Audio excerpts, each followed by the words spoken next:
Stream Elements. Said. Cable 2 is now live. Streaming just chatting, Cable Hours.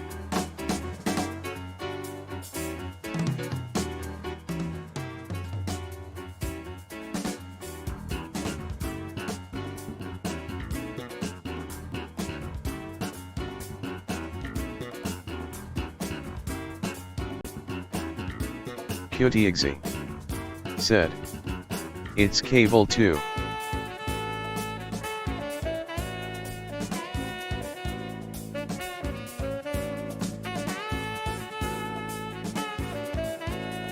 Hello, one moment please.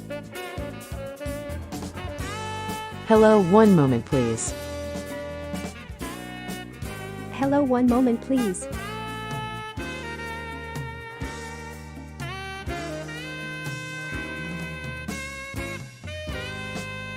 Hello, one moment please. Road Gaunt. Said. Cable Hours.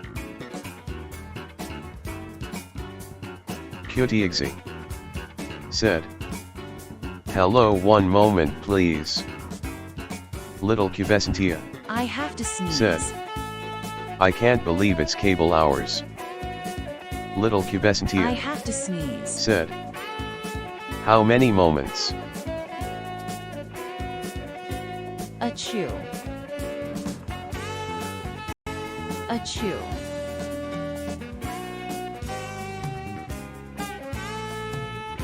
Excuse me. QTXE. Said. Achoo. Road Gaunt. Said. Bless you both.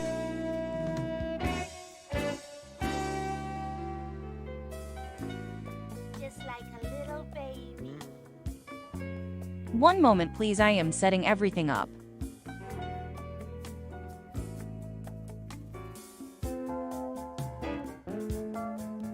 Welcome to Cable Hours.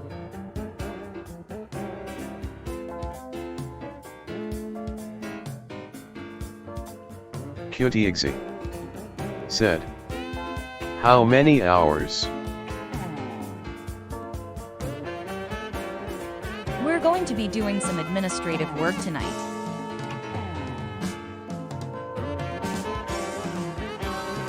Road Gaunt. Said. Take your time, I'm glad the intern is here to keep us company. Working on the website, schedule, Past and cool. other various stuff for this week. Said. Ancient Free Orange. QTXE. Said. Pure business on this stream. Ancient Free Orange.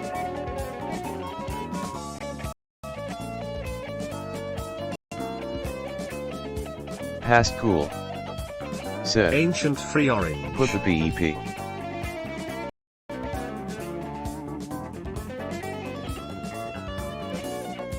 Ancient Free Orange.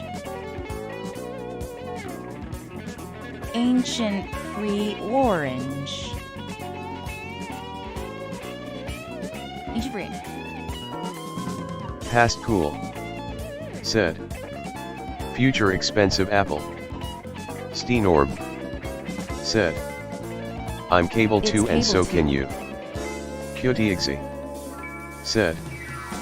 Folders. Files. You know what it is. Leffens_Visa. Said. Doorbell rings, well, Seymour, I made it. Despite your directions. Let's start with updating the ticker tonight. Superintendent Chalmers. Welcome. I hope you're prepared for an unforgettable luncheon. Nyet. Gasp. Oh egads. My roast is ruined. But what if I were to purchase fast food and disguise it as my own cooking? Oh ho ho ho ho ho. Delightfully devilish, Seymour. Principal Skinner takes off his apron and opens the window. He puts his leg over the window, attempting to step outside. But Chalmers enters. Road Gaunt. Said. You steam a good ham.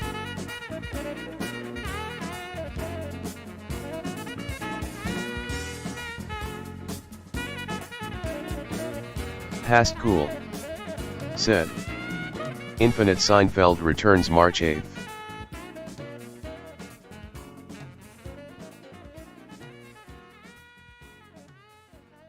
Past cool. Said. MM.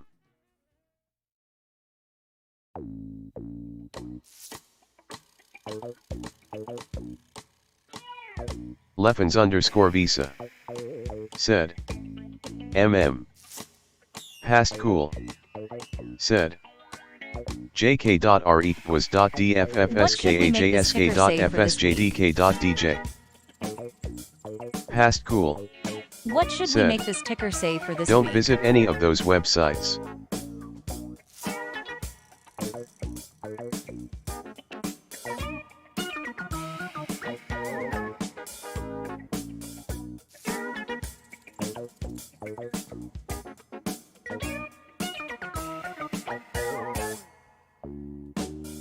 Past cool.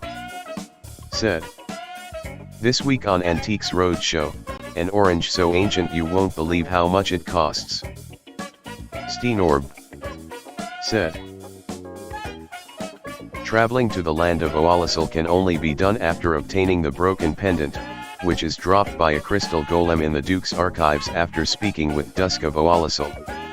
Approaching the area where Dusk is initially saved, with the pendant in one's possession, will reveal a shadowy portal, which the player examines.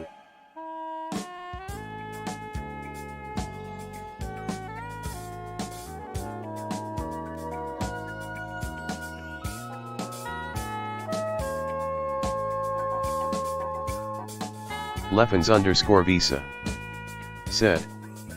Most simple to understand DLC entrance of all time. Steenorb. Said. Mouse may chaos take the world, may chaos take the world. Stream elements. Said. Sup brah. Wink with tongue sticking out, hits the whoa check out our TikTok page, it's totally swagged out, throws it back XD, get litty with us at cable2ONIOOP. Hashtag FYP, hashtag go viral, hashtag Ice Bucket Challenge. Leffens_Visa. Said. P. Steenorb. Said. Sup brah, wink with tongue sticking out.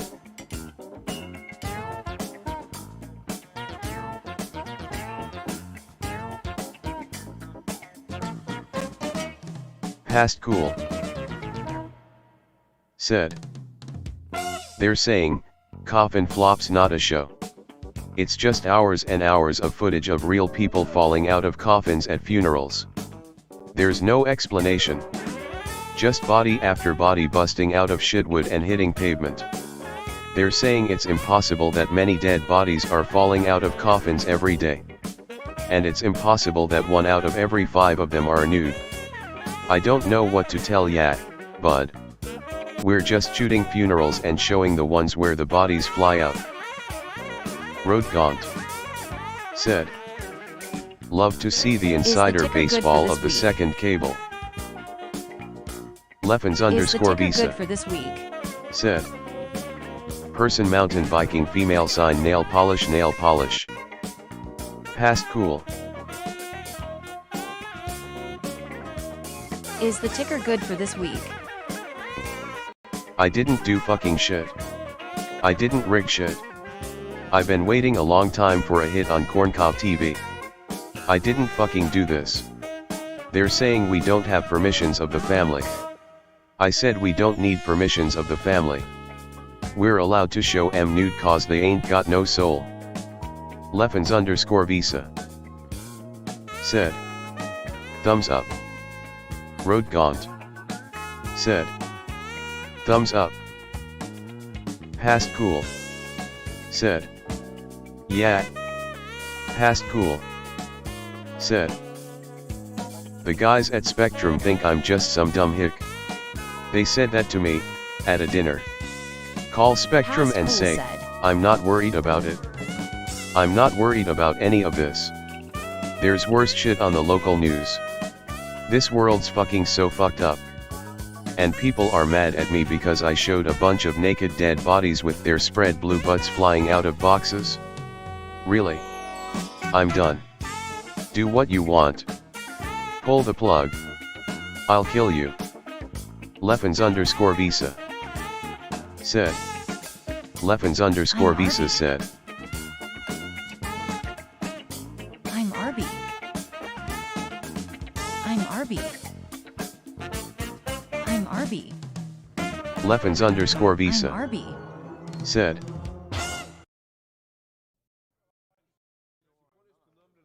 Hi Arby. Road Gaunt said. Hi Arby, smiley face. Past cool. Said.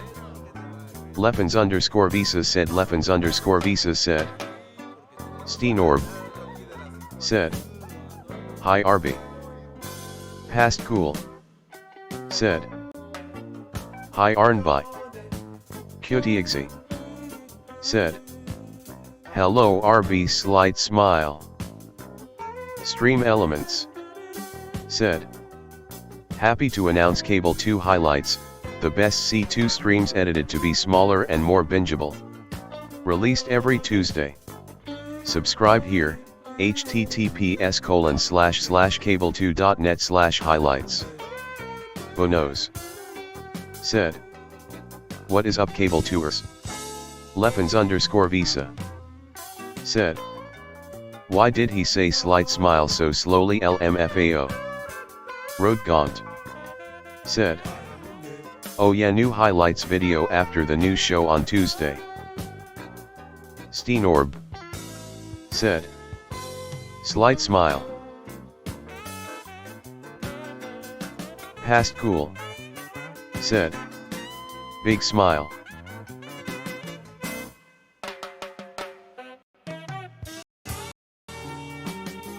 Past cool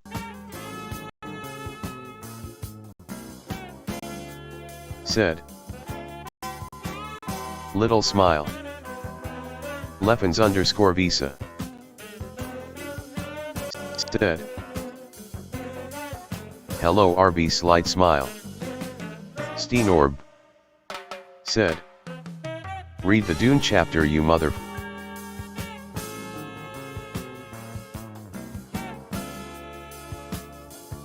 Leffens_Visa I'm Arby. said. Fuck. Road Gaunt said. You mother.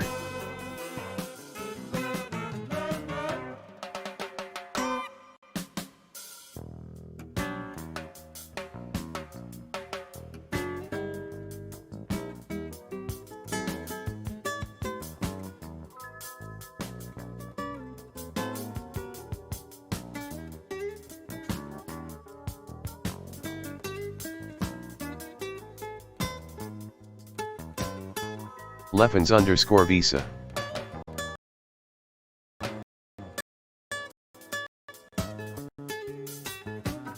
said. Euro pound unspecified currency yen cent per thousand. Road Gaunt said. Cable2.neocities.org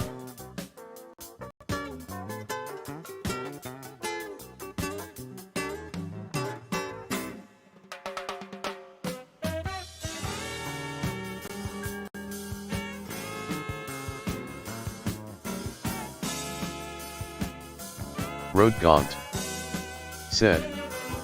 Unspecified is the preferred currency of C2. Leffens_Visa said. About to make some mad unspecified currency tomorrow. Steenorb said. Paul Atreides voice Desert Power.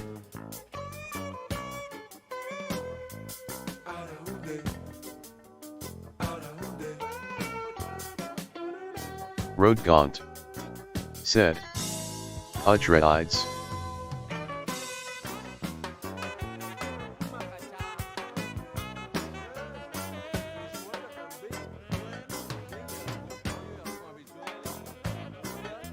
Leffens_Visa said. Al-Fatug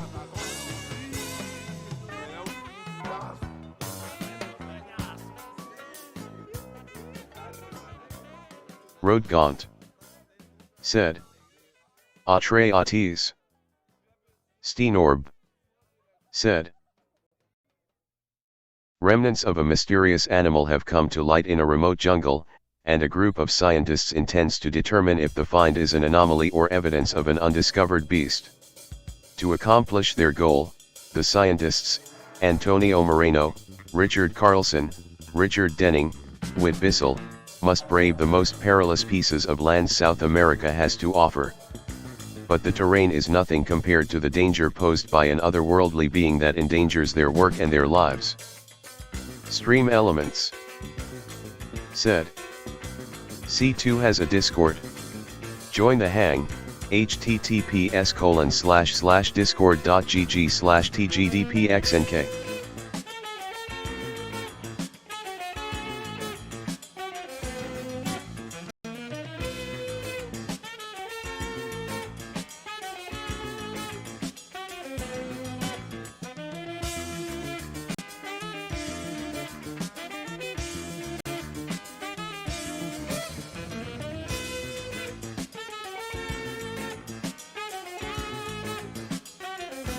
Wrote Gaunt.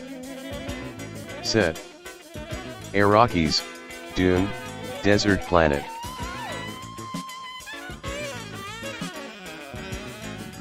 Leffens_Visa. Said. Desert Planet, doesn't sound too bad.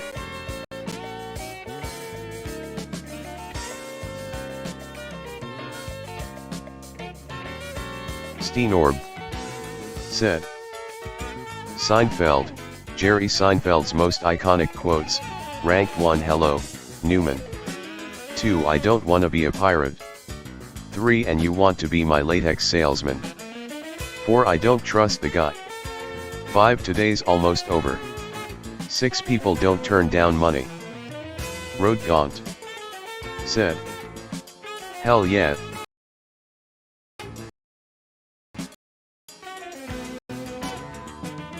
Stream Elements. Said. C2 has a merch store. Browse our wares, https://cable2.bigcartel.com. Steenorb. Said. 6 People don't turn down money. Orange. Stream Elements. Said. Follow C2 on Twitter at @cable2tv and Instagram at @cable2.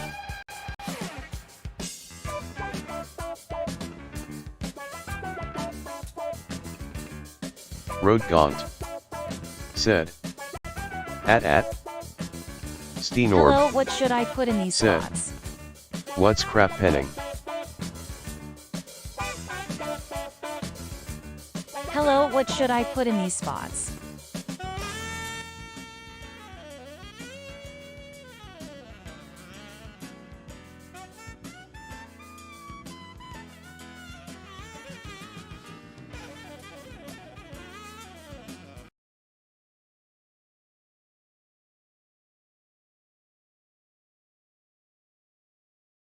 Said. Hello, what should I put in these spots? I think the website and Discord should stay.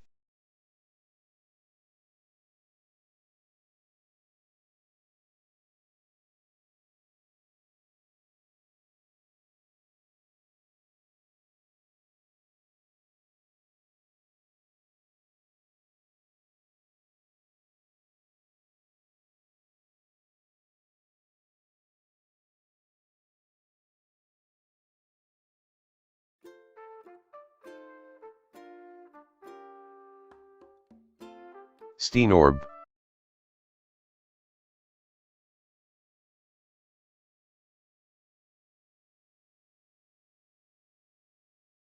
Said.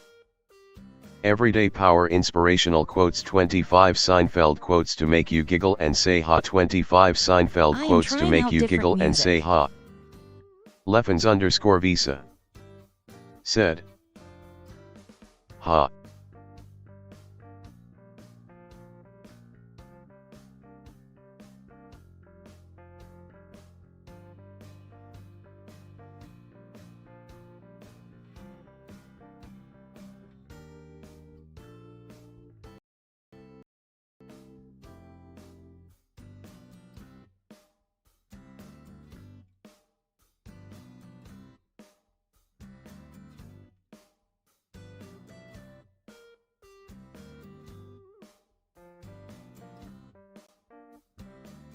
Steenorb. Said. Making banana pancakes. Leffens_visa. Said. Poder cotidiano citas inspiradoras 25 citas de Seinfeld para hacer reír y decir ja 25 citas de Seinfeld para hacer reír y decir ja.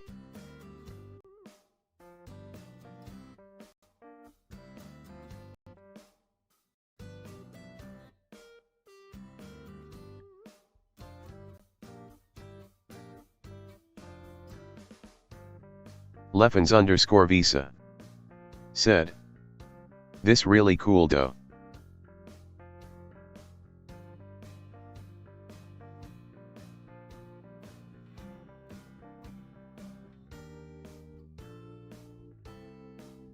Rodgaunt. Said. We need to save up $20,000 to get C2.tv and use it for small links to stuff. Steenorb. Said. 50 cool Latin phrases to impress your friends. Diana Lupus Nianu in Language Tips, July 29, 2021. Forget about I Carpe bought it with Diem. my own $20. It's time to Veni, Vidi, Vici like a veritable Julius Caesar.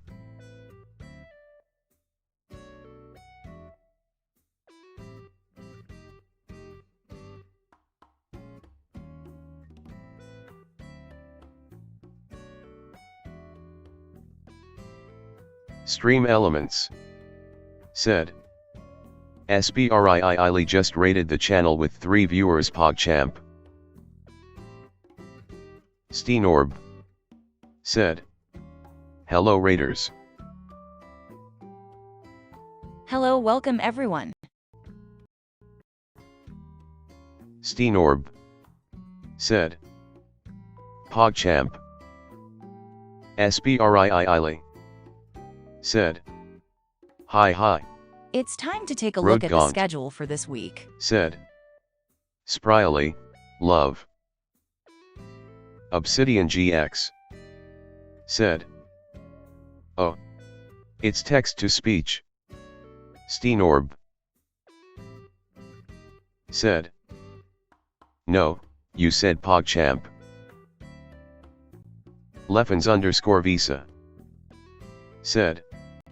Oh.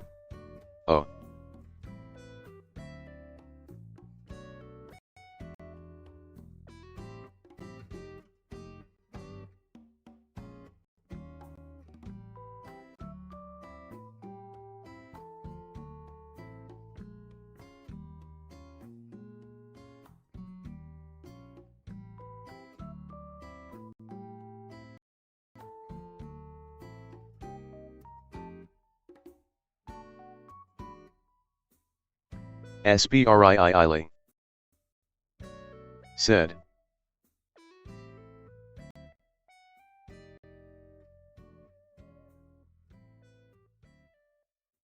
SBRIII. Said. Forbidden Mystery Vault on Tuesday. Obsidian GX. Said. Beans. Eternal Stew. Let us partake. Just how Gru likes it. Rodgaunt. Said. Laggy thread, the orbs rules but I made it all wavy so it's hard to read. Steenorb. Said. Chapter 1. Loomings watch more. Call me Ishmael. Some years ago, never mind how long precisely, having little or no money in my purse, and nothing particular to interest me on shore, I thought I would sail about a little and see the watery part of the world. SBRIII. Chicago style Said. hot dog alert. Love how the Chicago style TDS hot says dog alert. SBRIII. Chicago style hot dog alert.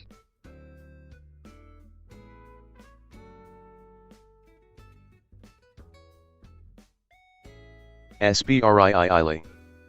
Said. Chicago style hot dog alert. Rodgaunt.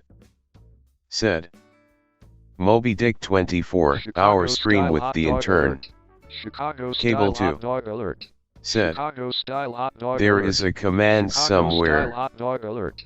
Chicago QTXE. style hot dog alert. Said. Chicago style hot dog Chicago alert. style hot dog alert. Shrimp. Obsidian GX. What the heck is this? Why are you Said. mad?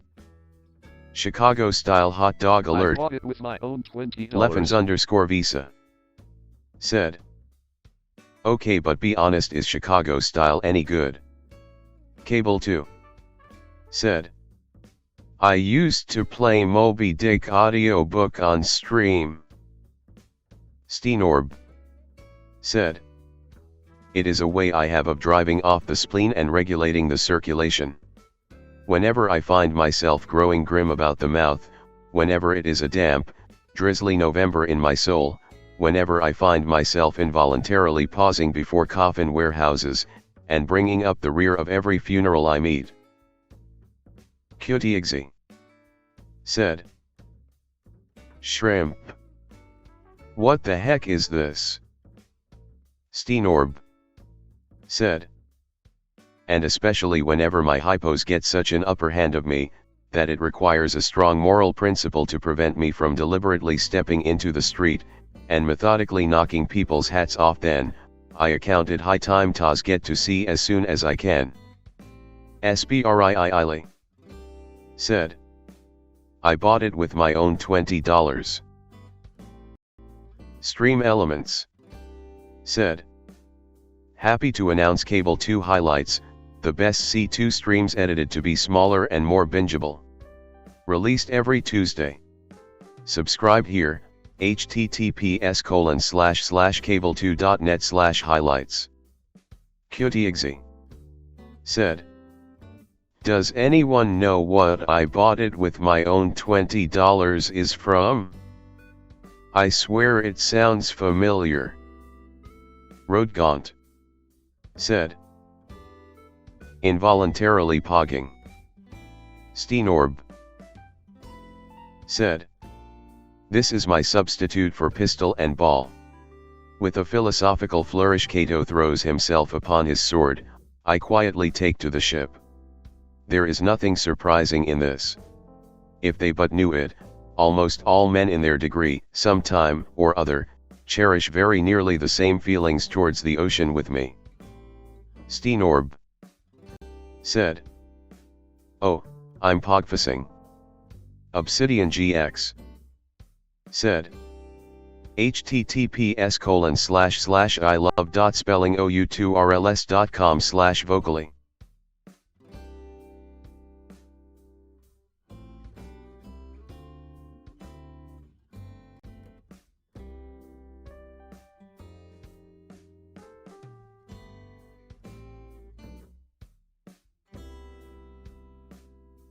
Steenorb. Said.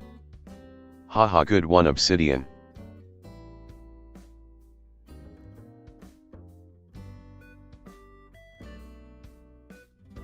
Leffens_Visa. Said. Good. Bye. Every one. I must take my leave. Farewell.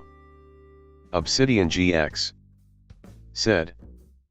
Farewell, username Leffens_Visa.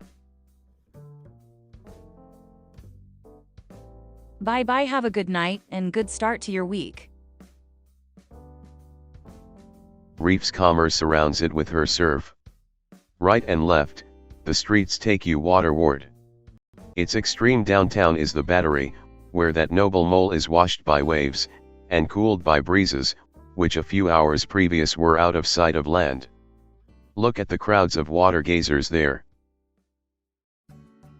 QTXE. Said. Remember not to forget, Link Cable is off this week because I'm going to a furry convention.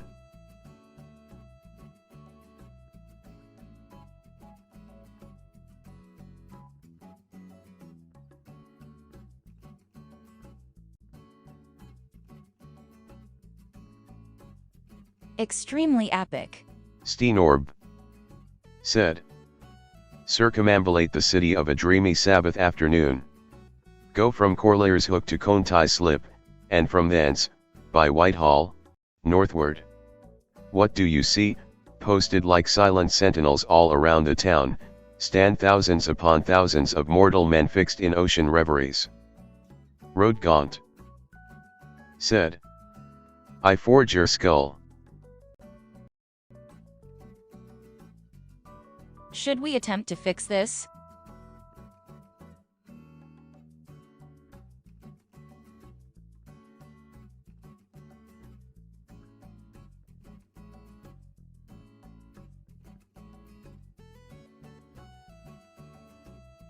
It updates the time, but I do not know JS very well.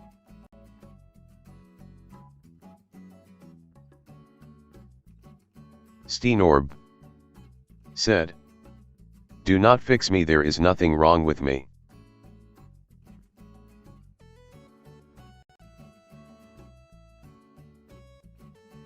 He.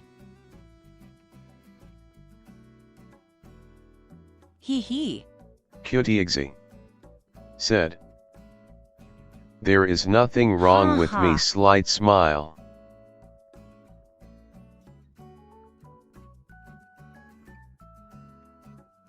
Slight smile. Steenorb. Said. Uneasy face.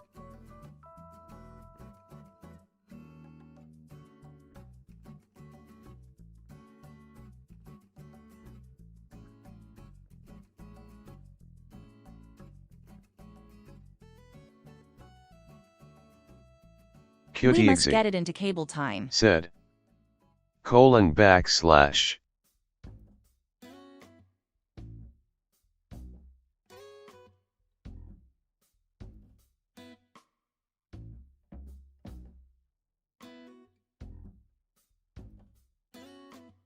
Steenorb. Said. :Firth.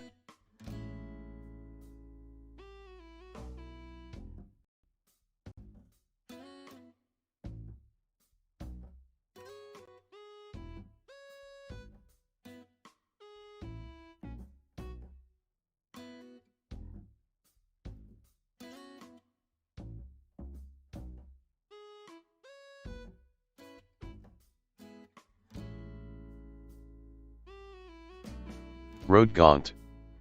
Said. Did you try function calc time?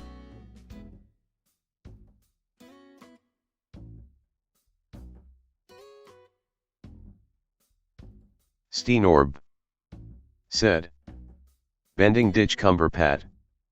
Stream elements. I have not yet. Said. I am not sure how. C2 has a merch store. Browse our wares. https://cable2.bigcartel.com. Kyotiexi. Said. Open parenthesis __ semicolon closed parenthesis. Stream elements. Said. Follow C2 on Twitter at @cable2tv and Instagram at @cable2. Steenorb. Said.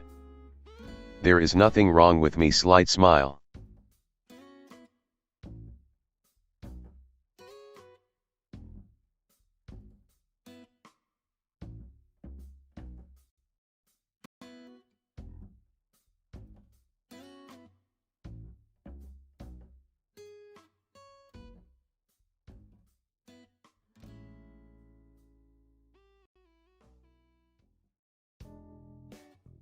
This is water.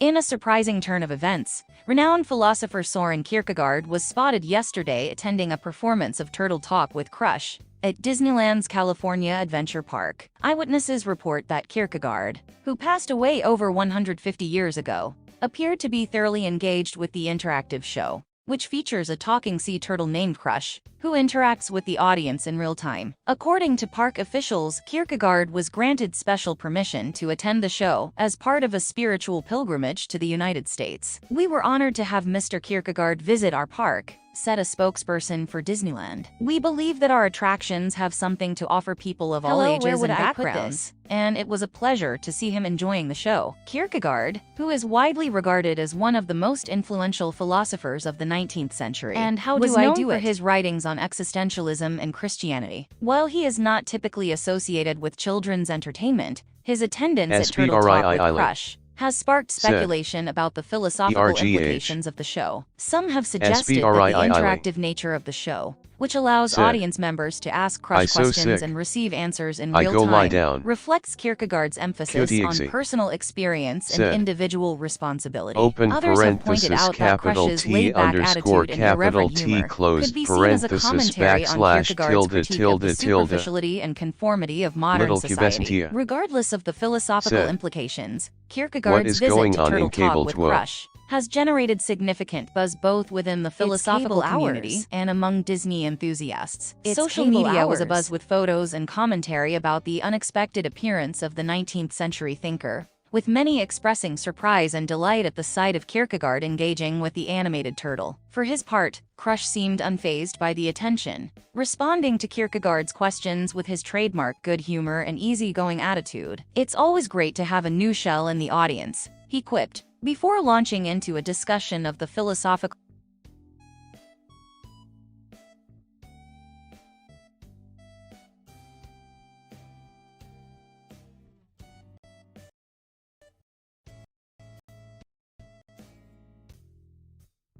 It's cable hours.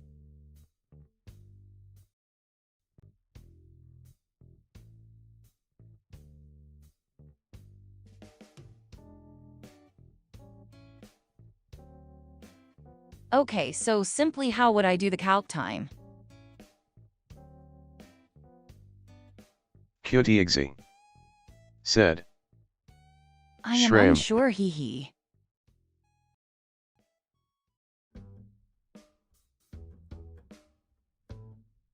Little Cubesantia said. I cannot hear anything but the sound alert.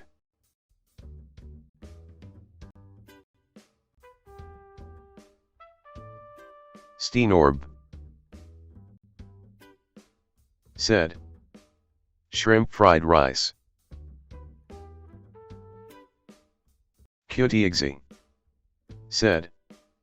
I know nothing of this. I am only here to make the intern read out emoticons character by character. Next time on Goop and Shrimp.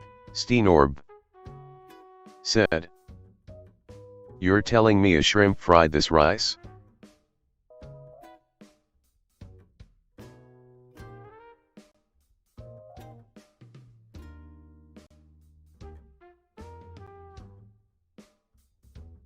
Kyotiexi said. Capital P. Steenorb said. I am the one who knocks.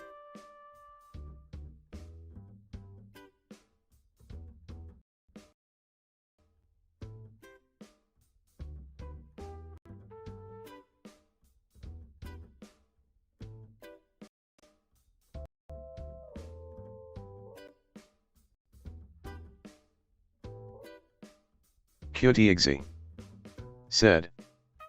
JavaScript. Is that one of your Pokemons? Kyotiexi said. JavaScript. Steenorb said. My name is Skylar White. Yo. My husband is Walter White. Yo.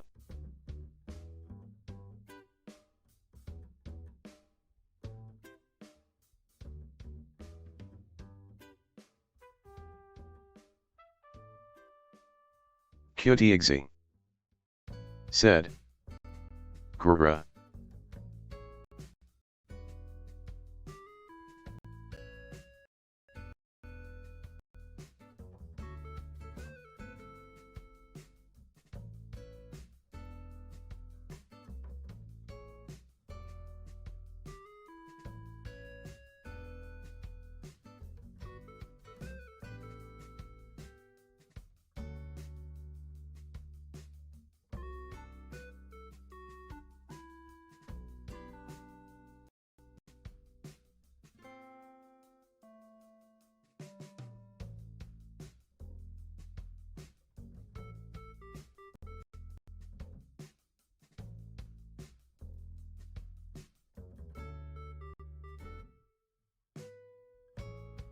Cutie said.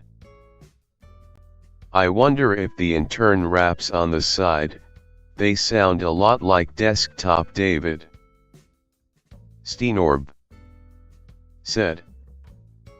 Old Godzilla was hopping around Tokyo City like a big playground when suddenly Batman burst from the shade and hit Godzilla with a bat grenade. Godzilla got pissed and began to attack but didn't expect to be blocked by Shaq, who proceeded to open up a can of Shaq Fu when Aaron Carter came out of the blue and he started beating up Shaquille O'Neal. Stream Elements said. Happy to announce Cable 2 highlights, the best C2 streams edited to be smaller and more bingeable. Released every Tuesday. Subscribe here, https://cable2.net/highlights.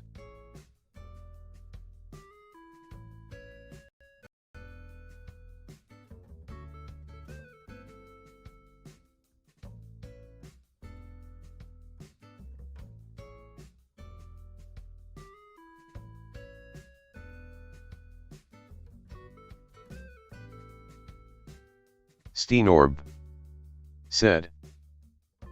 Then they both got flattened by the Batmobile, but before it could make it back to the Batcave, Abraham Lincoln popped out of his grave and took an AK-47 out from under his hat and blew Batman away with a rat-a-tat-tat, but he ran out of bullets and he ran away because Every Optimus week we will Prime make our came to schedule save the in day. different programs. Cutie said. Stream Big Sur by English and Desktop David.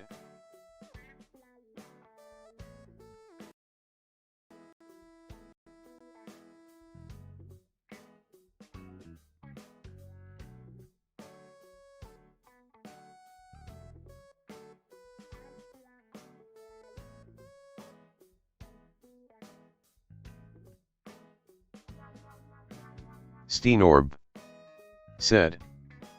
Godzilla took a bite out of Optimus Prime like Scruff McGrove took a bite out of crime, and then Shaq came back covered in a tire track, but Jackie Chan jumped out and landed on his back and Batman was injured and trying to get steady when Abraham Lincoln came back with a machete.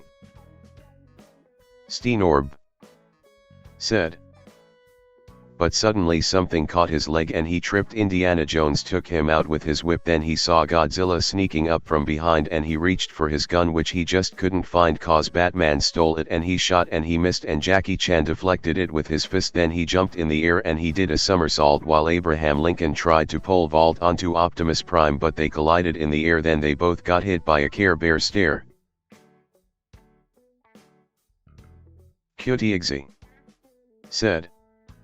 Rodeo. Be brave. Stay fearless. Shine, shine, shine. Feelin' cute. Beach please.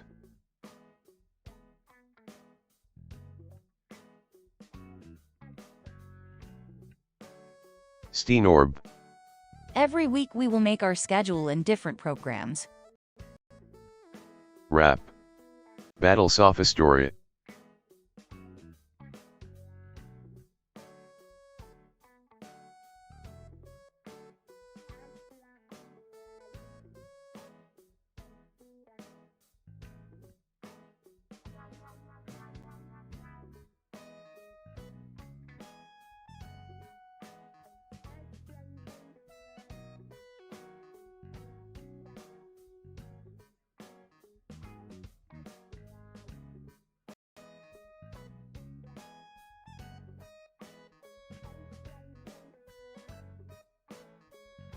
Steenorb said. There is nothing wrong with me. Slight smile. Cutie said. Home. File. Resize. Search text. Add a text box. Untitled brand kit. Edit. Add a heading. Add a subheading. Add a little bit of body text. Rodgaunt said. Check your DMS. Slight smile. Cutie said. Design. Elements. Uploads. text, projects, apps. Little Cubesantia said, "Mom, come pick me up, I'm scared."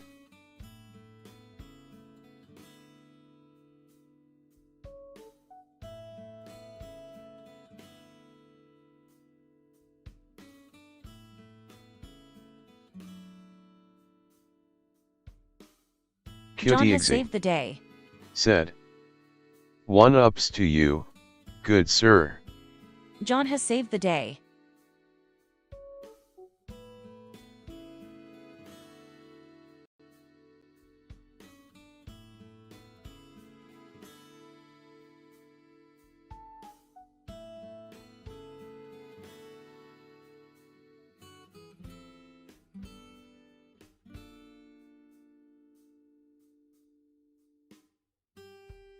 Cutie said,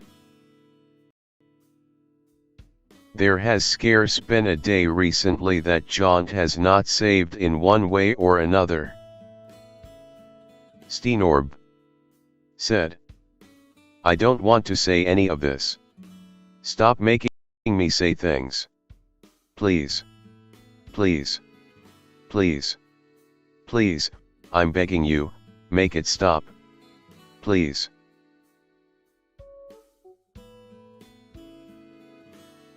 Rodgaunt said, "Lock it, fill it, call it, find it, view it, code it, jam, unlock it, surf it, scroll it, pause it, click it, cross it, crack it, switch, update it, name it, read it, tune it, print it, scan it, send it, fax, rename it, touch it."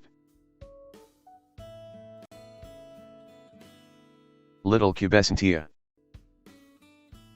said, "Thank you, Jaunt." Rodgaunt The funk said, back to the punk, come on. "Love. Obsidian GX. The funk said, back to the punk, come on. Haha, Funi robot compelled to speak. The funk back to the Rodgaunt punk, come on. said, "The intern enjoys it." The funk back to the punk, come on.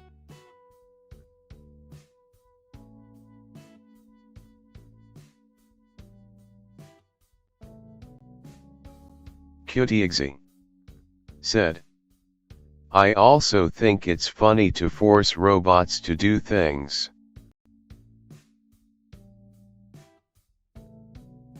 Now. Live it, the prime time of your life.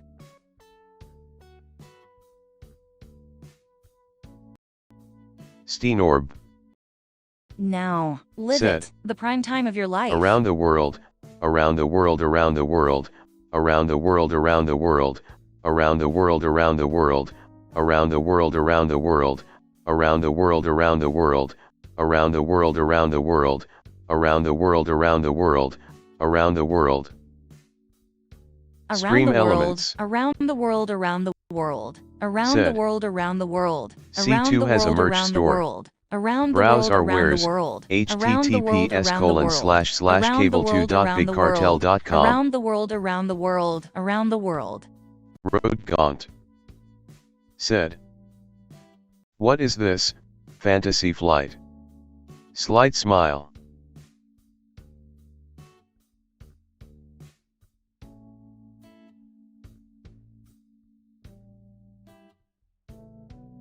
Cutie said, "Let the music in tonight, just turn on the music, let the music of your life give life back to music."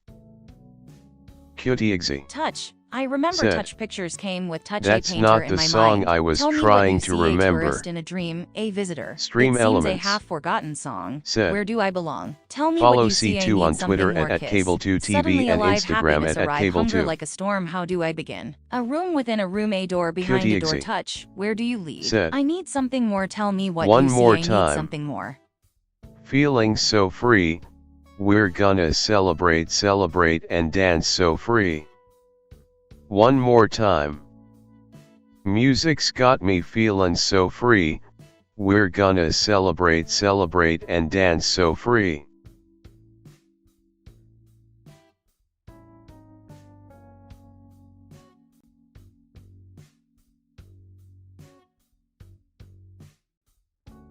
Rodgaunt said. Robot users posting robot lyrics for a robot in turn to read.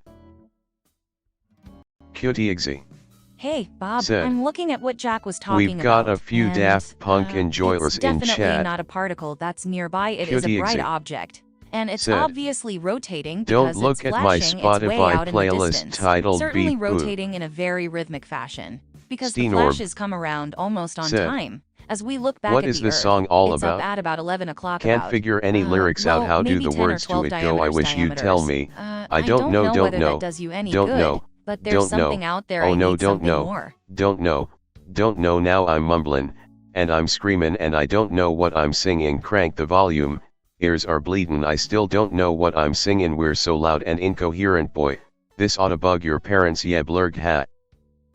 Obsidian GX said.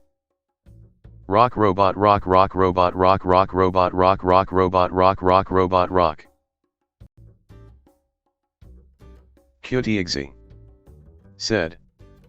Good Weird Al Cole Poll Johnson DJ Funk DJ Scream Sneak Elements DJ Rush Waxmaster said, Hyperactive Jammin' Sup Gerald brah, Brian Wilson wink George with Clinton tongue sticking Lil out, Lewis it's the Ashley woe. Vito, Check out our Neil TikTok Landstrom, page, Kenny Dope it's totally DJ swagged Hell out. Lewis Throws Vega it back Lexi XD, Drive. get litty Drees with in the us at house, Cable yeah, 2 and Omega in the IOOP. house, Gemini is in the house, Hashtag Jeff FYP, Mills is in the hashtag house, go viral, DJ Dean hashtag DJ Ice Milton Bucket DJ Challenge. Slugo DJs on the low green Steenorb velvet. Joey Beltran, said, DJ S. Broy Yeah, Davies, blurg hat. Boo Williams, DJ Cutie Tonka Exy DJ Skull DJ said, Pierre Mark Dearborn in the house. I wish I had a Todd blurg Edwards in the hat. house, Romanthony in the house, Cutie Sevilla Exy in the house, Luke Slater, said, Derek Carter, Robert Hood, One day Paris I'll Mitchell, go to Dave IKEA Clark and get is in one. the house, Van Helden in the house, Armando in the house, Sir John's in the house. Yeah.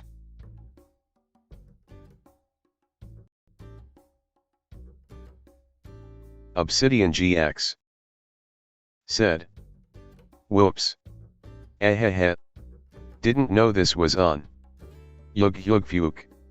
What's poppy a-ing yug he ugh? Hua. Hua it's lit in here, huh. Sh yug yug. Mmmmmmmmyfu uuuckk it's hot as fuck in here, take the hoodie off, nah keep it on that's cute as fuyu. Nah but for real, shout out. Shout out. Followers. Ha. Sigh. Doing a shout out for Al if you're following Iaoyang Huafuk. MMMMHHH. Can't wait to meet up. Peace. Uh-huh. A hug. Cutie Exy said. Fans, it is as though I am being smelted by a furnace of Minecraft. Rodgaunt said. It goes, it goes, it goes, it goes, it goes. Godsmack is it how goes, the wind feels it on goes, the face of Mike it goes Winfield on his guillotine, way home yeah. from the bar where he works nights the worst nights. Don't nobody tip right. Steenorb said. It might not be the right time, I might not be the right one, but there's something about us I want to say, cause there's something between us anyway. I might not be the right one, it might not be the right time, but there's something about us I've got to do, some kind of secret I will share with you. I need you more than anything in my life, I want you more than anything in my life, I'll miss you more than anyone in my life, I love you more than anyone in my life. Obsidian GX said. I see nor hear no evil. Black writings on the wall unleashed a million faces, and one by one they fall. Black-hearted evil, brave-hearted hero, I am all, I am all, I am. Steenorb said. Check 1, 1, 2. I came into this world as a reject. Look into these eyes, then you'll see the size of the flames, size of the, dwellin' on the past, past. It's burnin' up my brain, hot. Everyone that burns has to learn from the pain. Hey, I think about the days, my girlie ran away with my pay when fellas came to play. Now she's stuck with my homies that she fucked. Oh, and I'm just a sucker with a lump in my throat. wrote Gaunt. Said. Asterisk tilde xx underscore esprado underscore xx tilde asterisk. Cutiegsy. Said.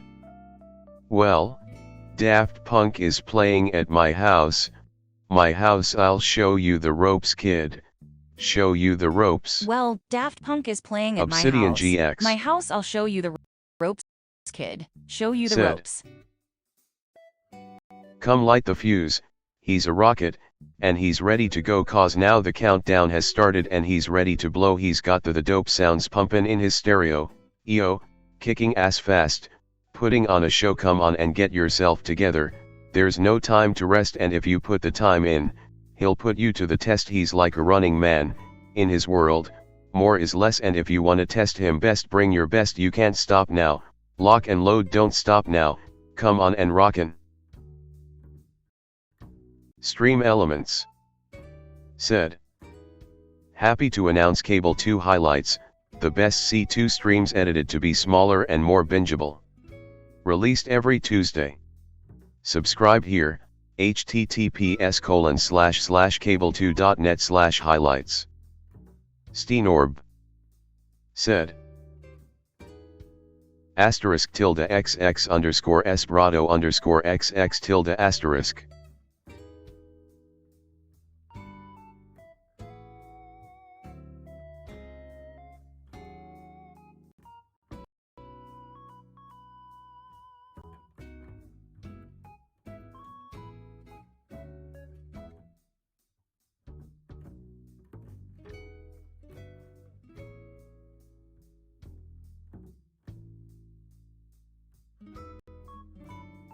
Steenorb.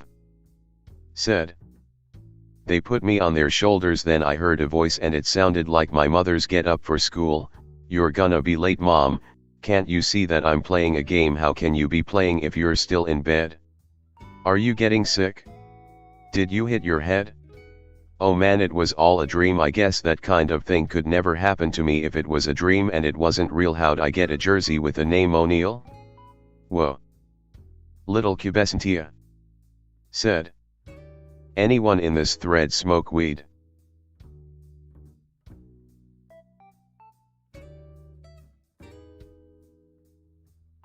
Cutiegsy. Said. No. Steenorb. Said. Whoa. Little Cubesantia. Said. I don't know Salute any to the funny girls in copy green. pastas. Steenorb. Salute to Said. the girls in green. Zoot on the ZA. Little Cubesantia. Said. Salute Other to than the that girls one in off green. the top of my head. Obsidian Salute GX. to the girls in green. Said. At Little Cubesantia, my Salute to 3 the girls in girlfriends. green. Cutiegsy. Said. Funny pasta. Salute to the girls in green. Steenorb. Said. 07. Little Cubesantia. Said. Funny pasta. Steenorb. Said. Michela, the brother Salute of to the girls Melania, in green. is one of the Empyreans. Cursed to be forever young, Salute he to the created the girls in Hala tree green. to allow himself to grow to be an adult and to purge Salute the rot to the from girls in Melania. green. This is after the realization that the Golden Order was unable to cure Melania from Salute the rot. to the girls in green. Wrote Gaunt. Salute to the girls in Said. green. Salute to the Little Salute to the Cubesantia. girls in green. Said. Uwu 7. Thank you.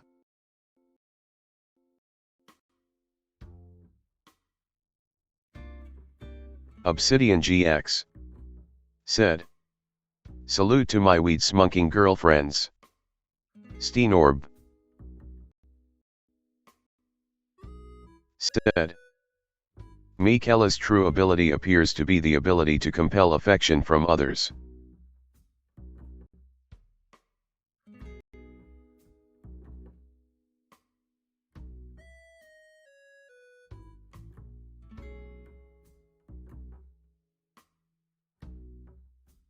Rodgaunt said, I very much enjoy Cable Hours with Mystery Host and the Intern.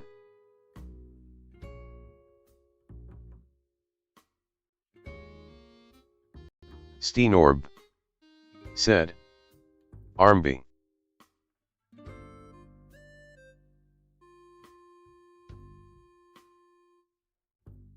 Kyotiegzi said, I thought the host was RB Slight Smile.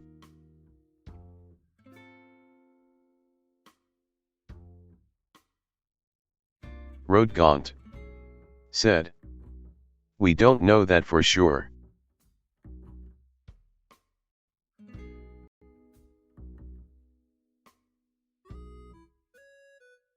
Little Cubesantia said, RB can be known and mysterious at the same time if he wanted to know.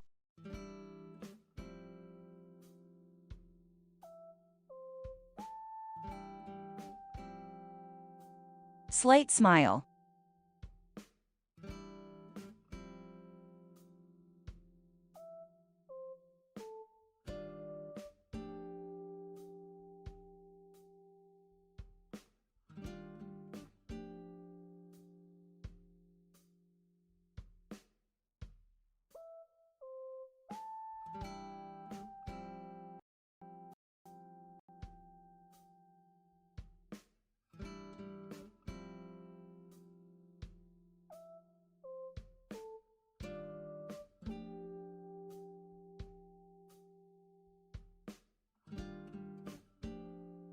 Steenorb said, GM Orb Curse Synth Mover User Avatar Posts, 6,750 joined, May 31, 2020, 1746 Location, Great to be here Fave Food, Werther's Original X 26,546 X 27,515 July 17, 2022, 1418 Hashtag 128692 Quote Wazaa 3x image.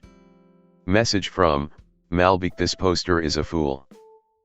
Stream Elements said, C2 has a Discord. Join the hang, https://discord.gg/tgdpxnk. Kyotiegzi said, Wazat.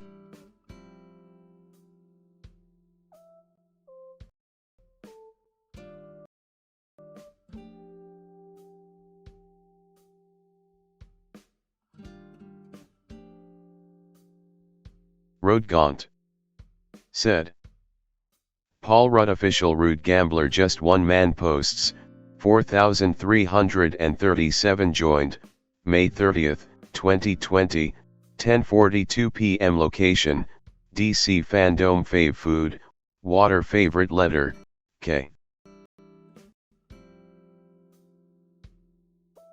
Would anyone like to watch Cable 2's The Matrix tonight?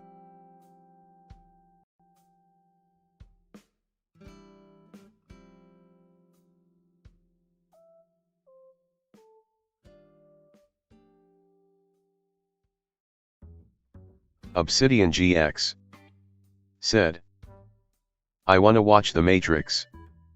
Kyotiegzi said, bot account baby user avatar posts, 16 joined, October 20th, 2021, 3 o'clock pronouns, she/it location, We're going to watch John's edit of Cable 2's The Matrix 192.160.1 Fave Food. .pdf favorite letter, E. Rodgaunt said, with director's commentary. Rodgaunt said, or Audience narrator's commentary. Stream Elements said, C2 has a merch store. Browse our wares, https://cable2.bigcartel.com. The Matrix Rodgaunt tonight?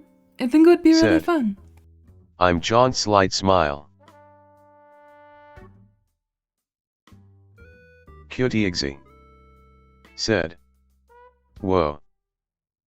Steenorb Said. But Pronouns, the thing she slash is, location. if we're gonna Steenorb, watch it tonight, said. I'd we gotta watch get Matrix. to 20 subscribers. QTXE. Said. If I you are don't not really have already time to subscribed watch the whole Matrix to tonight. the Cable 2 highlights page, please do so QTXE. now. Said. GF Because is already once we in hit bed. that 20 subscriber mark, we're gonna watch it and we're gonna hang out and we're gonna do some live commentary. And if you want, I can put an Little announcement Cubesentia. out Said. in the Can I trans my gender in the Discord. Twitch chat tonight? Sure. QTXE. Said. Gender is encouraged. We just need one more Road Gaunt. subscriber Said. to watch Cable 2's The https Matrix colon tonight. slash slash All 2 hours cable2.net and slash 51 highlights. minutes, Subscribe the now for short edit. Matrix. It's one click away. And that click, the subscribe button. Go to cable2.net slash highlights to subscribe now for Cable 2's The Matrix. Stream elements. Said. Sup brah. Wink with tongue sticking out, hits the whoa, check out our TikTok page, it's totally swagged out, throws it back XD, get litty with us at cable2niOOP. Hashtag FYP, hashtag go viral, hashtag Ice Bucket Challenge. QTXE. Said. I'll subscribe on my alternate YouTube accounts. We did it! Check out the subscriber number, we did it! We're at 20 subscribers. So I'm just gonna go put an announcement out into the Discord and maybe Twitter, and then we can start. We'll start in a couple minutes. We'll see. Hang tight.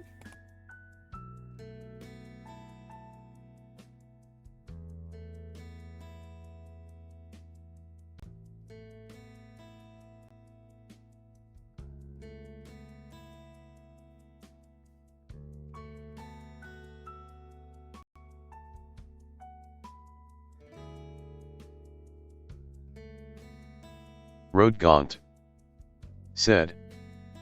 Wait, we're at 21 now. Steenorb. It is time. Said. Cursed might be my favorite part of C2's Matrix. QTXE. Said. Okay, all 3 of my YouTube accounts now follow C2 highlights.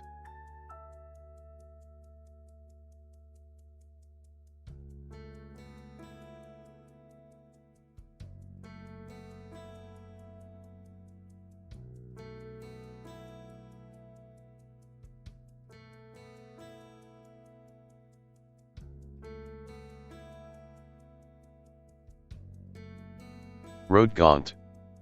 Said. Oh, don't do that too much, YT doesn't like unused accounts.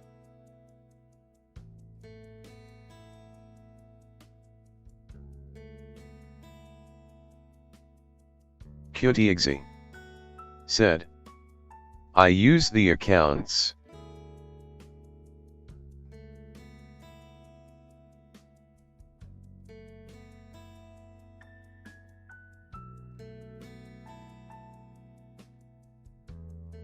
QTXE. Said. I have my normal account, a music listening account, and a gamer/miscellaneous account. Road Gaunt. Said. Epic and Bass. Ed. Steenorb. Said. Watching 3 videos at once. QTXE. Said. Using different instances of the YouTube app on my phone.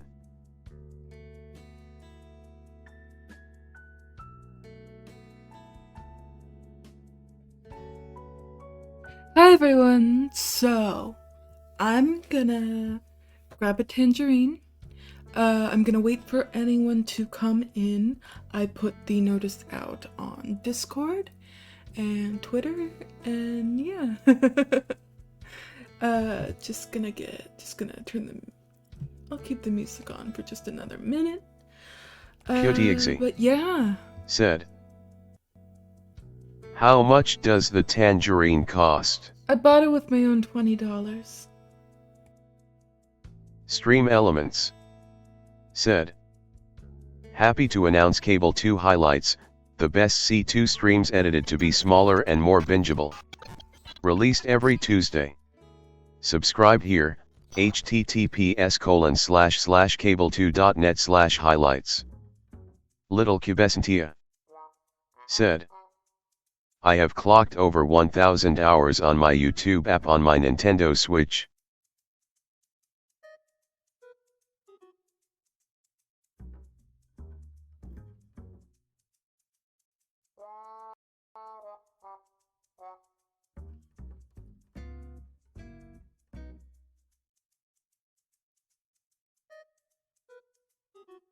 Steenorb said, this Mfurby watching YouTube.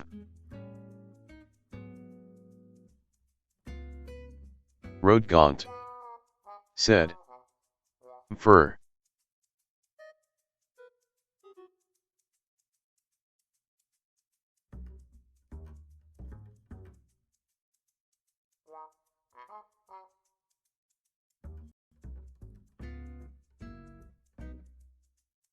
Kyotiexi said, technically I'm not the one paying for my YouTube Premium, but it's the one subscription I really couldn't live without. Steenorb said, MMM.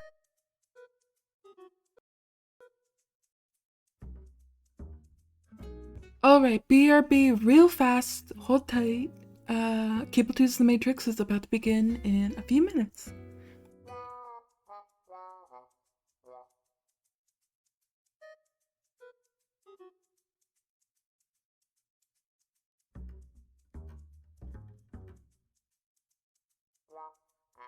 Rodgaunt said, changed the YouTube title for the occasion.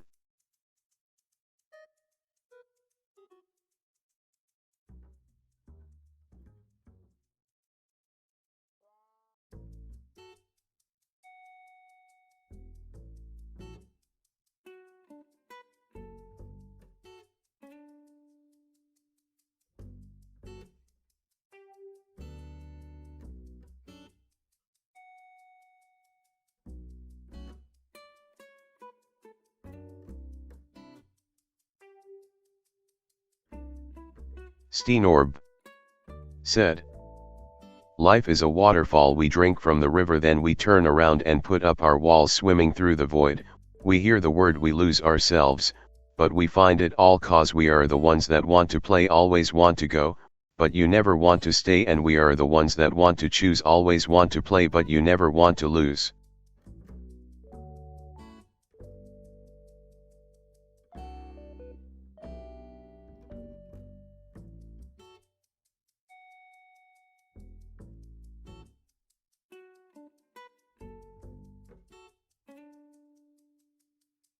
Rodgaunt said, editor's commentary, this screen was left intentionally blank.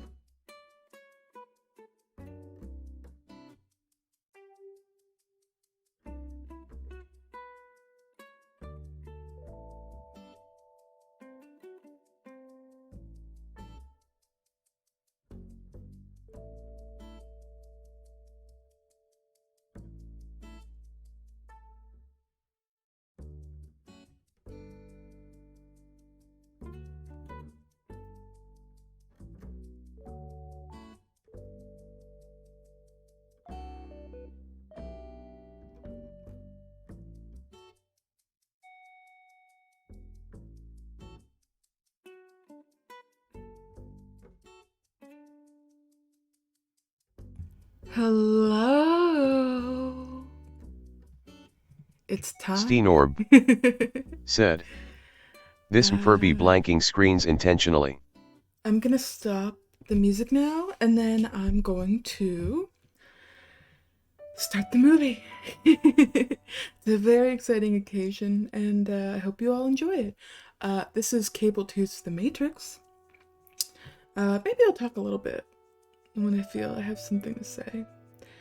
But, yeah, this was recorded on January 1st, Steenorb, 2021, said, I believe. movie time with intern the babysitter. I'm intern.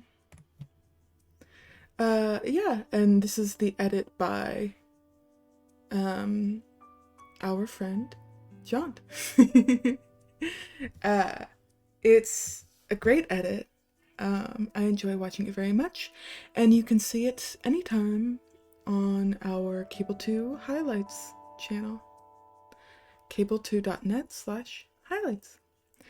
That's it. It's showtime. Hope you all enjoy.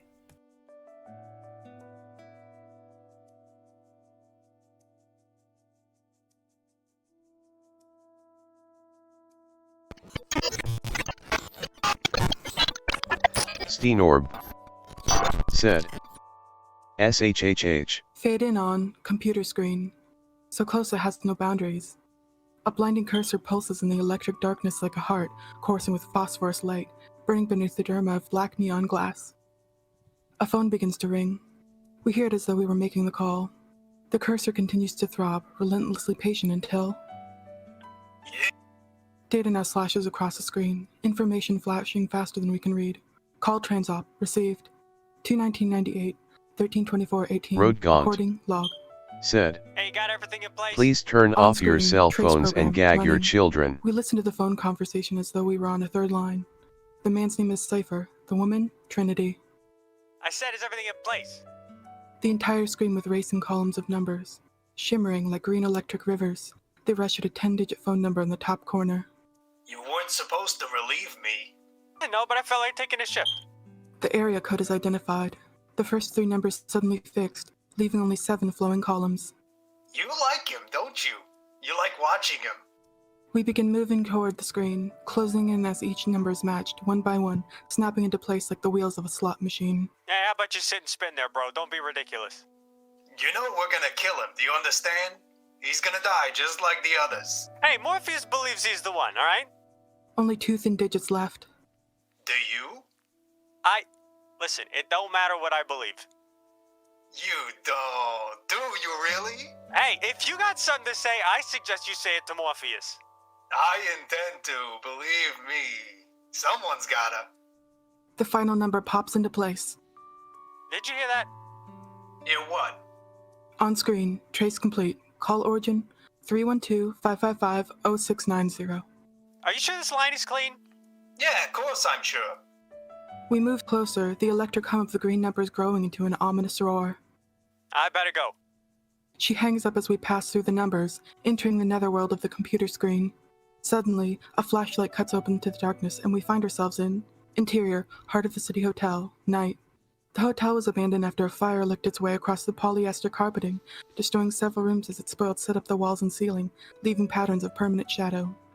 We follow 4 armed police officers using flashlights as they creep down the blackened hall and ready themselves on either side of room 303. The biggest one of them violently kicks in the door. The other cops pour in behind him, guns thrust before them. Police, freeze! Hold on. The room is almost devoid of furniture. There is a fold-up table and a chair with a phone, a modem, and a PowerBook computer. The only light in the room is the glow of the computer. Sitting there, her hand still on the keyboard, is Trinity, a woman in black leather. Hands behind your head! Now! Do it! She slowly puts her hands behind her head. Exterior, heart of the city hotel, night. A black sedan with tinted windows glides in through the police cruisers. Agent Smith, Agent Brown, and Agent Jones get out of the car. They wear dark suits and sunglasses even at night. They are also always hardwired, small Secret Service earphones in one ear, the cord coiling back into their shirt collars. Lieutenant! Shit! Lieutenant, you are given specific orders. Hey, listen, I'm just doing my job. You give me that jurisdiction, you can cram it up your ass. Hey, the hotels were for your protection. Hey, listen, I think we can handle one sexy lady alone in a hotel, okay? Agent Smith nods to Agent Brown as they start toward the hotel. I sent in 2 units that are bringing it down to now. No, Lieutenant. Your men, they are already dead. Interior heart of the city hotel. The big cop flicks out his cuffs, the other cops holding a bead. They've done this 100 times. They know they've got her, until the big cop reaches for the cuffs and Trinity moves. It almost doesn't register, so smooth and fast, inhumanly fast. The eye blinks and Trinity's palm snaps up and the nose explodes, blood erupting. Her leg kicks with the force of a wrecking ball and he flies back, a 250-pound sack of a limp meat and bone that slams into the cop farthest from her. Trinity moves again, bullets raking the walls. Flashlight sweeping with panic as the remaining cops try to stop a leather-clad ghost. A gun still in the cop's hand is snatched, twisted, and fired. There is a final violent exchange of gunfire, and when it's over, Trinity's the only one standing. A flashlight rocks slowly to a stop.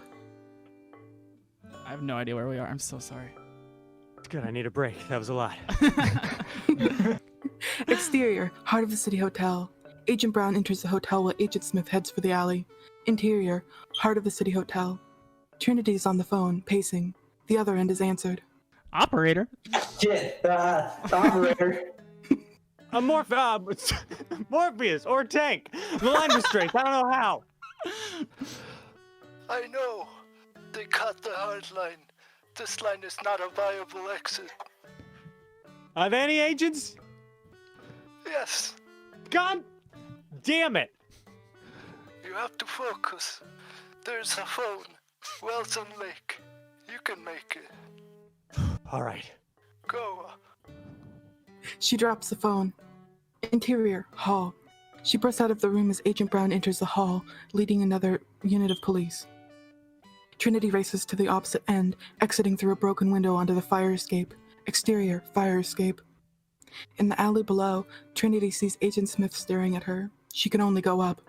Exterior, on the roof, Trinity is running as Agent Brown rises over the parapet, leading the cops in pursuit.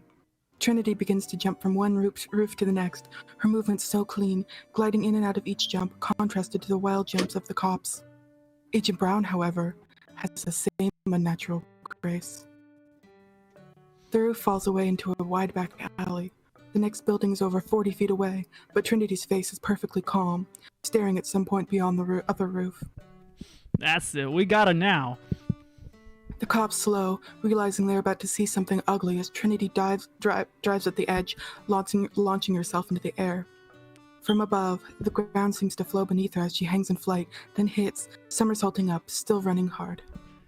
Jesus Christ! That's impossible! They stare, slack-jawed, as Agent Brown duplicates the move exactly, landing, rolling over, shoulder up onto one knee. It is a dizzying chase up and over the dark plateaued landscape of rooftops and sheer cliffs of brick.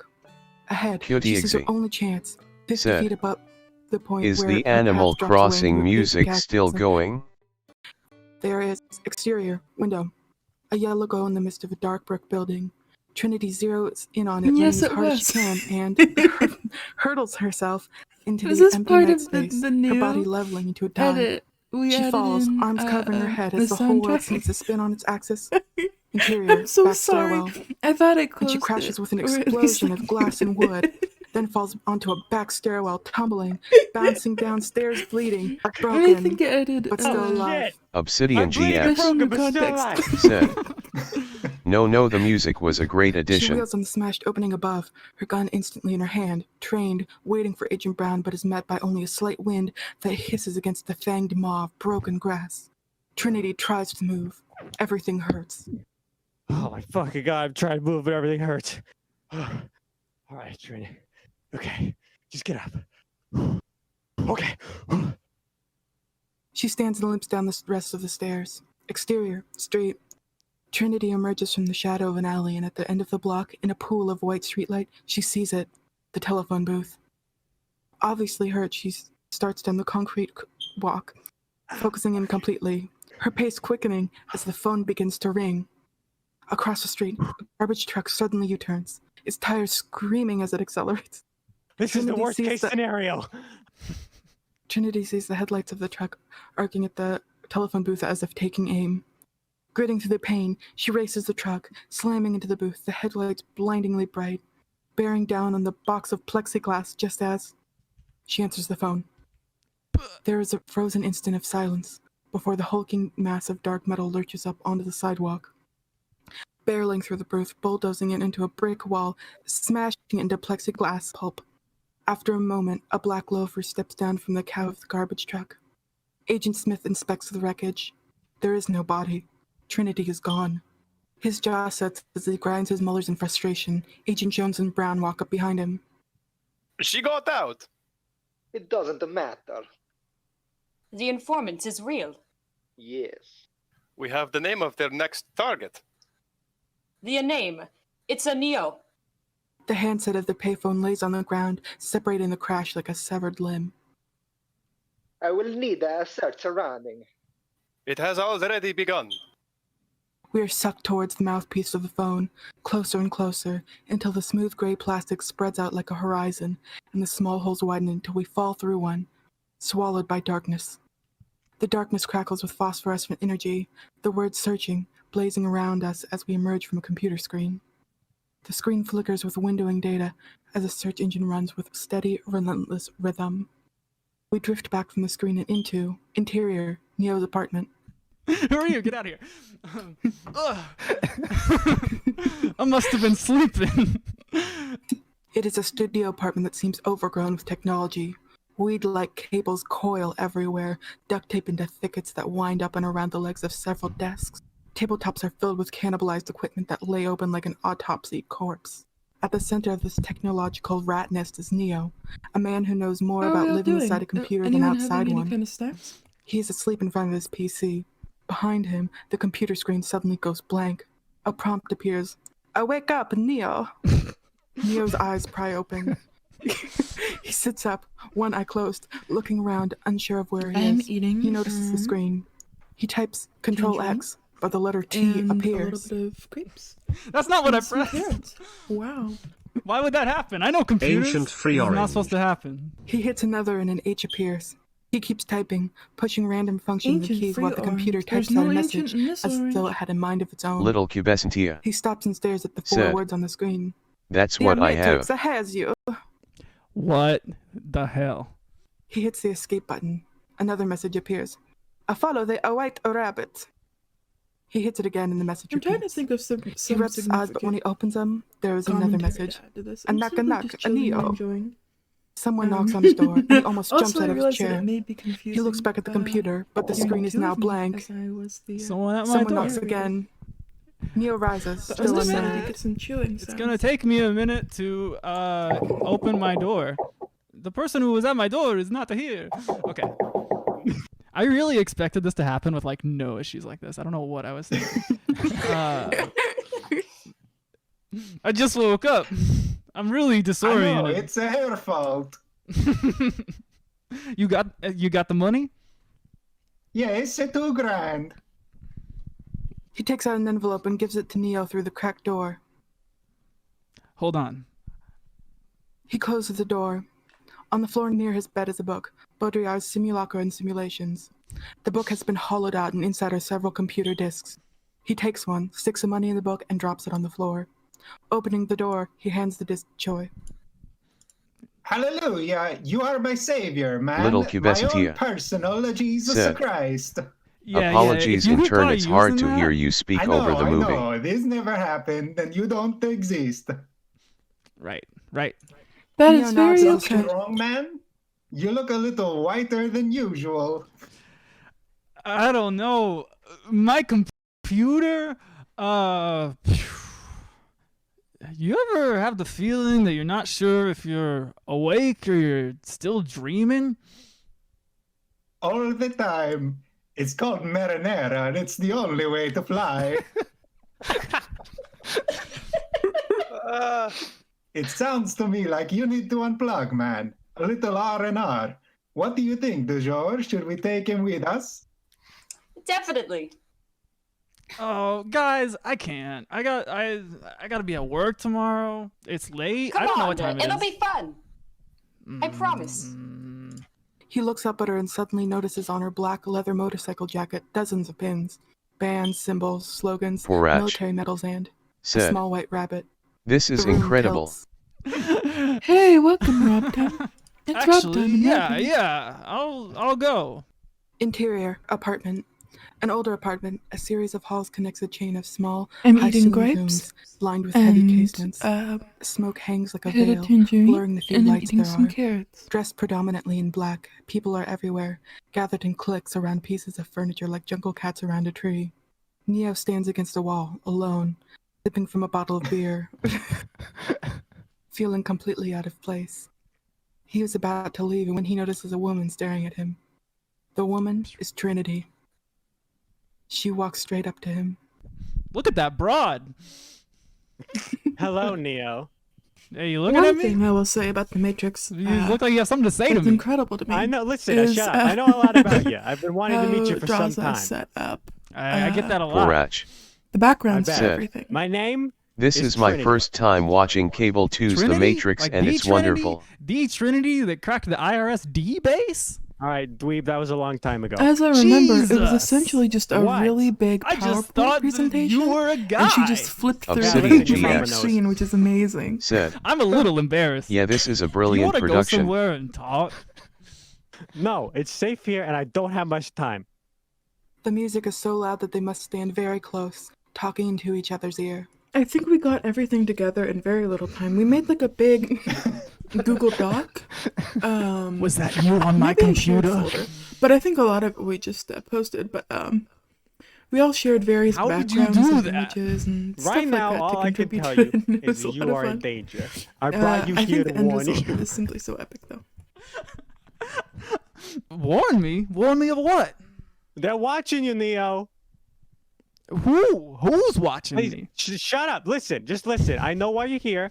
I know what you've been doing. I know why you're staying up late, play those meet and fuck detective games, you know, at Hentai Zone, what's the name, Zone 10. I know why you hardly sleep, why you live alone, and why night after night you sit at your computer. You're looking for him. Her body is against his, her lips very close to his ear.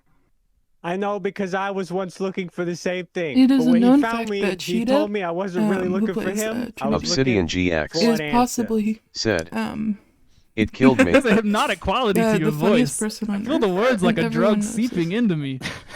Yeah, I know. I have that effect on literally every person I've ever met. It's the well, let's shut up. It's the question that drives us. The question that brought you here. You know the question just as I did. What is the Matrix? Is When that the I asked question? him, Oh, that- sorry. yes, correct. You got it, kid. But here we go. When I asked him, he said that no one could ever be told the answer to that question. They have to see it to believe it. She leans The in an- close, her lips almost touching his ear. Yeah, hold on. I'm going to come right back to you. The answer is out there, Neil, and it's looking for you, and it will find you if you want it to. She turns and he watches her melt into the shifting wall of bodies. A sound rises steadily, growing out of the music, pressing onto Neo until it is all he can hear as we cut to interior, Neo's apartment. The sound is an alarm clock, slowly dragging Neo to consciousness. He strains to read the clock face, 9:15 a.m. Ah, shit! I overslept. I was up late, and I gotta go to work. Exterior skyscraper, the downtown office of Metacortex, a software development company. I thought my boss would be here. I was worried about my boss. There's my boss. I'm sorry. Boss. Interior, Metacortex office.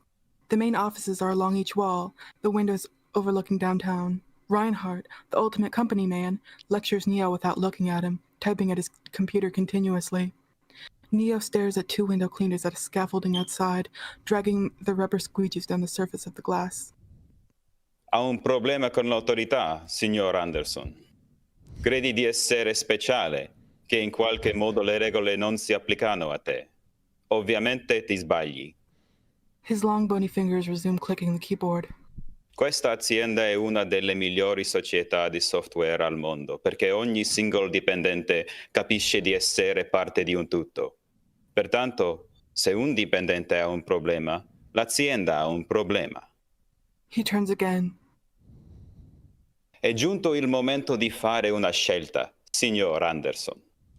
O scegli di essere alla tua scrivania in orario da oggi in poi, o scegli di trovarti un altro lavoro. Sono Porach stato chiaro? said. Yeah, boss. How was writing this? Interior, Neo's cubicle. The entire floor looks like a human honeycomb, with a labyrinth of cubicles structured around a core of elevators. We worked on Another day, another dollar. Am I right? really I intense just feel like a cog in the collaboration system. with the actually, this Name is is just Thomas the screenplay, Anderson. I think. Neo signs the electronic pad and the FedEx Most of guy it hands was him the just soft pack. changes made Hey, you have a live. good one. Don't jack off at your station. He opens the bag. Inside is a cellular phone. It seems the incident is in Obsidian his hand. It GX. rings. This bit is so funny to me. Unnerved, he flips it open. Said. 1. I do not speak Spanish. 2. I am listening to the stream without watching. 3. I know this movie too well for this to be a problem. I've been looking for you, Neo. I don't know if you're ready to see what I want to show you, but unfortunately, we have to run out of time.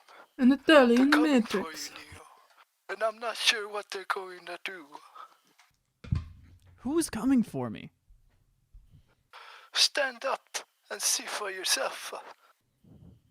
I'm trying to. I'm trying to stand up. Hold, please hold. I look over there. It's Agent Smith.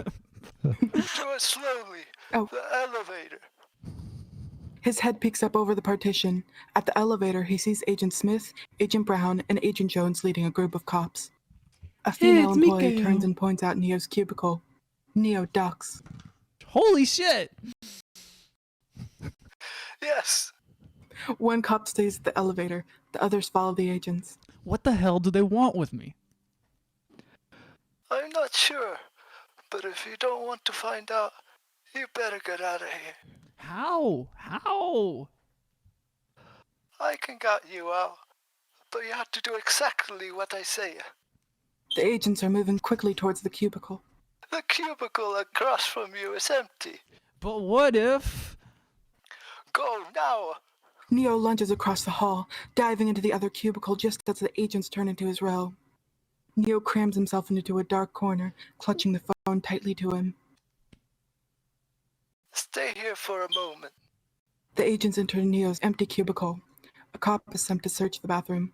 Morpheus's voice is a whisper in Neo's ear. A little longer. Matrix Brown is Green talking Milk to House another sounds simply employee. so good. See this fucking Anderson guy anywhere? When I tell you, go to the end of the road to the first office on the left. Stay as low as you can. Sweat trickles down his forehead. Now. Neo rolls out of the cubicle, his eyes popping as he freezes right behind a cop who has just turned around. Staying crouched, he sneaks away down the row, shooting across the opening to the first office on the left. Interior, empty office. The room is empty. Bene.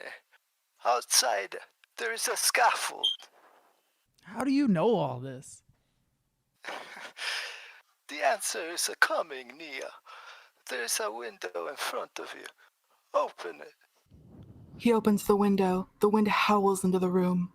You can use the scaffold to get to the roof.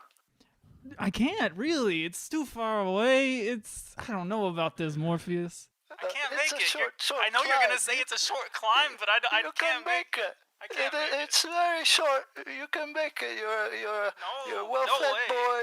This You're is a well-fed crazy. boy. You're I'm eating so every scared. No. I'm scared. Little Cubesantia I'm scared. No. said. I can feel The that I fire should do alarm it, but I beep sends won't me every because I'm fucking time I hear it. There are only two ways out of this building. One is the scaffold. The other is in their custody. You take a chance either way. I leave it to you. Click. He hangs up. Neo looks at the door, then That back at the sound? scaffold. Is the heartbeat of the Matrix. This is insane. Why is this happening to me? What did I do? I'm nobody. I didn't do anything. He climbs up onto the window ledge. Hanging onto the frame, he steps into the small ledge. The scaffold seems even farther away. You can't see this. We don't have a picture for this, so sure looks scary. The wind suddenly blasts up the face of the building, knocking Neo off balance. Recoiling, he clings hard to the frame, and the phone falls out of his hand. He watches it as it is swallowed by the distance beneath him. I'm gonna die. He climbs back into the office just as the cop opens the door. Shit. Exterior, skyscraper. The agents lead a handcuffed Neo out of the revolving doors, forcing his head down as they push him into the dark sedan. Road Gaunt. Trinity watches Said, in the rearview mirror of her motorcycle. I tried to remove it where I could, but it does add to the performance, honestly. Interior, interrogation room. Close on a camera monitor, a wide-angle view of a white room where Neo is sitting at a table alone. We move into the monitor, entering the room Cable as if the 2. monitor were a window. Said, At the same moment, Love. the door opens and the agents enter. Agent Smith sits down across from Neo. A thick manila envelope slaps down on the table. The name on the file? Anderson, Adamasa. As you can see, we've had our eye on you for a long time now, Mr. Anderson. He opens the file. Paper rattle marks the silence as he flips several pages. Neo cannot tell if he is looking at the file or at him. Are you looking at me? It seems that you have been living two lives. In one life, you are Thomas Anderson, program writer for a respectable software company. You have a social security number, you pay your taxes, and you help your landlady carry out her garbage. The pages continue to turn. The other life Eurodove. you lived in computer. Said, Where you go by the I like hacker that the boss alias man's lines Neo. were like the only thing we actually did in Italian. Virtually every computer I just crime ran it we through Google have Translate. Neo finds himself sinking into a pit. Sorry. I find myself... One of these lives has a future. Yeah, it looks like you're sinking into a pit of shit. Now, one of these lives, it has a future. And He one closes- of them does not. He closes the file. I'm going to be as forthcoming as I can be, Mr. Anderson. You are here because we need your help. He removes his sunglasses. His eyes are an unnatural ice blue. We know that you have been contacted by a certain individual, a man who calls himself a Morpheus. Whatever you think you know about this man is irrelevant. The fact is, he is wanted for acts of terrorism in more countries than any other man in the world. He is considered by many authorities to be the most dangerous man alive. He leans closer. And my colleagues believe that I am wasting my time with you. But I believe you want to do the right thing. It is obvious that you are an intelligent man, Signor Anderson, and that you are interested in the future. That is why I believe you are ready to put your past mistakes behind you and get on with your life. Neo tries to match his stare. We are willing to wipe the slate clean, to give you a fresh start, and what we are asking in return is your cooperation in bringing a known terrorist to justice. Yeah, wow. That, yeah, sounds like a real good deal. But I think I have a better one. How about I just give you the finger? He does. Oh! And you give me my phone call. Agent Smith puts his glasses back on. You disappoint me, Mr. Anderson. You can't scare me with this Gestapo crap. I know my rights. I want my phone call. And tell me, Mr. Anderson, what good is a phone call if I shut up in your face, The question unnerves Neo, and strangely, he begins to feel the muscles in his jaw tighten. The standing agents snicker, watching Neo's confusion grow Eurodove. into panic.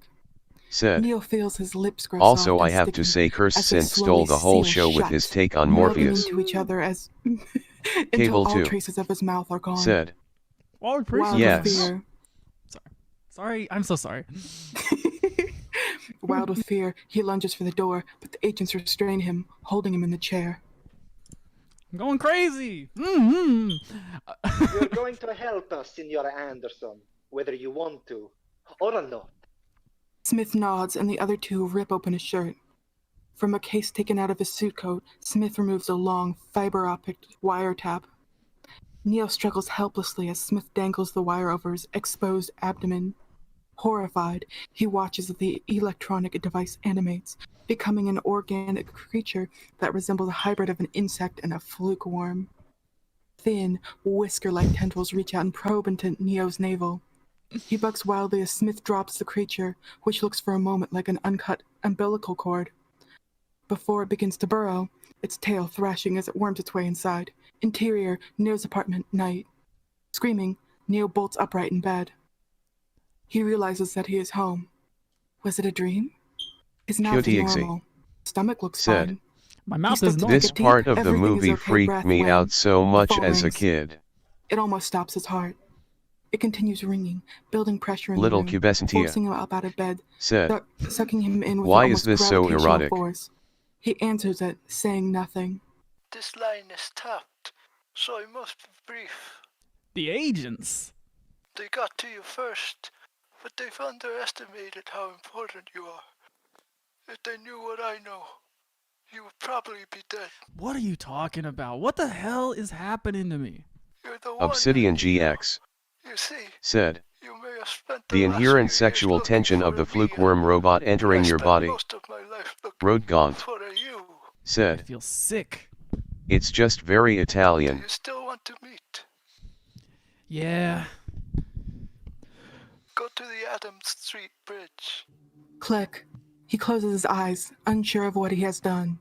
Exterior, city street, night. It is just beyond the middle of the night, that time when it seems there are no rules and everything feels unsafe. Neo's boots scrape against the concrete. Every pair of eyes he passes seems to follow him. Rain pours from a black sky. As he reaches the bridge, headlights creep in behind him. He turns just as a car slides quickly to a stop beside him. The back door opens. Get in! Freak! Interior, car. A large man named Apoc is driving. Beside him is a beautiful androgen named Switch, aiming a large gun at Neo. Window wipers beat heavily against the windshield. What the hell is this? It's necessary, Neo. Guns are for our protection. From what? From you. She lifts a strange steel and glass device that looks like a cross between a rib simulator, speculum, and air compressor. What? Hey, what are you doing? What are you doing? Hey, easy, easy. He looks at the strange device and the gun still trained on him. Why are you asking me to take off my shirt? Did I hear you correctly?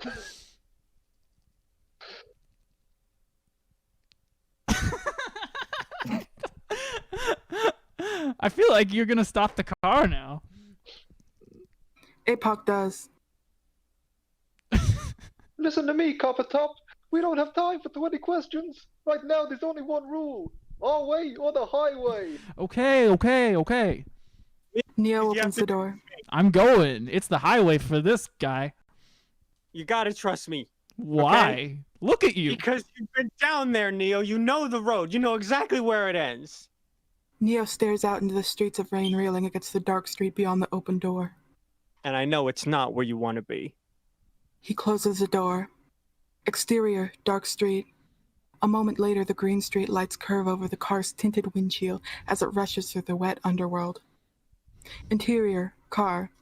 Neo grudgingly strips off his t-shirt. Should I take off my shirt? I might not. Yeah, you need to take your shirt off. Okay, now lie back. Trinity aims the device at Neo. It's just so easy to It's take off glass. my shirt. I'll do this for you. Its glass snout forming a seal over its navel. I'm embarrassed. Don't be embarrassed. This is embarrassing. I'm Switch shy. snaps the cable onto the front seat cigarette lighter. Do you want to know what this thing is? It's because we think we're bugged. Now try to relax. She turns a dial and the machine bears down on Neo's midsection, the cylinder sucking hard at his stomach. Neo screams, grunting in pain, as Trinity watches the needle on a pressure gauge climb steadily. Come on, come on. On a small monitor that projects an ultrasound-like image, we see Neo's insides begin to slither and churn. He gasps as something wriggles beneath his skin inside his stomach.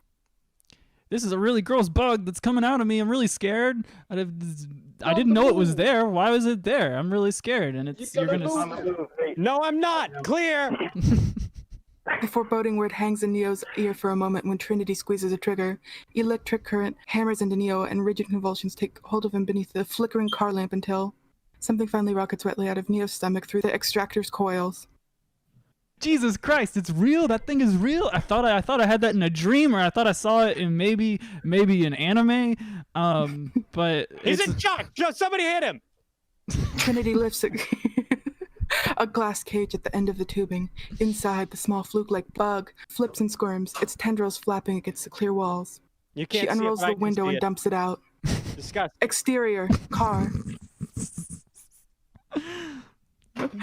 It hits the pavement with a metallic tink, reverted back into a common wiretap as the car disappears into the rainy night. Exterior, Hotel Lafayette. The car stops in a deserted alley behind a forgotten hotel. Interior, Hotel Lafayette. It is a place of putrefying elegance, a rotting host of urban maggotry. Trinity leads Neo from the stairwell down to the hall of the 13th floor. They stop outside room 1313. This is it. Neo can hear his own heart pounding. I can hear my All right, heart okay, pounding. I can hear it from here. But listen, let me give you one piece of advice. Just be honest. He knows more than your little dweeby mind can possibly imagine. Interior, room 1313. Across the room, a dark figure stares out the tall windows veiled with decaying lace. He turns and a smile lights up the room. A dull roar of thunder shakes the old building. At last. He wears a long black coat, and his eyes are invisible behind circular, mirrored glasses. He strides to Neo and they shake hands.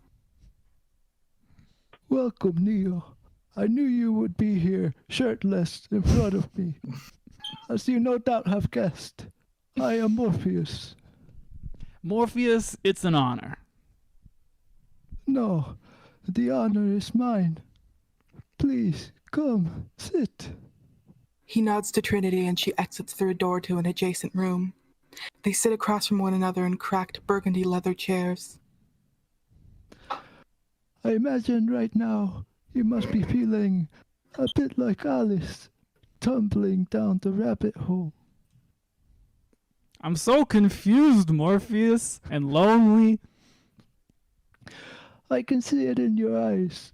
You have the look of a man who accepts what he sees because he is expecting to wake up. Morpheus slight smiles.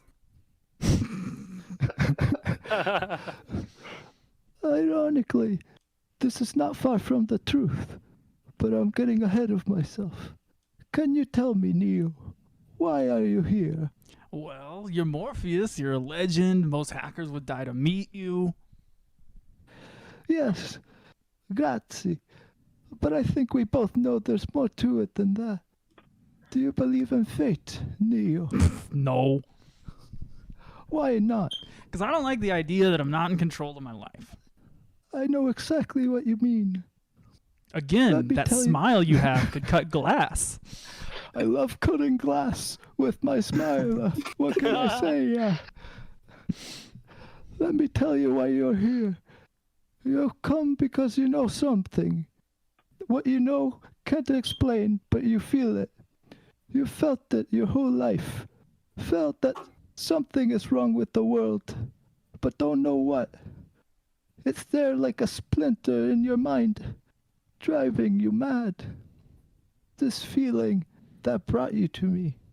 Do you know what I am talking about? The Matrix. Name of the movie. Do you know what it is? No. Oh, yes! I do want to know. I thought you asked me if I knew what it was, and I was like, if I knew what the Matrix was, would I be here? I asked the wrong thing, perhaps, possibly. Do you want to know what it is? Yes! The Matrix is everywhere. It's all around us. Here, even in this room. You can see it out your window or on your television. You feel it when you go to work or go to church or pay your taxes. It is the world that has been pulled over your eyes to blind you from the truth. What truth, Morpheus? That you're a slave, Neo. Like everyone else, you were born into bondage, kept inside a prison that you cannot smell, taste, or touch. A prison for your mind. The leather creaks as he leans back. I'm trying to capture the sound, but I have a cheap chair that doesn't creak like leather. It's fake leather. I can tell fake leather. Unfortunately, no one can be told what the Matrix is. You have to see it for Little yourself. Cubesentia. Morpheus opens Said. his hands. Transgenderism. In the right is a red pill. Smiley In face. the left, a blue pill. I'm gonna make you an offer you can't refuse. This is your last chance, Neo. After this, there is no going back. You take the blue pill, and the story ends. You wake in your bed, and you believe whatever you want to believe. The pills in his open hands are reflected in the glasses. You take the red pill, and you get to join this famiglia, and be part of this thing of ours. I'll show you how deep the rabbit hole goes. Neo feels the smooth skin of the capsules, the moisture growing in his palms. Remember that all I am offering is the truth, nothing more. Neo opens his mouth and swallows the red pill. Whoa, wait. Cheshire- I don't know what I'm gonna do here. There's just so much to think about. The red pill, the blue pill. I just really don't know. I really got to think about this. Take your time. Thank you. If there was anyone like watching me right now, I wonder what they would say if I had to make this big decision. You know, so it's a big deal. You know, I think I'm gonna take the red pill. Neo opens his mouth and swallows the red pill. The Cheshire smile returns. Hell yeah, let's go. Follow me. Interior, other room. He leads Neo into the other room, which is crammed with high-tech equipment, glowing ash blue and electric green from the racks of monitors. Trinity, APOC, Switch, and Cypher look up as they enter. APOC, are we online? Someone's gonna have to be QTXE. APOC because APOC isn't here. Said. Almost. Orbital let's He and orbital Trinity are goo. working quickly, hardwiring a complex system of monitors, modules, and drives. Porach. Said. Neo. I love how time is Italian always this against is. us. Will you take a seat there? Neo sits in a chair in the center of the room, and Trinity begins gently fixing white electrode discs to him. Looks gross. Near the chair is an old oval dressing mirror that is cracked. He whispers to Trinity, "You did all this? Trinity, you yeah, did and this?" you left your and you left your shirt in the car. She nods. She nods, placing a set of headphones over his ears. They're wired to an old hotel phone. The pill you took is part of a trace program. It's designed to disrupt your input-output carrier signal so we can pinpoint your location. What does that mean? It means buckle up, Dorothy, because Kansas is going bye-bye. Distantly, through the earphones, he hears APOC pounding on a keyboard. Sweat beads his face. His eyes blink and twitch when he notices the mirror. Wide-eyed, he stares at it as it begins to heal itself, a webwork of cracks that slowly run together as though the mirror were becoming liquid. What? How does it do that? That's so confusing and scary. Obsidian GX. It seems to only do it every once Said. in a while. I love how Cypher Cypher sounds works with exactly APOC, the same. Checking reams of phosphorescent data. Trinity monitors Neo's electric vital signs. Neo reaches out to touch the mirror and his fingers disappear beneath the rippling surface.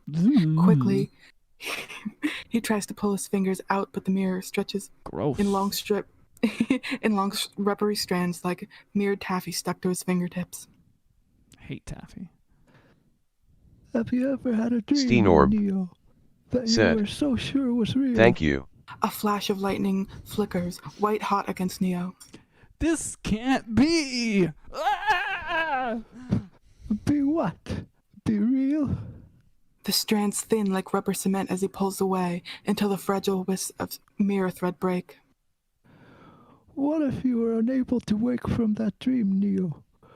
How would you know the difference between the dream world and the real world?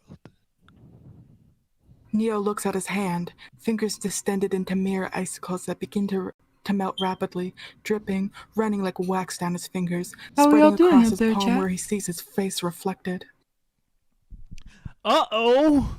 It's going into replication. I made something that can only be described Still as a nothing. weird Morpheus strawberry takes out a soup. cellular phone and dials a number. Tank, we're gonna need the signal soon. The mirror gel seems to come to life, racing, crawling up his arms like hundreds of insects. The mirror creeps up his neck as Neo begins to panic, tipping his head as though he were sinking into the mirror, trying to keep his mouth up. It's cold! I'm freaking! I got fibrillation! Mamma mia! Hey, Buck! Streams of mercury run from Neo's nose. Targeting! Almost there! An alarm on Trinity's monitor erupts. He's going into arrest! To Look, make me I got strawberry them. soup, I put a No, bunch of Tank, strawberries no. in the microwave for 4 minutes. His eyes And tear I with added mirror, some Splenda. rolling up and closing as a high-pitched electric And I stream made a erupts in the crumble headphones. with It is a some piercing shriek like a almond computer flour. calling to another computer. And I made a Body butter, arcs in agony and we and are it's pulled really gross. like we are pulled into the holes of the phone, sucked into a scream and swallowed by darkness. Interior, Little power plant, Cubesentia man's body, said, floating in I have only heard of a The Matrix. magenta- I never officially watched it. I'm glad this is my first time experiencing fighting it. against the thick gelatin, metal tubes, surreal Little versions of hospital Cubesentia tubes, obscure his said, face. Other You lines, should microwave like ivys, grapes. are connected to limbs and cover his genitals. He is struggling desperately Okay, now. now this is epic. Air I bubbles love into the the jello freeze but does not grapes. break the surface. Pressing up, the Eurodove surface distends, stretching like said, a red rubber You should do Vacuum. surgery on a grape. Cool. like a red like a red rubber cocoon. Unable to breathe, I did he surgery fights on a wildly to grape. stand, clawing at the thinning elastic shroud until Yesterday? it ruptures. A hole widening in his mouth as he sucks for air, tearing himself free. He emerges from the cell. It is Neo. This is so gross. I'm freaking out. What is all this stuff? I'm covered in goo. I'm in a pod. It looks like an egg. Am I an egg? Eurodove What's happening? said, I'm I'm has hearing never happened reports to that me they did before. surgery on a grape. I'm Bro bald Gaunt Naked. and His naked. body slick said, with gelatin. Dizzy, At Little nauseous. He waits Cubesentia for I his did vision edit to the focus. script, He is so it standing in isn't an oval actually capsule too of clear different. alloy filled with magenta Little gelatin, Cubesentia the surface of which has solidified like said, curdled milk.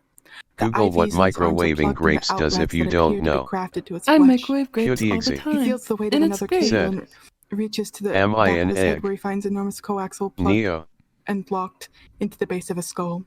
He tries to pull it out, but it would be easier to pull off a finger. To either side, he sees other tube-shaped pods filled with magenta gelatin.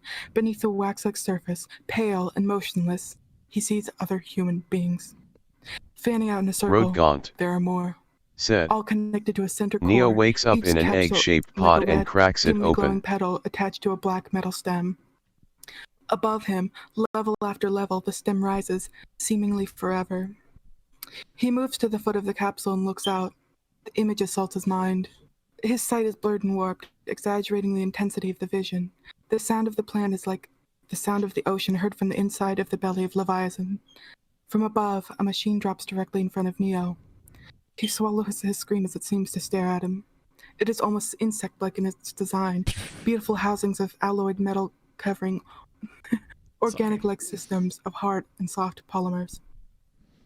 The machine seizes hold of Neo, paralyzing him as the cable lock at the back of the neck spins and opens. The cable disengages itself. A long, clear plastic needle and cerebrum chip slides from the interior of Neo's skull with an ooze of blood and spinal fluid. Gross. The other connective hoses snap free and shake away as the machine lets Neo go. Suddenly, the back of the suit opens in a tremendous Steenorb vacuum, like an airplane said, door opening, sucks cracks the open a gelatin pod. and then Neo into a black hole. I'm going down Interior. a slide. Interior, waistline. The pipe is a waste disposal system and Neo falls, sliding with the clot of gelatin. Banking through pipe spirals and elbows, flushing up through grease traps clogged with oily clumps of cellulite. Road Gaunt Interior, sewer said, main. Neo begins cracking to drown a when he is cold suddenly pod snatched with from the the flow boys. of waste. The metallic cable then lifts, pulling him up under the belly of the futuristic flying machine hovering above the sewer main. What is this? Interior, hovercraft. The metal harness opens and drops the half-conscious Neo onto the floor. Human hands and arms help him as he finds himself looking straight at Morpheus. He slight smiles. Welcome to the real world, Neo. I'm gonna Neo pass passes out. out. Fade in. Interior. Hovercraft. We have no sense of time. We hear voices whispering. We were done at Trinity. We found them. Yeah, I hope you're right.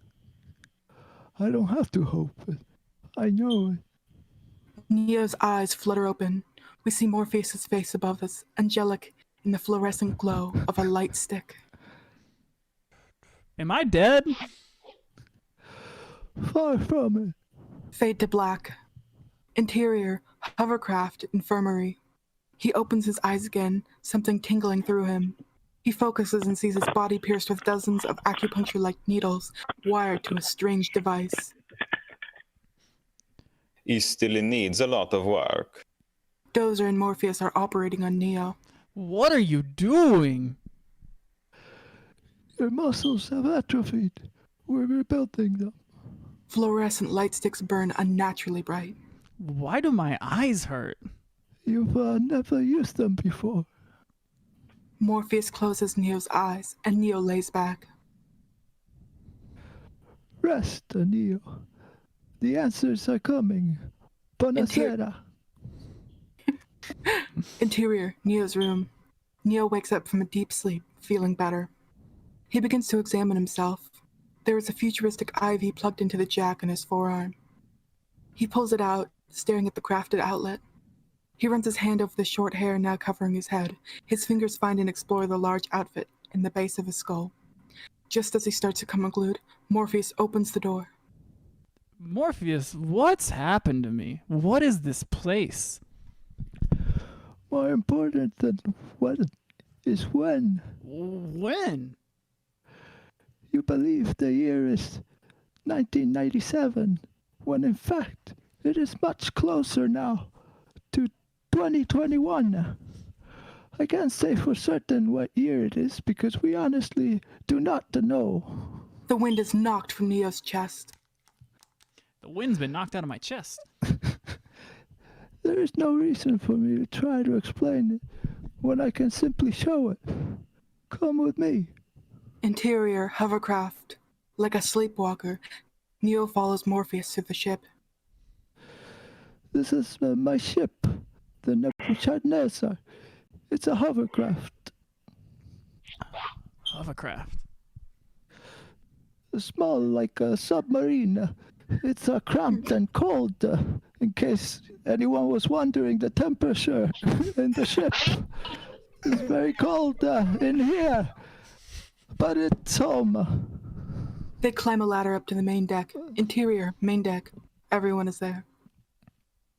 Everybody's here. Everybody's gonna show up in 1 second. Everybody's here. Not that one, though. This is the main deck. You know most of my crew. The ones you don't know, that's Mouse, Cypher, and Swisha. Those two guys are Tank and Dozer. The names and faces wash meaninglessly over Neo. It's meaningless to me. And this is the core. This is where we broadcast our pirate signal and hack into the Matrix. It is a swamp of bizarre electronic equipment. Vines of coaxial hang and snake to and from huge monolithic battery slabs, a black portable satellite dish, and banks of life systems and computer monitors. At the center of the web, there are 6 ectoskeleton chairs made of a polyalloy frame and suspension harness. Near the circle of chairs is the control console and operator station where the network is monitored. You want to know what the Matrix is, Neo? The answer is right here. He touches the back of Neo's head. Why are you doing that? Don't ask me before you touch me, please. I'm weird about it. We're a family now. We do all these things. Help him, Trinity. Neo allows himself to be helped into one of the chairs. He feels Morpheus guiding a coaxial line into the jack at the back of his neck. The cable has the same kind of cerebrum chip we saw inside the plant. This will feel, how you say, a little weird. There are several disturbing noises as he works the needle in. We move in as Neo's shoulders.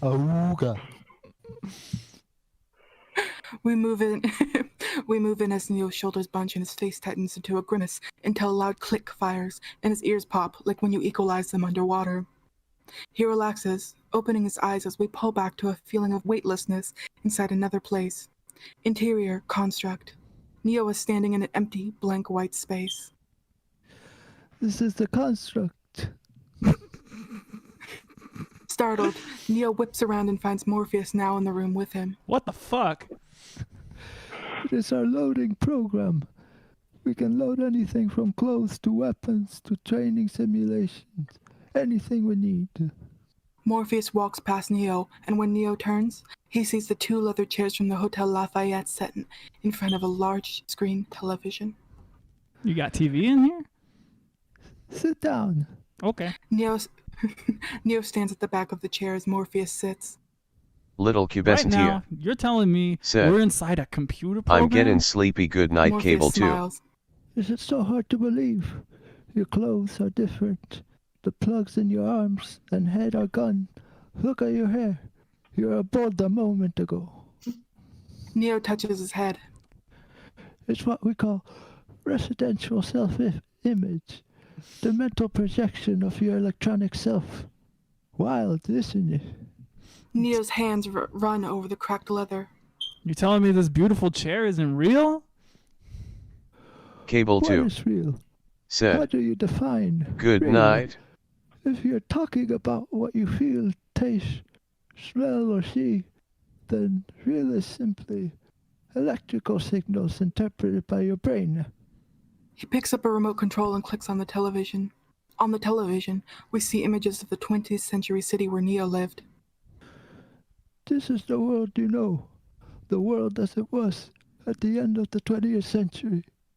It exists now only as part of a neural interactive stimulation that we call the Matrix. He changes the channel, and we see a very different city as we enter the television. You have been living inside a dream world, Neo. As in Baudrillard's vision, your whole life has been spent inside the map, not the territory. This is the world as it exists today. In the distance, we see the ruins of a future city protruding from the wasteland like the blackened ribs of a long dead corpse. The desert of the real. Beneath us, the water is gone. We turn and descend, spiraling down towards the lake bed, which is scorched and split like burnt flesh, where we find Morpheus and Neo. Neo clings to the chair, trying to get his bearings. I'm freaking out. We have only bits and pieces of information. What we know for certain is that at some point in the early 21st century, all of mankind was united in celebration. Through the blinding inebriation of hubris, we marveled at our magnificence as we gave birth to AI. AI? You mean artificial intelligence? Yes, a singular consciousness that spawned an entire race of machines. I must say I find it almost funny to imagine the world slapping itself on the back, toasting the new age. I say almost funny. He looks up and his sunglasses reflect the obsidian clouds rolling overhead. Obsidian clouds overhead? We don't know who struck first, us or them.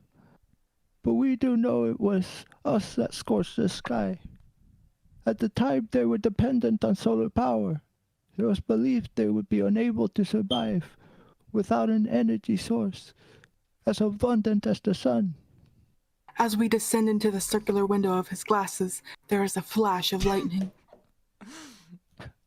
Throughout human history, we have been dependent on machines to survive. Fate, it seems, is not without a sense of irony. Exterior, fetus fields. On the flash, we pull back from the darkness which reveals itself to be the black eye of a fetus. Oh, I have to talk so much. I almost wish I was kidnapped soon. The machines discovered a new form of a fusion. All they needed was a small electrical charge to initiate the reaction. The fetus is suspended in a placenta-like husk, where its malleable skull is already growing around the brain jack. The human body generates more bioelectricity than a 120-volt battery and over 25,000 BTUs of body heat. The husk hanging from a stalk is plucked like a thresher-like farm machine. There are fields, endless fields, where human beings are no longer born. We are grown. We rise up, the field stretching in every direction to the horizon, lightning tearing open the sky as a harvester sweeps past us. Interior, power plant. From the yawning black of the waistport, we begin to pull back as it snaps shut. Red amniotic gel flows from it into the pod below us, pulling around a tiny newborn that suckles its feed tube. For the longest time, I couldn't believe it, but then I saw the fields with my own eyes. Watched them liquefy the dead so they could be fed intravenously to the living and standing there, facing the efficiency, the pure, horrifying precision. I came to realize the obviousness of the truth. Still pulling back, we see the image of the power plant now on the television as we return to the white space of the construct. Interior, construct. Morpheus steps into view as he clicks off the television. What is the Matrix? Control. He opens the back of the television remote control. The Matrix is a computer-generated dream world, built to keep us under control in order to change a human being into this. He holds up a copper-top battery. I don't have. It says you're holding up a copper-top battery. I don't see it. I think maybe there might be a problem with your construct. But I don't believe this. I don't believe any of this. It's not possible. This sounds stupid, honestly. I didn't say that it would be easy in Neo, both to believe this or to see this battery, which I only had at AAA. I apologize. I just said that it would be the truth. All right, stop. Get me out. I want out. I'm freaking out. I'm gonna throw up. I'm gonna hurl. I have a stomach ache, and I need to go. I need to go to bed. I think it's been a while since I've gone to bed. Interior, main deck. His eyes snap open and he thrashes against the chair, trying to rip the cable from the back of his neck. Get this stuff off of me. Easy, Neo. Easy. Dozer holds them while Trinity unlocks it. Once it's out, he tears away from them, falling as he trips free of the harness. Get this thing out of me. Don't touch me. Get away from me. I don't believe it. On his hands and knees. He's gonna pop! He reels as the world spins. Sweat pours off him as a pressure builds inside his skull, as if his brain has been put into a centrifuge. It's like my brain has been put into a centrifuge. I'm gonna hurl. Oh, now he's gonna pop. Vomiting violently, Neo pitches forward and blacks out. This is the same He blinks. He blinks, regaining consciousness. The room is dark. Neo is stretched out on his bed. I'm very disoriented. I can't go back, can I? Morpheus is sitting like a shadow on the chair in the far corner. No, but if you could, would you really want to? Deep down, Neo knows that answer. I feel that I owe you an apology. There's a rule that we do not free a mind once it reaches a certain age. It is dangerous. They have trouble letting go. Their mind turns against them. I've seen it happen. I'm sorry. I broke the rule because I had to. He stares into the darkness, confessing as much to himself as to Neo. When the Matrix was first built, there was a man born inside that had the ability to change what he wanted, to remake the Matrix as he saw fit. It was this man that freed the first of us and taught us the truth. As long as the Matrix exists, the human race will never be free. When he died, the Oracle prophesied his return and envisioned that his coming would hail the destruction of the Matrix, an end to the war, and freedom for our people. That is why there are those of us that have spent our entire lives searching the Matrix, looking for him. Neo can feel his eyes on him. I did what I did because I believe the search is over. He stands up. Get some rest. You're gonna need it. You're gonna need it too, man. You sound haggard. No, you're gonna need it. What am I gonna need it for? For your training. Interior, hovercraft. There is no morning. There is only darkness. And then the fluorescent light sticks flicker on. Interior, Neo's room. Neo is awake in his bed, staring up the lights. The door opens and Tank steps inside. Morning. Did you sleep? Hi, Tank. No. You will tonight. I guarantee it. I'm Tank. I'll be your operator. He offers his hand and Neo shakes it. He notices that Tank doesn't have any jacks. You don't have any jacks.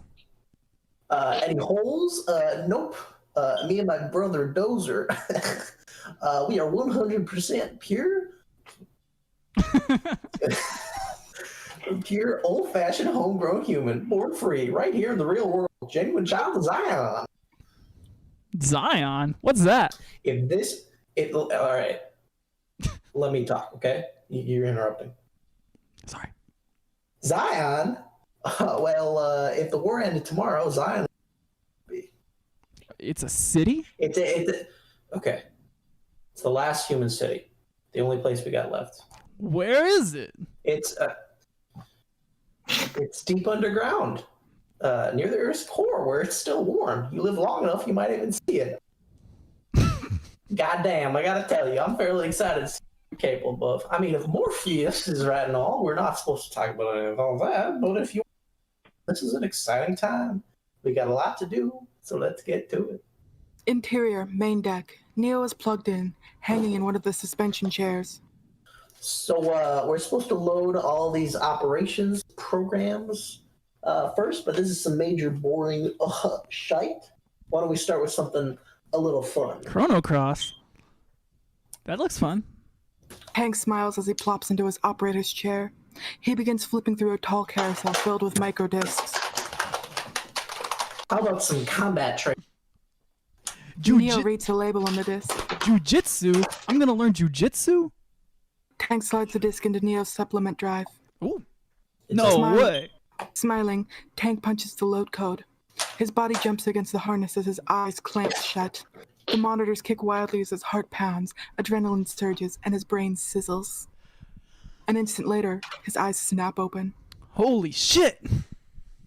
Hey, Mikey, likes it. Ready for more? Hell yes. Interior, main deck. Close on, a computer monitor's gray pixels slowly fill a small, half-empty box. It is a meter displaying how much download time is left. The title bar reads, Combat the Series, 10 of 12. File categories flashing beneath it. Asavate, Jujitsu, Genpo, Drunken Boxing. Morpheus walks in. How is he? 10 hours straight. He's a machine. Neo's body spasms and relaxes as his eyes open. Breath hissing from his lips. Sorry. You don't have to. Don't worry about it. I just look like I had a really good time. Did you know a sneeze is like 10% of an orgasm? I don't know why I was thinking about that. I know Kung Fu now, by the way. Show me. Interior, dojo. They are standing in a very sparse Japanese-style dojo. I'm just so confident I don't even have to look at you. This is a sparring program, similar to the program reality of the Matrix. It has the same basic rules like gravity. What you must learn is that these rules are no different than rules of a computer system. Some of them can be bent, others can be broken. Understand? Capiche? Neo nods as Morpheus assumes a fighting stance. Then hit me, if you can. Neo assumes a similar stance, cautiously circling until he gives a short cry and launches a furious attack. It is like a Jackie Chan movie at high speed, fists and feet striking from every angle as Neo presses his attack, but each and every blow is blocked by effortless speed. Interior, main deck.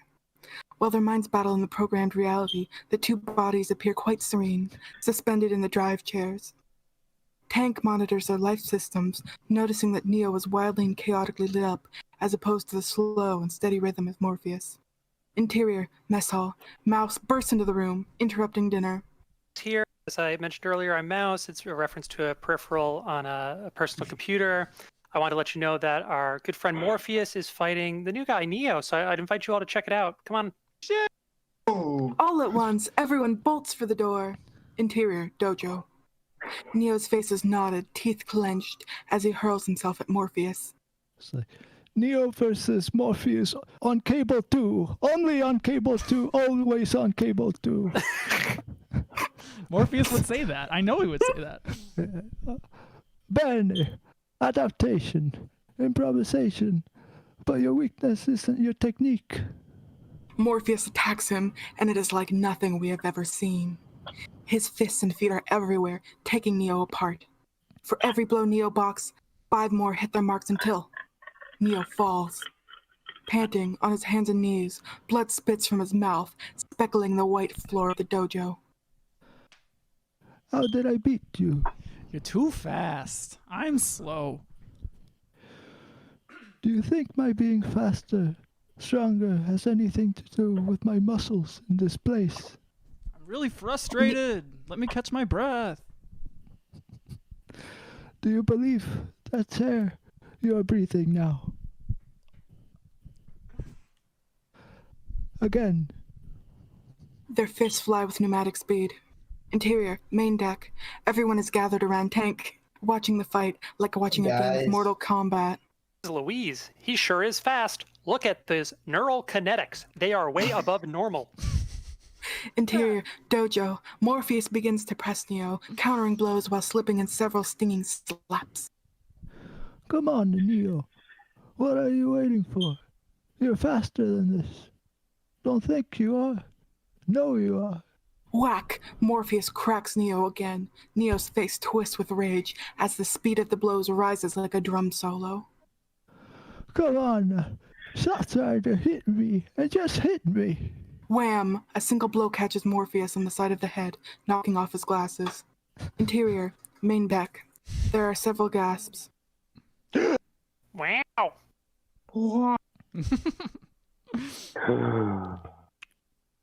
Interior, dojo. Morpheus rubs his face and smiles. I know what you're trying to do. I'm trying to free your mind, Neo. But all I can do is show you the door. You're the one that has to step through. Tank, load the jump program. Yeah, let me just grab this disc. One of the best games ever made. Oh, no. Jump. Interior, hovercraft. APOC and Switch exchange looks as Tank grabs for the disc. Interior, construct, rooftop, day. Morpheus and Neo are again in the white space of the construct.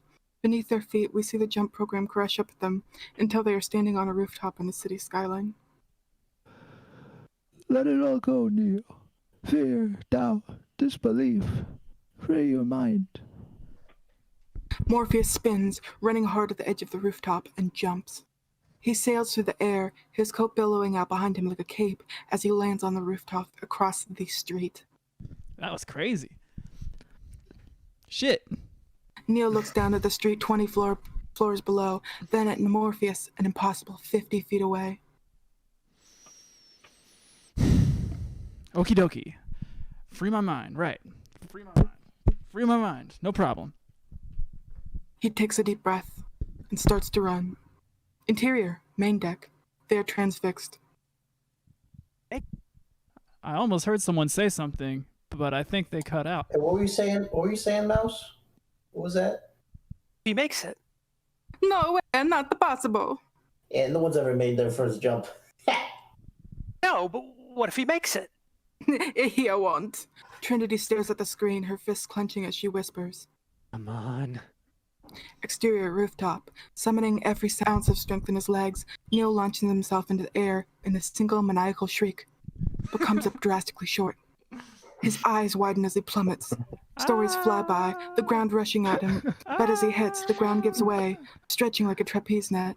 He bounces and flips, slowly coming to a rest, flat on his back. He laughs, a bit unsure, wiping the wind-blown tears from his face. Morpheus exits the building and helps him to his feet. Do you know why you didn't make it? Give me a minute. I'm sorry, I'm excited. For reasons that will be revealed later in the movie. Now that I've caught my breath, can you ask me the question again?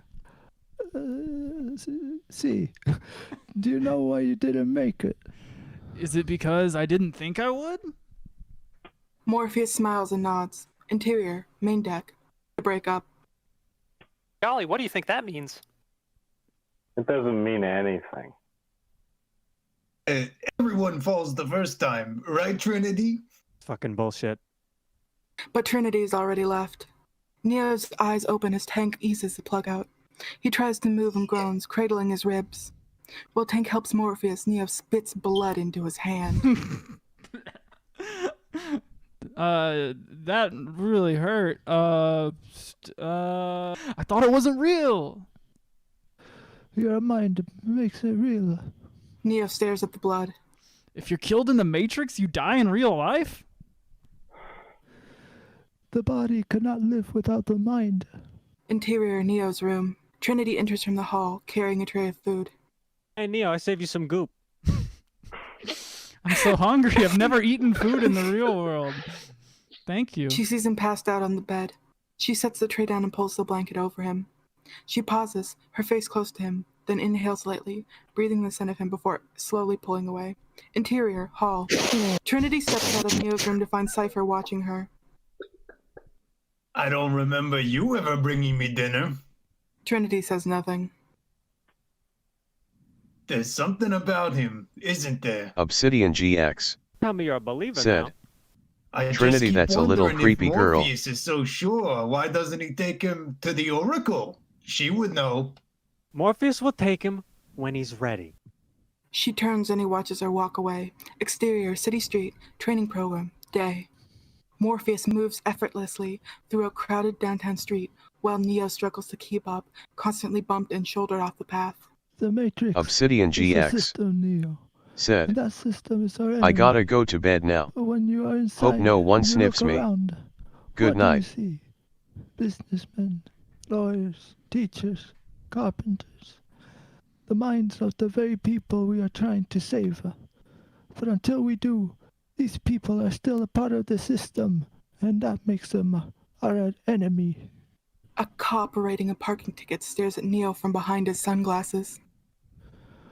You have to understand that most of these people are not ready to be unplugged, and many of them are so inured, so hopelessly dependent on the system, that they will fight to protect it. A beautiful woman in a red dress smiles at Neo as she passes by. Were you listening to me, Neo? Or were you looking at that woman in the red dress? I wasn't listening to you, that's for sure. She's mine, you bastard! Look again! Neo turns just as Agent Smith levels a gun at his face. Neo screams. Ah! Freeze it. Everything except Morpheus and Neo freezes. You're telling me this isn't the Matrix? It looks like the Matrix. No. It's another training program designed to reach out one thing. If you are not one of us, you are one of them. Well, what are they? Sentient programs. They can move in and out of any software still hardwired to their system. That means that anyone that we haven't unplugged is potentially an agent. Inside the Matrix, they are everyone and they are no one. Neo stares at the agent. We've survived by hiding from them, running from them, but they are the gatekeepers. They're guarding all the doors, holding all the keys, which means that sooner or later, someone is going to have to fight them. You're looking at the lady with the red dress again, aren't you? I'm just been so confused. Finally, something to latch on. This beautiful dame. I would like to see more of her. Maybe she can come by later. If it's a program, you can probably just bring her up, right? But who are you talking about? I'll talk to the crew to approach you with sketchy offers about the red lady later. I'd like that. But what were you saying? I won't lie to you, Neo. Every single man or woman who has stood their ground, who has fought an agent, has died. But where they failed, you will succeed. Why, though? I've seen an agent punch through a concrete wall. Men have emptied entire clips at them and hit nothing but air. Yet their strength and their speed are still based on a world that is built by rules. Because of what they will never be as strong or as fast as you can be. Neo scratches his head. What, are you trying to tell me that I can dodge bullets or something? Like a superhero? Like Flash Gordon? Like Superman? Or the Silver Surfer? Like Mario. I'm trying to tell you that when you're ready, you won't have to. Morpheus' cell phone rings, and he flips it open. You seem to be opening your phone. I'm open. We got trouble. Exterior sewer main. The Nebuchadnezzar blisters by, trailing a swirling supercharged electromagnetic wake. Interior cockpit. Morpheus slides into the co-pilot's chair next to Dozer. Did Zion send this warning? No, another ship. Big Brother, I think. They're running a parallel pipeline. Morpheus scans the decayed landscape of the sewer main that rolls by as Neo and Trinity squeeze into the cockpit behind him. An alarm begins to sound. Shit. Squiddy's sweeping in quick. Set it down in there. Squiddy? Did you say Squiddy? It's a sentinel. It's okay. It's a killing machine designed for one thing. Search and destroy. Neo feels the ship rock to the side as it squeezes into a tiny supply line. Exterior, hovercraft. The Nebuchadnezzar sits down, almost wedged into a pipe that barely accommodates its size. Interior, cockpit. Morpheus clicks the intercom. How we doing, Tank? Interior, main deck. Tank works furiously at the operator station as the ceaseless whir of the ship's turbines grind to a halt. The main deck is plunged into dark silence. The rest of the crew stands behind him as he whispers. Power offline. Be armed and ready. Should we be quiet? It seems like we should be quiet right now. Oh, yeah. Shut the fuck up. Tank's fingers curl around a small key that glows a dim red. Interior, cockpit. Neo leans into Trinity's ear. What's an EMP? It's an electromagnetic pulse, okay? It disables any electrical system in the blast radius. It's the only weapon we have against the squids. Dozer looks up. Now we wait. Through the cockpit's windshield, the vast cavern of the sewer main yawns before them.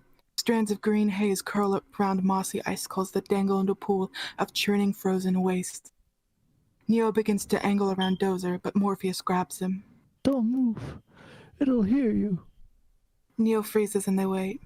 Without the Nebuchadnezzar's heating system, the temperature in the cockpit begins to rapidly drop. The crew members huddle together, their breath freezing into a uniform cloud as it gets colder and colder.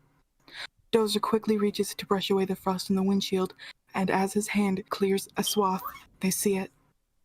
In the darkness, a shifting shadow of mechanized death. It is beautiful and terrifying. Black alloy middle skin flickers like sequins beneath sinewy coils and skeletal appendages. Neo can feel the hairs on the back of his neck rise as it silently glides over them with shark-like malevolence until it disappears into the darkness. In the frozen little room, everyone breathes a little easier. It's gone. Interior, hall. The ship is quiet and dark. Everyone is asleep. Interior, main deck. The core glows with monitor light. Cypher's in the operator chair as Neo comes up behind him. Hey, Cypher. Shit, Neo, you scared the bejesus out of me. Sorry. I'm new. No, it's all right. Neo's eyes light up as he steps closer to the screens that seem alive with the constant flow of data. What is that? Is that? Yeah, it's the Matrix. Neo stares at the endlessly shifting river of information, bizarre codes and equations flowing across the space of the monitor. Do you always look at it encoded? You have to. The image translators sort of work for the construct programs, but there's way too much information to decode the Matrix. You get used to it, though. Your brain does all the translating. I don't even see the code. All I see is blonde, brunette, redhead. You want a drink? Please. Neo nods and he pours a clear alcohol from a plastic jug. You know, I know what you're thinking, because right now I'm thinking the same thing. Actually, to tell you the truth, I've been thinking the same thing since I got here. He raises the glass. Why, oh, why didn't I take the blue pill? He throws a shot down his throat. Neo does the same and it almost kills him. Smiling, Cypher slaps him on the back. Good shit, Doza makes it. It's good for two things, degreasing engines and killing brain cells. Red-faced, Neo finally stops coughing. Cypher pours him another. Can I ask you something? Did he happen to tell you why he did it? What do you mean? Why you're here? Yeah, he told me. Jesus, what a mind job. You're here to save the world. You gotta be shitting me. What did you say to something like that? Neo looks down at his drink. I'm gonna let you in on a little secret here. Now, don't you tell him I told you this, but this ain't the first time Morpheus thought he found the one. Really? I'm the one. Maybe. You bet your ass. It keeps him going. Maybe all of us. How many ones were there? 5, since I've been here. 5 ones. What happened to them? Dead. All of them. How? Honestly, Morpheus. He got them all amped up, believing in bullshit. I watched them take on an agent, and I watched each one of them die. Little piece of advice. You see an agent, you do what we do. Run. Run your ass off. Neo gulps down another shot. Thanks, Cypher. Thanks for the drink and the pep talk. You seem like a real stand-up guy. Thank you for being honest with me. Yeah, time. I love honesty. Cypher nods as Neo heads for the ladder. Sweet dreams, baby. Interior, restaurant night. Chamber music and the ambience of wealth soak the restaurant around us as we watch a serrated knife saw through a thick, gorgeous steak. The meat is so perfect, charred on the outside, oozing red juice from the inside, that it could be a dream. We hear a voice that we recognize immediately. Do we have a deal, Senora Reagan? A fork stabs the cube of meat, and we follow it up to the face of Cypher. You know, I know that this steak doesn't exist.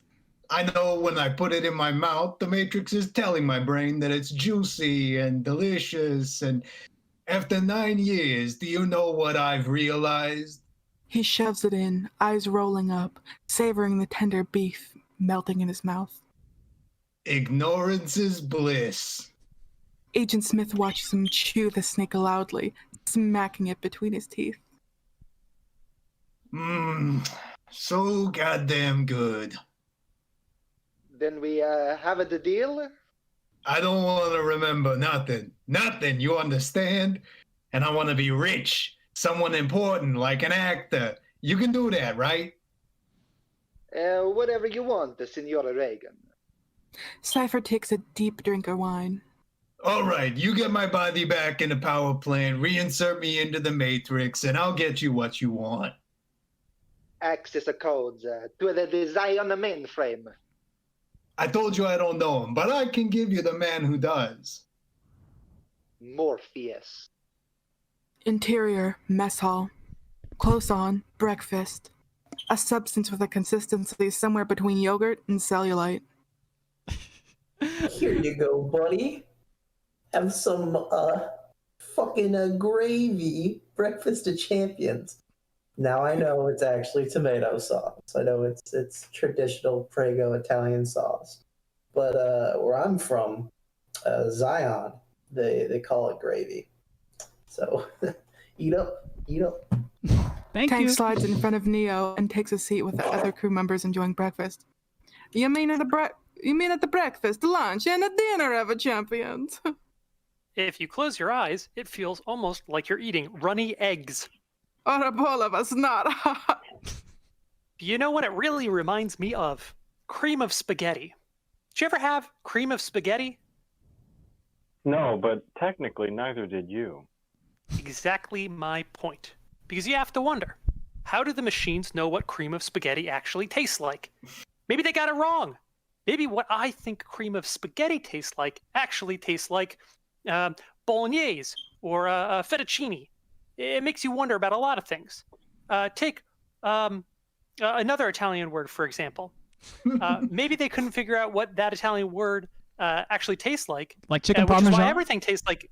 Yes, like that's an Italian word. And maybe. Shut up, a mouse! Neo scoops up a spoonful. It's a single-celled protein combined with synthetic aminos, vitamins, and minerals. Everything your body needs. We grow it in a vat. He sidles up to Neo. Is it Neil or Neo? Well, my parents call me Neil. Okay, so Neo, so I understand you've run through the agent program, right? You know that I wrote the program. Oh yeah? You're like 16. You're a baby. I'm 15. Thank you, though. So, what do you think of her? Of who? The broad? Yeah, the woman in the red dress. I designed her. She doesn't do much talking, but if you'd like, to meet her, I could arrange a more personalized milieu. That's exactly what I want. That's the only thing I want. The digital pimp hard at work. Pay no attention to these hypocrites, Neil. To deny our impulses is to deny the very thing that makes us Italian. Morpheus enters. I want every half-hour standby. We're going in. I'm taking Neo to see her. With that, he turns and leaves. See who? The Oracle. Interior, main deck. Everyone is strapped into their chairs. Tank is at the operator's station.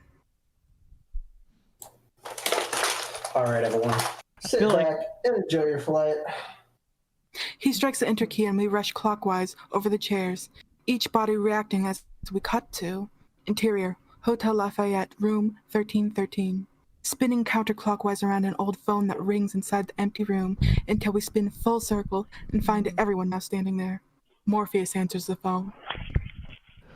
We're in.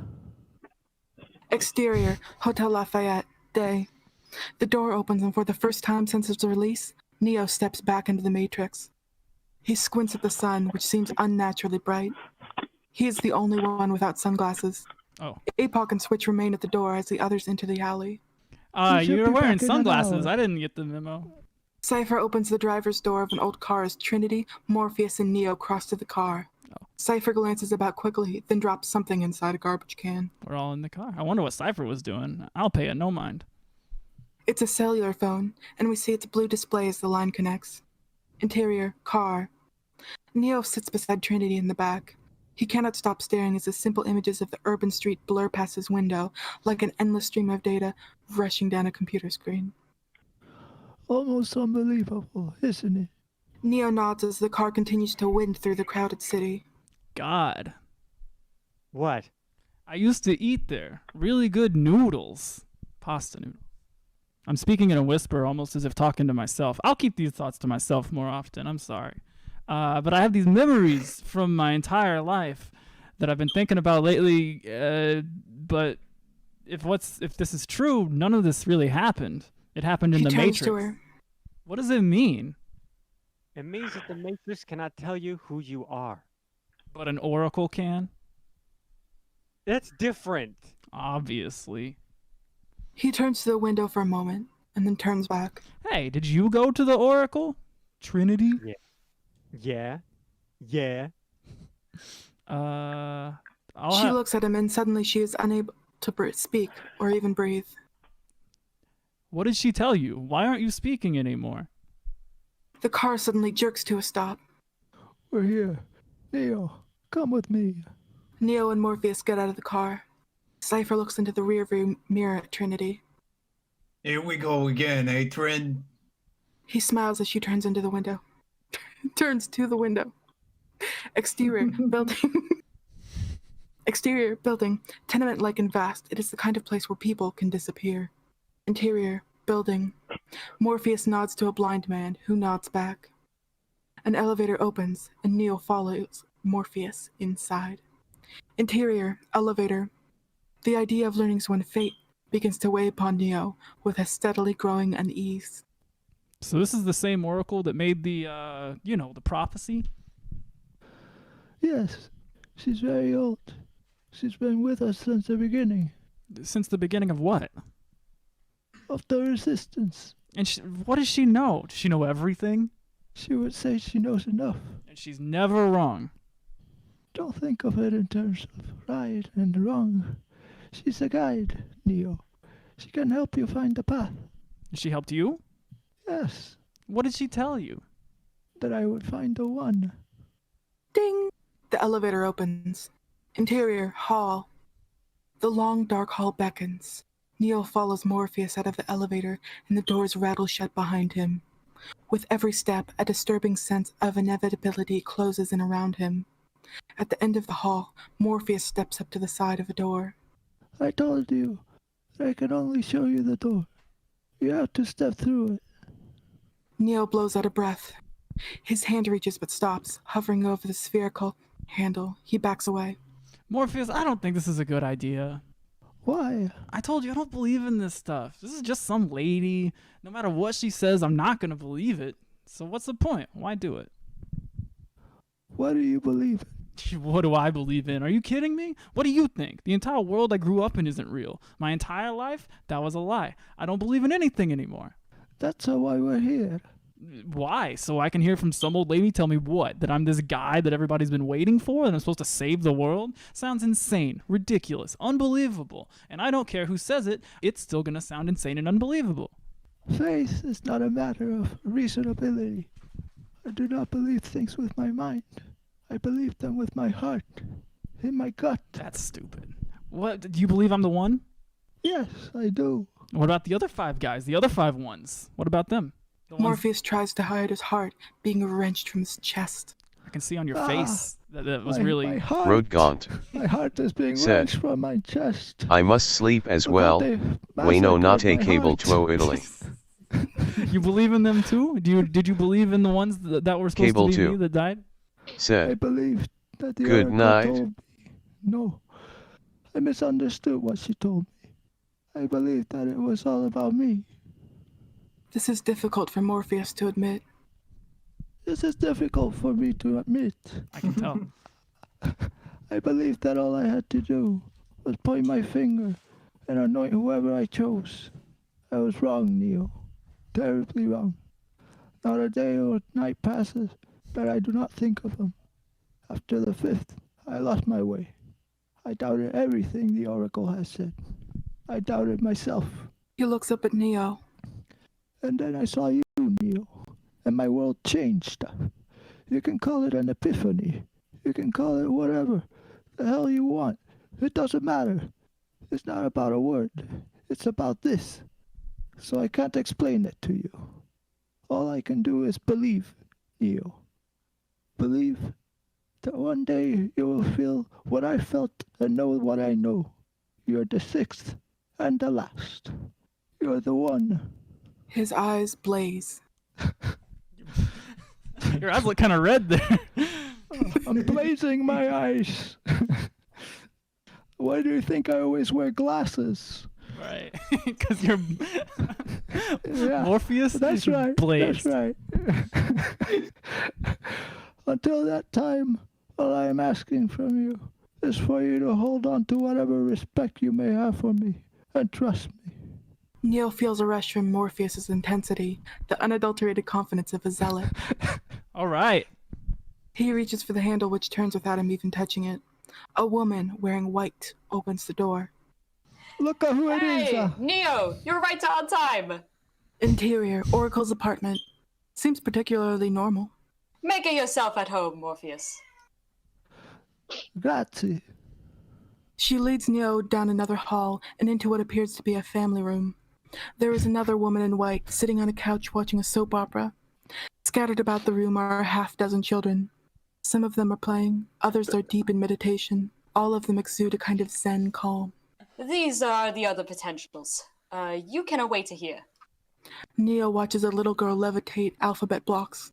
Closer to him, a skinny boy with a shaved head holds a spoon which sways like a blade of grass. In front of him is a pile of spoons bent and twisted into knots. Neo crosses to him and sits.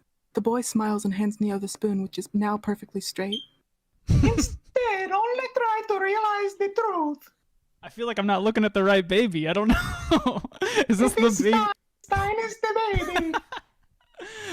They just all these babies. They just all look the same, and so I was just going around looking at spoon babies. You were talking about the you truth. are not supposed to bend the spoon. That is impossible, as I said. Instead, only try to realize the truth. What truth? That there is no spoon. Neo nods, staring at the spoon. Wow. There is no spoon. Yes. Then you see that it is not the spoon that bends. It is only yourself. The entire room is reflected inside the spoon, and as Neo stares into it, it slowly begins to bend until a hand touches his shoulder. Neo, the Oracle will see you now. I'm sorry. I got really sucked into that. I'll do what I'm supposed to do here now. Spoon Boy smiles. Interior, kitchen. An old woman is huddled beside the oven, peering inside through a cracked door. I'm looking for the Oracle. Hello, it's me. You're the Oracle? I know, you're Neo. Be right with you. And you're the Oracle, is that right? Bingo. Not quite what you were expecting, right? No. I got to say, I always love seeing you non-believers. Always a pip. Almost done. Smell good, don't they? Yeah. The cookies you're baking. Or are they cookies? Yeah, yes. I'd ask you to sit down, but you're not going to anyway. And don't worry about the vase. What vase? Whoa! He turns to look around and his elbow knocks the vase from the table. It breaks against the linoleum floor. That vase. I'm so sorry, Oracle. It looked really nice. She pulls out a tray of chocolate chip cookies and turns. She's an older woman, wearing big oven mitts, comfortable slacks, and a print blouse. She looks like someone's grandma. I said don't worry about it. I'll get one of my kids to fix it. How did you know about the vase? She sets the cookie tray on a wooden hot pad. What's really going to bake your noodle later on is, would you still have broken it if I hadn't said anything? Smiling, she lights a cigarette. You're cuter than I thought. I see why she likes you. Who are you talking about? Who likes me? The red dress girl? Not too bright, though. She winks. You know why Morpheus brought you to see me? Yes. So, what do you think? You think you're the one? Honestly, Oracle, I just don't know. I'm not really the type to believe something like that. She gestures to a wooden plaque, the kind every kitchen has, except the words are in Latin. You know what that means? It's a Latin. Means know thyself. I'm gonna let you in on a little secret. Being the one is just like being in love. Nobody can tell you you're in love. You just know it. True and true. Balls to bones. She puts her cigarette down. Balls to bones? Well, I better have a look at you. Open your mouth. Say ah. She widens his eyes, checks his ears, then feels the glands in his neck. She nods, then looks at his palms. Okay, now I'm supposed to say, that's interesting, but... Then you say... But what?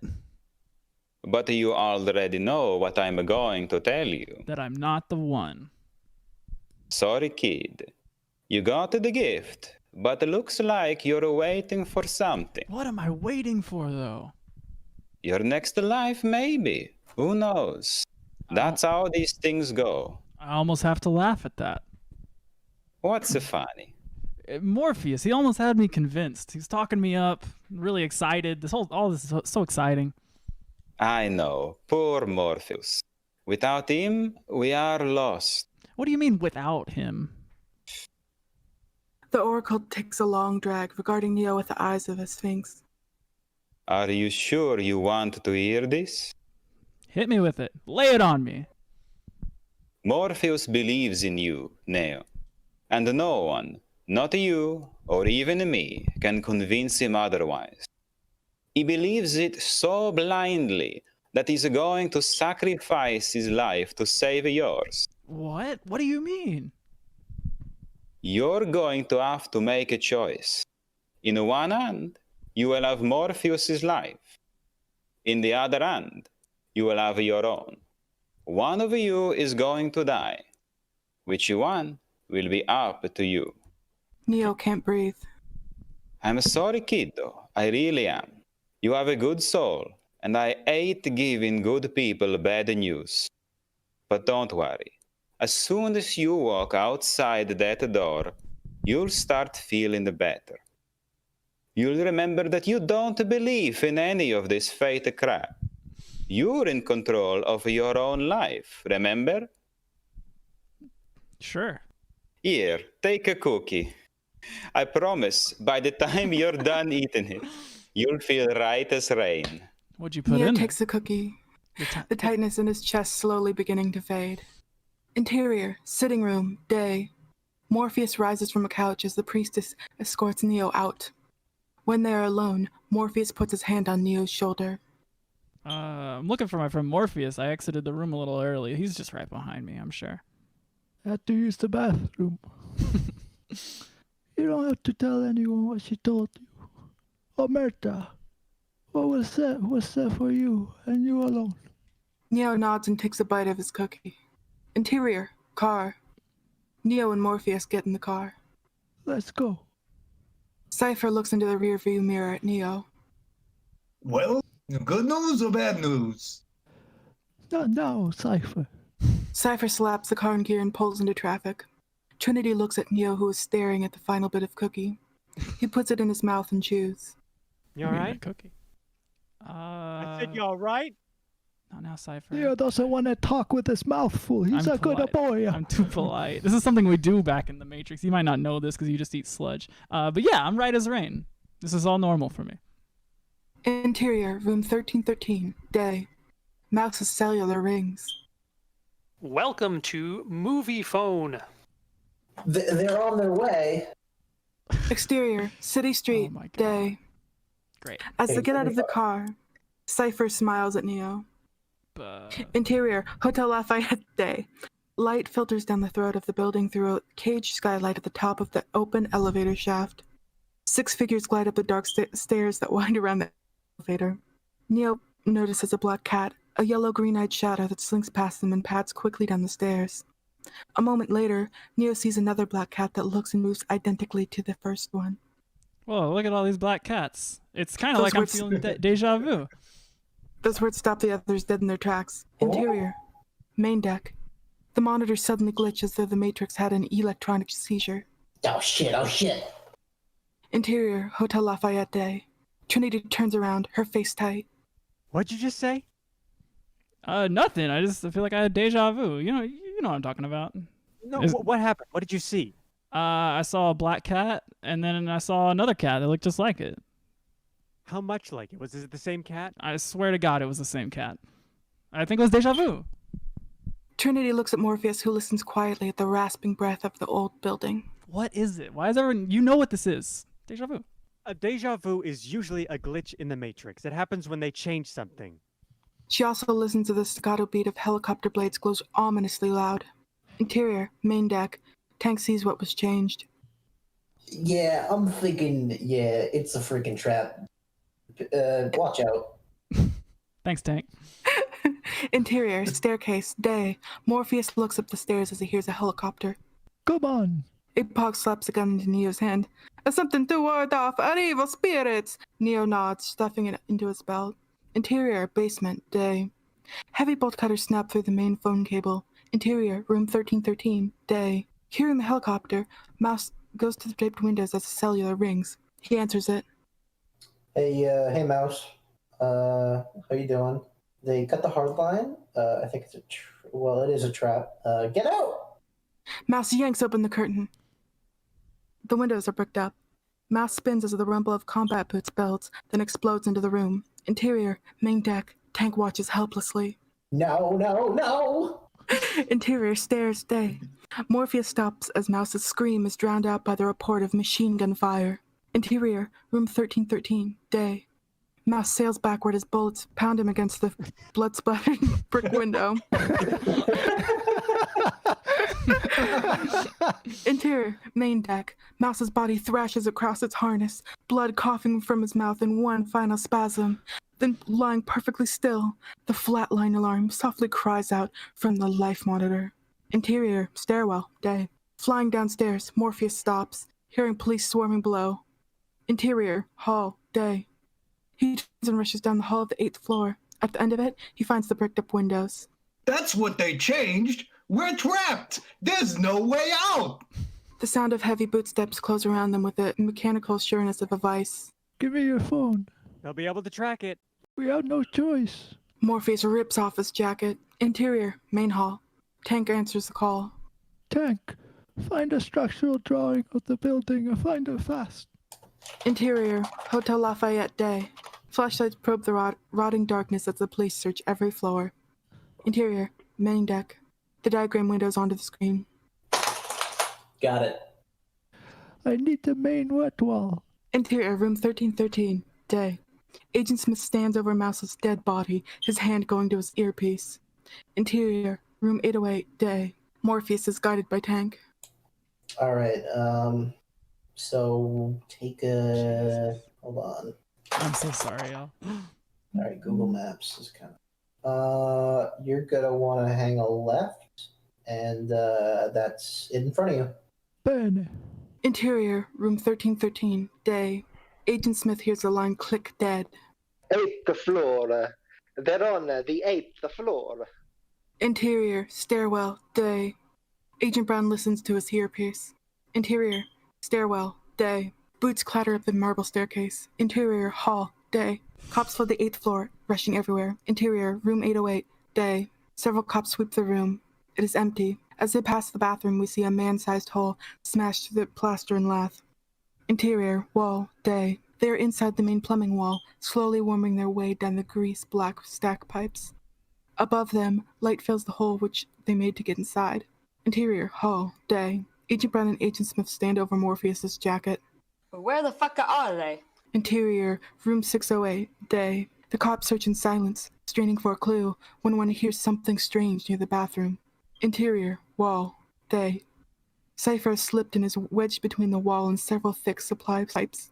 Interior, room 608, day. The cop leans in, his ear almost against the thin membrane of plaster separating them. He can hear whispers, hisses, and a grunt when the wall suddenly bulges, shatter cracking as the cop realizes.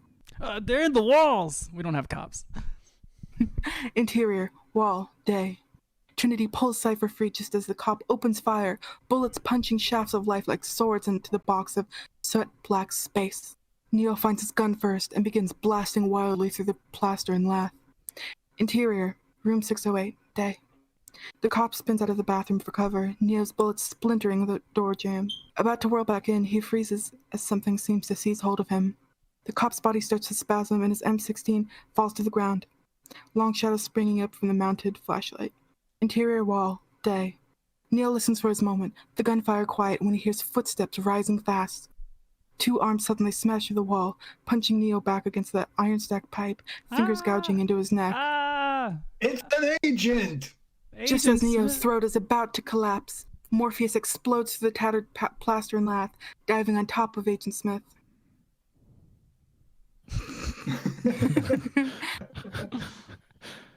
The two men crash to the wet terrazzo floor. Before Agent Smith can find his weapon, Morpheus is on him, pinning him into an iron grip. In the crawl space, Trinity tries to scramble up past Cypher. Yes. Trinity, you must get Neo out. Do you understand? He's all that matters. Neo suddenly glimpses what is happening, but is powerless to stop it. No! Morpheus! Don't do it! Trinity, go! Trinity's fists ball in frustration. She yells down to APOC. We can't leave him. We can't just leave him. We have to. Go! She grabs his ankle, and they begin almost falling, using the lath as a brake, skidding down the inside of the wall. Interior, basement, day. This part of the basement, a dark concrete cavern, was the main mechanical room. There are 4 enormous boilers, dinosaur-like technology that once popped hot water-like arteries. Soldiers' blinding lights cut open the darkness as Trinity, Neo, and the others crash through the ceiling. Around them they hear a chorus of short, sharp coughs of grenade launchers from gas mask figures. Smoke blossoms from the green metal canisters. Trinity never stops moving. Searching the floor, she finds what she needs, the cover of the catch basin. Cypher watches her pry open the gate when a gas can bounces near him. Cypher seems to trip as a cloud envelopes him. Trinity watches Cypher disappear into the hole, then follow the others down the wet black hole. Interior, room 608, day. Morpheus and Agent Smith remain on the ground, locked in each other's death grip. The great Morpheus! We meet at last! And you are? Smith. I am Agent Smith. You all look the same to me. Agent Smith counters Anti-Italian discrimination. Agent Smith counters Morpheus and slowly begins to pry his hands from his throat. Striking like a viper, Morpheus drives a vicious headbutt into Agent Smith's face. His nose and glasses shatter. Agent Smith, unfazed, smiles, blood oozing from the shattered bridge of his nose, and returns Morpheus's headbutt with 3 of his own in pneumatic succession. Morpheus staggers back,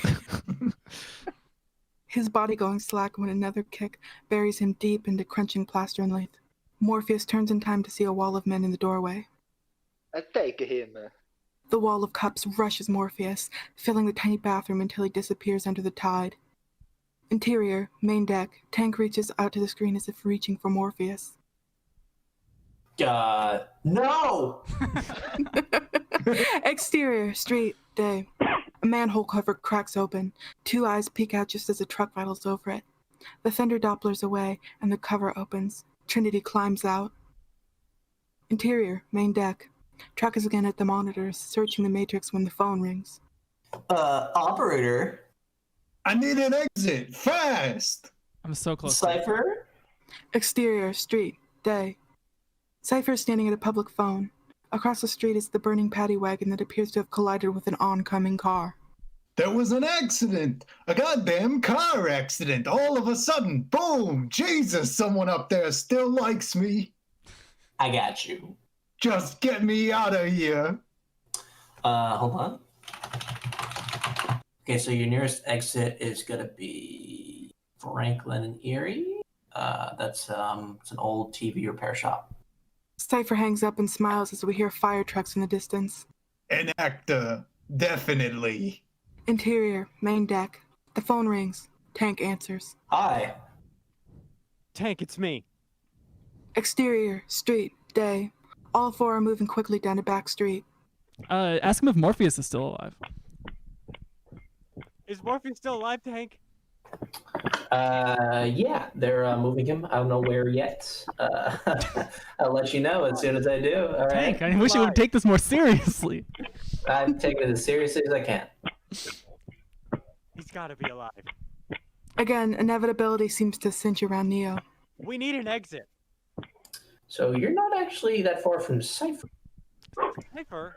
I thought... Cypher? Yeah, so did we. So I had him go to... Unlock the tab on Franklin and Erie. Got it.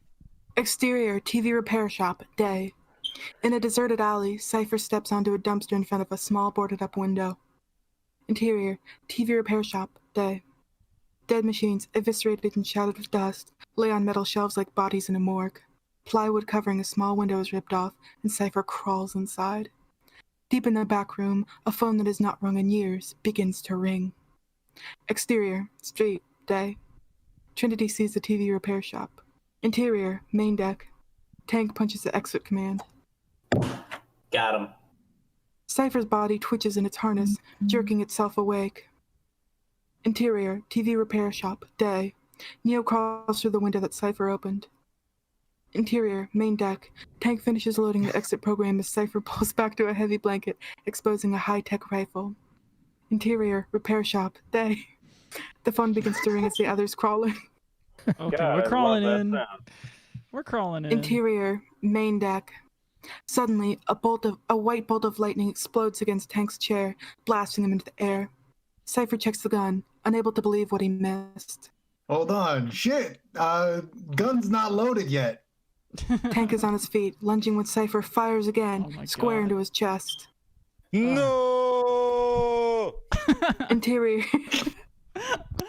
Interior, repair shop, day. The phone is still ringing. You go first, Neo. Neo answers the phone when there's a click. There is no signal. Nothing but silence. What happened? I don't know. It just went dead. Trinity listens to the dead line and takes out the cellular. Interior, main deck. The operator phone begins to ring. Cypher steps over the sizzling body of Dover and looks at the monitor. Interior, TV repair shop, day. Every unanswered ring brings her gut into a little tighter until... Hello, Trinity. Cypher? Where's Tank? He had, we'll say, an accident. An accident? What? Intercut. Interior, main deck. He walks over to Trinity's body, staring down at it, hanging in its coma-like stillness. You know, for a long time I thought I was in love with you, Trinity. I used to dream about you. He nuzzles You're his a face beautiful against woman. hers. Too bad things had to work out like this. Said, I hope you're not hanging over my body in my coma-like stillness, okay? Did you kill him? What? Oh, God. Wearing Tank's operator headgear, Cypher moves along the silent bodies. I'm tired, Trinity. I'm tired of this war. I'm tired of fighting. I'm tired of this ship, of being cold, of eating the same goddamn goo every day. But most of all, I'm tired of this jag-off and all his bullshit. Cypher leans down, talking to Morpheus. Surprise, asshole. But you never saw this coming, did you? God, I wish I could be there when they break you. I wish I could walk in just as it happens. So right then, you'd know it was me. Oh my God. Morpheus. You gave them Morpheus. He lied to us, Trinity. He tricked us.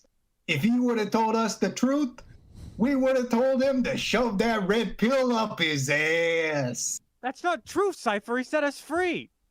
Free? You call this free? All I do is what he tells me to do. If I have to choose between that and the Matrix, I choose the Matrix, baby. It's even real. Oh, I disagree, Trinity. I disagree. I think the Matrix can be real even more than this world. I mean, all I do is pull a plug here, but there, you have to watch a man die. She looks up at Apoc, her face going white. Trinity! He grabs hold of the cable on Apoc's neck, twists it, and yanks it out. Yeah, welcome to the real world, eh, baby? Apoc seems to go blind for a minute, a scream caught in his throat, his hands reaching for nothing, and then falls dead. I've been murdered! No! That character we all cared about and was present and we had so many memories with. I can't believe it. He's dead. You can't go back. That's what you think. They promised to take me back. They're gonna reinsert my body. I'll go to sleep, and when I wake up, I'll be fat and rich, and I won't remember a goddamn thing. It's the American dream. He laughs, his hand sliding over the edge as he takes hold of her plug. By the way, if you have anything terribly important to say to Switch, I suggest you say it now. Come on, man, don't. Switch, Fucking no! don't. Trinity like eyes this. find Switch, and she knows she's next. Not like You this. late. She suddenly feels her body severed from her mind as she is murdered. Don't hate me, Trinity. I'm just the messenger. And right now, I'm gonna prove it to yous. He stands over Neo. If Morpheus is right, then there's no way I can pull this plug, is there? She turns to Neo, eyes wide with fear, and he knows he is next. If Neo is the one, then in the next few seconds there has to be some kind of miracle to stop me, right? But how can he be the one if he's dead? He takes hold of the cord. You never did answer me, Trinity. When I asked you before, did you buy Morpheus's bullshit? Come on, you can tell me, did you? All I want is a little yes or no. Look into his eyes, Trinity, those big, pretty eyes, and tell me the truth. Yes or no? Trinity stares at Neo as a single word falls soundlessly from her lips. Uh-huh. No! Charred and bloody, Tank levels the gun. This is Tank. I don't know where Tank went. It. Believe it or not, you piece of shit, you're still going to burn! He fires Get a him. crackling bolt of lightning that knocks Cypher flying backwards. Interior, TV repair shop.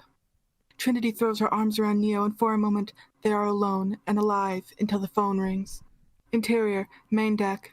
Trinity's eyes snap open, a sense of relief surging through her at the sight of the ship. As Tank unplugs her, she sees his charred wounds. Tank, you're hurt. I'll be alright. Dozer? Tank's face tightens, and she takes him into her arms. Exterior, government building, day. A government high-rise in the middle of downtown where a military helicopter sets down on the roof. Agent Jones gets out of the helicopter, flanked by columns of Marines. They open the roof access door and enter the top floor maintenance level of the hotel. Interior, executive office, day. Agent Smith stands, staring at the windows of the city below, shimmering with brilliant sunlight. I'm just gonna walk over to the window. Look out at the brilliant sun. I'll be there in just a sec. You wait, you ain't going nowhere, Morpheus. I'm in no hurry. I'm just vibing. How you say vibing right now? Yes, don't worry. We just did a high-tech vibe check and you passed. Have you ever stopped and stared at it all, Morpheus? Marveled at its beauty, its genius. Billions of people just living out their lives, oblivious. Morpheus is handcuffed to a chair, stripped to the waist. He is alternately shivering and sweating, wired to various monitors with white disc electrodes. Beside him, Agent Brown sucks a serum from a glass vial, filling a hypodermic needle. Did you know that the first Matrix was designed to be a perfect human world, where none suffered, where everyone would be happy? It was a disaster. No one would accept the program. Entire crops were lost. Agent Brown jams the needle into Morpheus' shoulder and plunges down. Some believed we lacked the programming language to describe your perfect world. But I believe that, as a species, human beings define their reality through suffering and misery. Agent Brown studies the screen as the life signs react violently to the injection. The perfect world was a dream that your primitive cerebrum kept trying to wake up from, which is why the Matrix was redesigned to this. The peak of your civilization, 1997.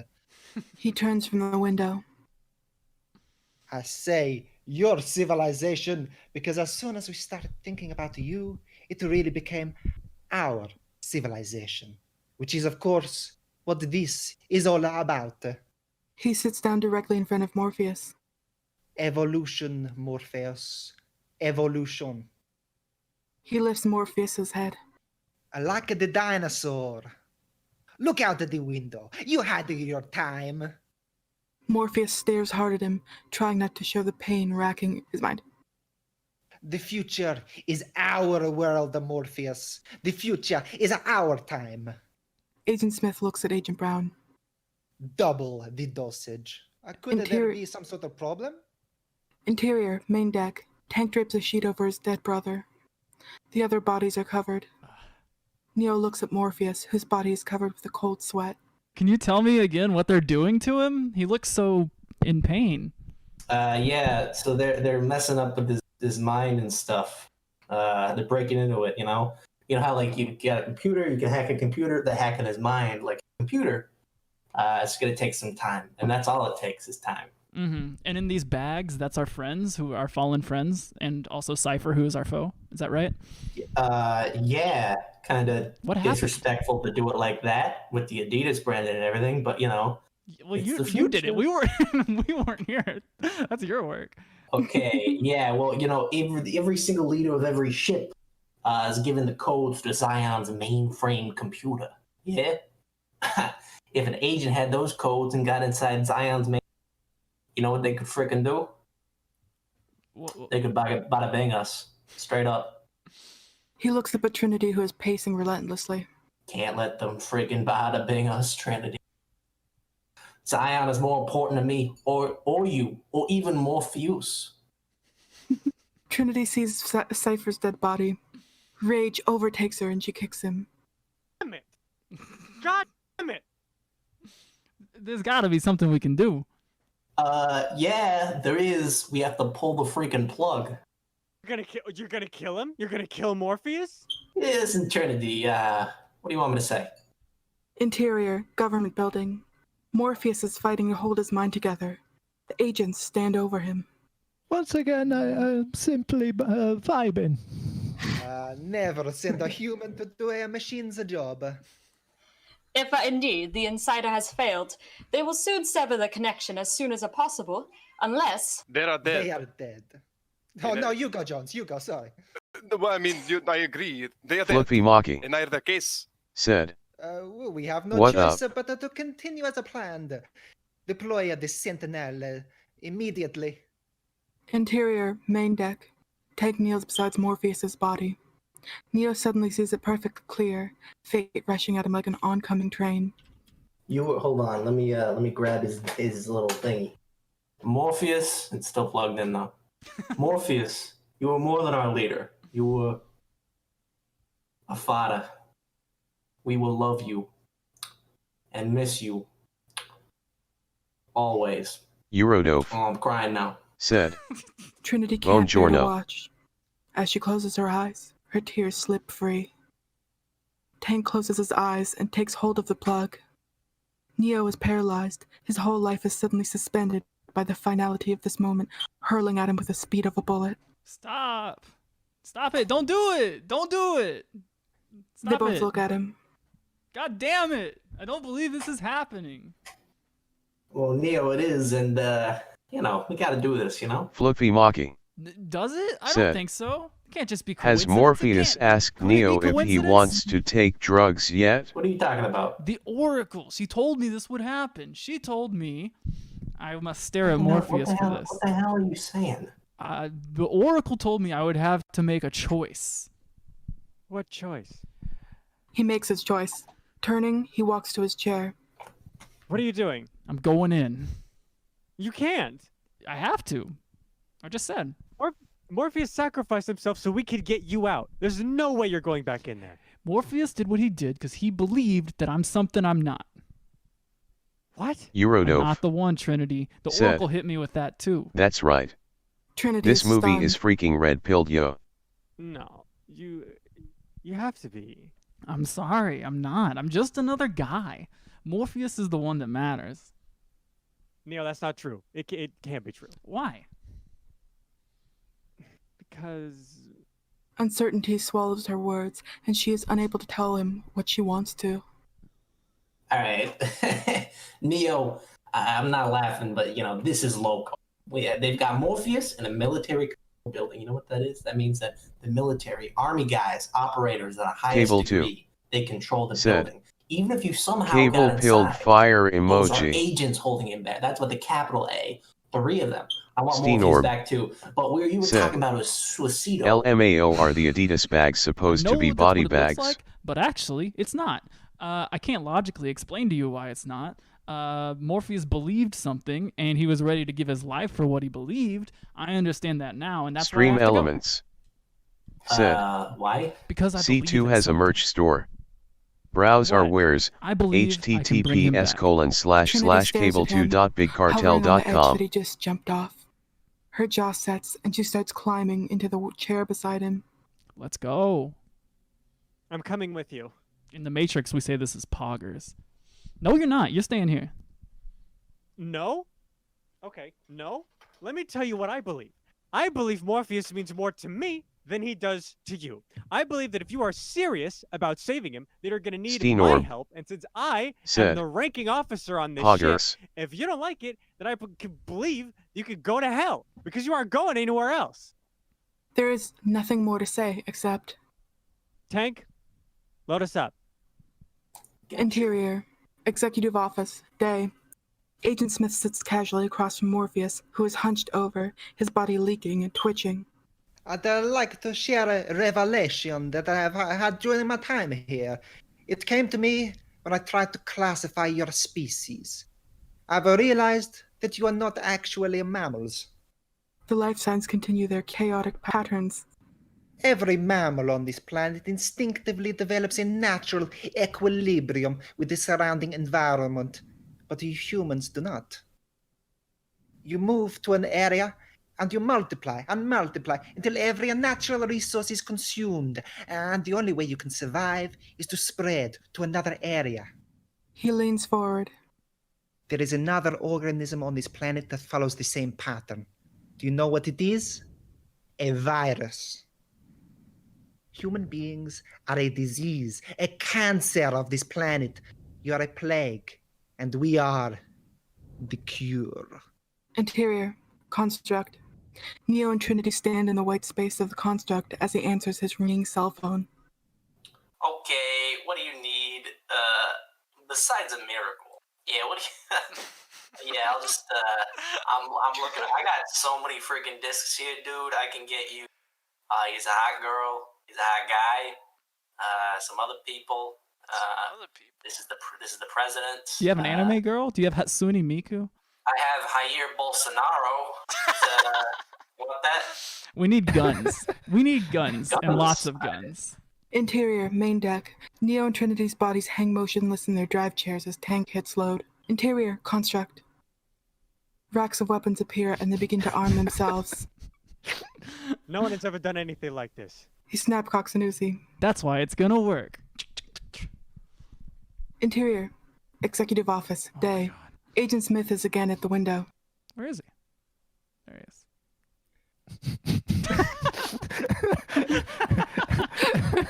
Why isn't the serum working? Perhaps we are asking the wrong questions. Agent Smith hides his nodding fist. He is becoming angry. It is something that isn't supposed to happen to agents. Leave me with him. Agent Brown and Jones look at each other. And now... They leave, and Agent Smith sits behind Morpheus. Can you hear me, Morpheus? I'm going to be honest with you. He removes his earphone, letting it dangle over his shoulder. I hate this place. This zoo, this prison, this reality, whatever you want to call it. I cannot stand it any longer. It's the smell. If there is such a thing, I feel saturated by it. I can taste your stink, and every time I do, I fear that I've somehow been infected by it. He wipes sweat from Morpheus's forehead, coating the tips of his fingers, holding them to Morpheus's nose. Repulsive, isn't it? He lifts Morpheus's head, holding it tightly with both hands. Steenorb I must get out of said, here. I must be Mike free. sounds like in he's this doing a mind. Dexter impression. Key. My key. Morpheus sneers through his pain. Sneer. Once Zion is destroyed, there is no need for me to be here. Do you understand? I need the codes. I have to get inside Zion. You have to tell me how. He begins squeezing, his fingers gouging into his flesh. You are going to tell me, or you are going to die. Be whacked, eh? Interior, main deck. Tank sits down beside Morpheus, whose fate is ashen like someone near death. He takes hold of his hand. Hold on, Morpheus. We're coming for you. They're coming. Exterior, government building, day. A dark wind blows. Interior, government building, day. In long black coats, Trinity and Neo push through the revolving doors. Neo is carrying a duffel bag. Trinity has a large metal suitcase. They cut across the lobby to the security station, drawing nervous glances. Dark glasses, game faces. Neo calmly passes through the metal detector, which begins to wail immediately. A security guard moves over towards Neo, raising his metal detection hand. Hey, would you please remove any metallic items you carry and keys or loose change? Neo slowly sets down his duffel bag and throws open his coat, revealing an arsenal of guns, knives, and grenades flung from a climbing harness. Holy shit! Neo was a blur of motion. In a split second, 3 guards are dead before they hit the ground. A 4th guard dives for cover, clutching his radio. Backup! Send in the backup! He looks up as Trinity sets off the metal detector. It is the last thing he sees. The backup arrives, a wave of soldiers blocking the elevators. The concrete cavern of the lobby becomes a white noise roar of gunfire. Slate walls and pillars pock, crack, and crater under a hailstorm of explosive tip bullets. They are met by the quivering spit of a sub-hand machine gun and the razored whistle of throwing knives. Weapon-like extensions of their bodies are used with the same deadly precision as their feet and their fists. You gotta use the pillars. Trinity, you gotta use the pillars. You see there's a lot of pillars in this room, and you can use them for cover. You need to use them strategically. It seems like you got it, though. You see, you're rolling around. You're doing great. Bodies slump to the marbled floor while Neo and Trinity hardly even break their stride. Interior, executive office. Agents Jones and Brown burst into the room. Agent Smith releases Morpheus. Agent Smith listens to his earphone, not believing what he is hearing. Interior, elevators, day.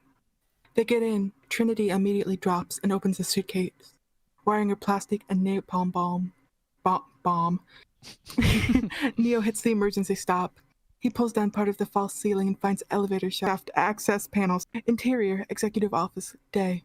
Agent Jones looks at Morpheus. I think they're trying to save him. Interior, elevator shaft, day. Neo ratchets down a clamp onto the elevator cable. Both of them lock on.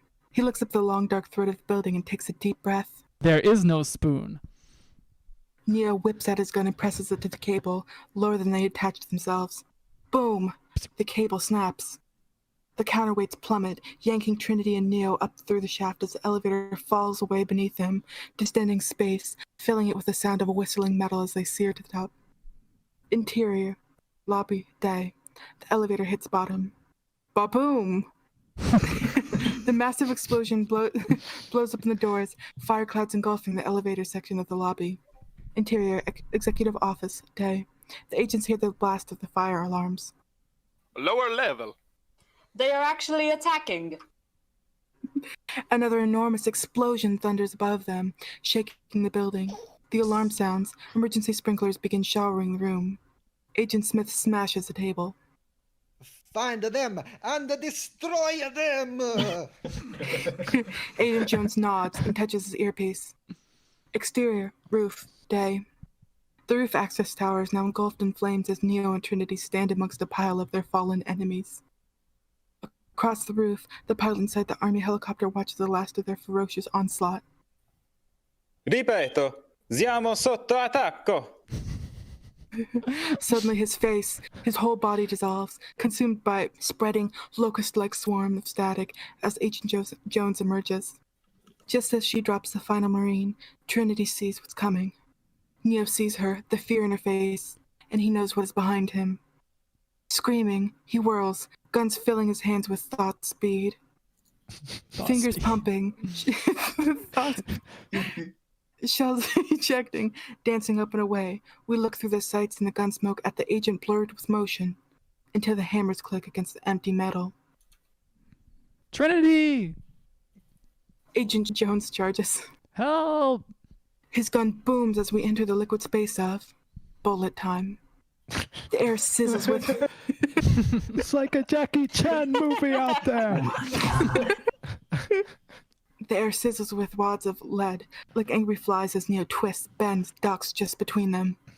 Agent Jones, still running, narrows the gap, the bullets coming faster until Neo, bent impossibly back, one hand on the ground as the spiraling gray ball shears open his shoulder. He starts to scream as another digs a red groove across his thigh. Ow. He only has time to look up, to see Agent Jones standing over him, raising his gun a final time. Only human. Suddenly, Agent Jones stops. He hears a sharp metal click. Immediately, he whirls around and turns straight into the muzzle of Trinity's .45. jammed tight to his head. Fuck your mother.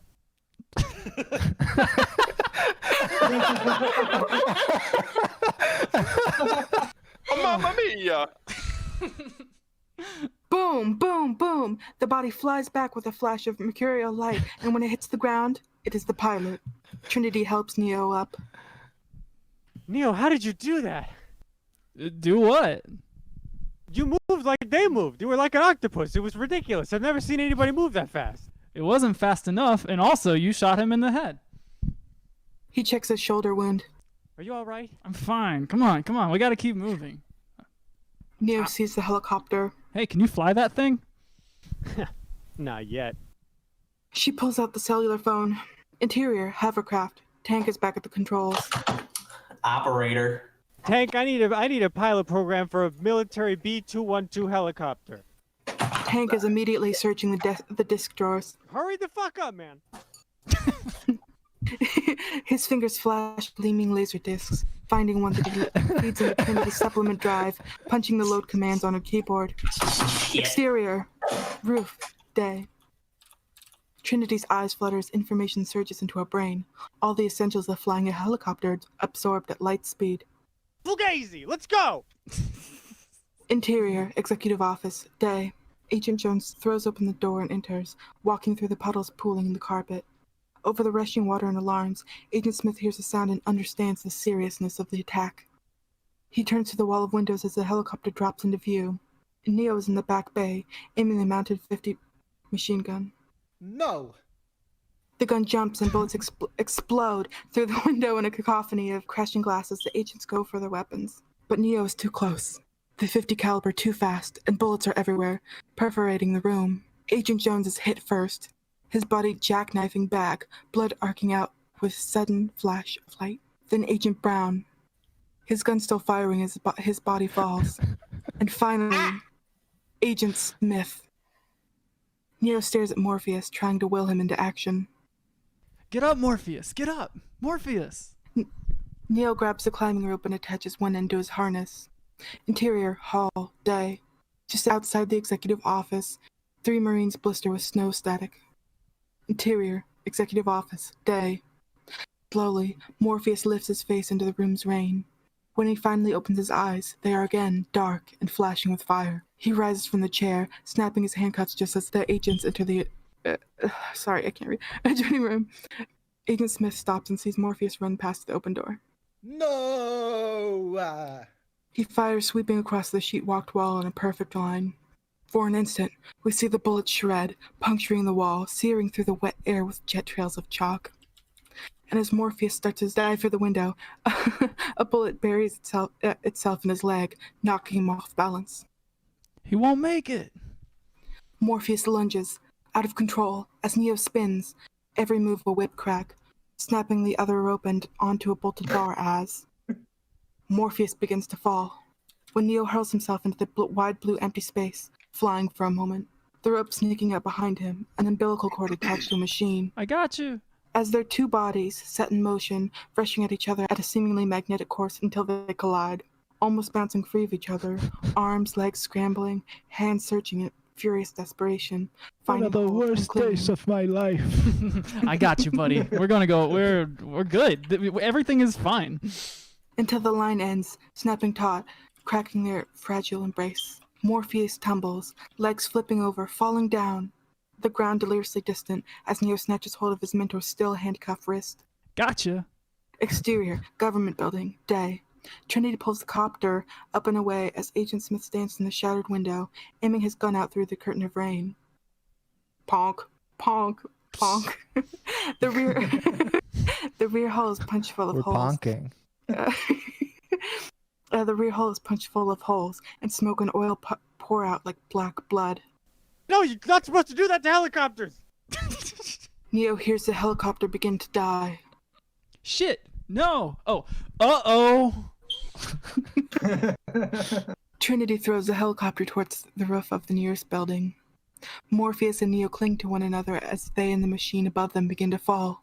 The engine grinds, the chopping blades start to slow while Trinity guides the parabolic fall over the nearest roof where Neo and Morpheus drop safely, rolling free as the rope goes slack.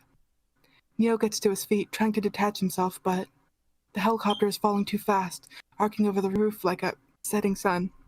The coils of black snap taut, yanking Neo off his feet, dragging him with ferocious speed towards the edge, even as Trinity lunges for the back door, her gun in one hand, grabbing for the rope with the other. Neo flies like a skipping stone, hurtling at the parapet when his feet hit the rain gutter and he levels just as Trinity fires, severing the cord from the helicopter, falling free of it as it smashes, blades first, into a glass skyscraper.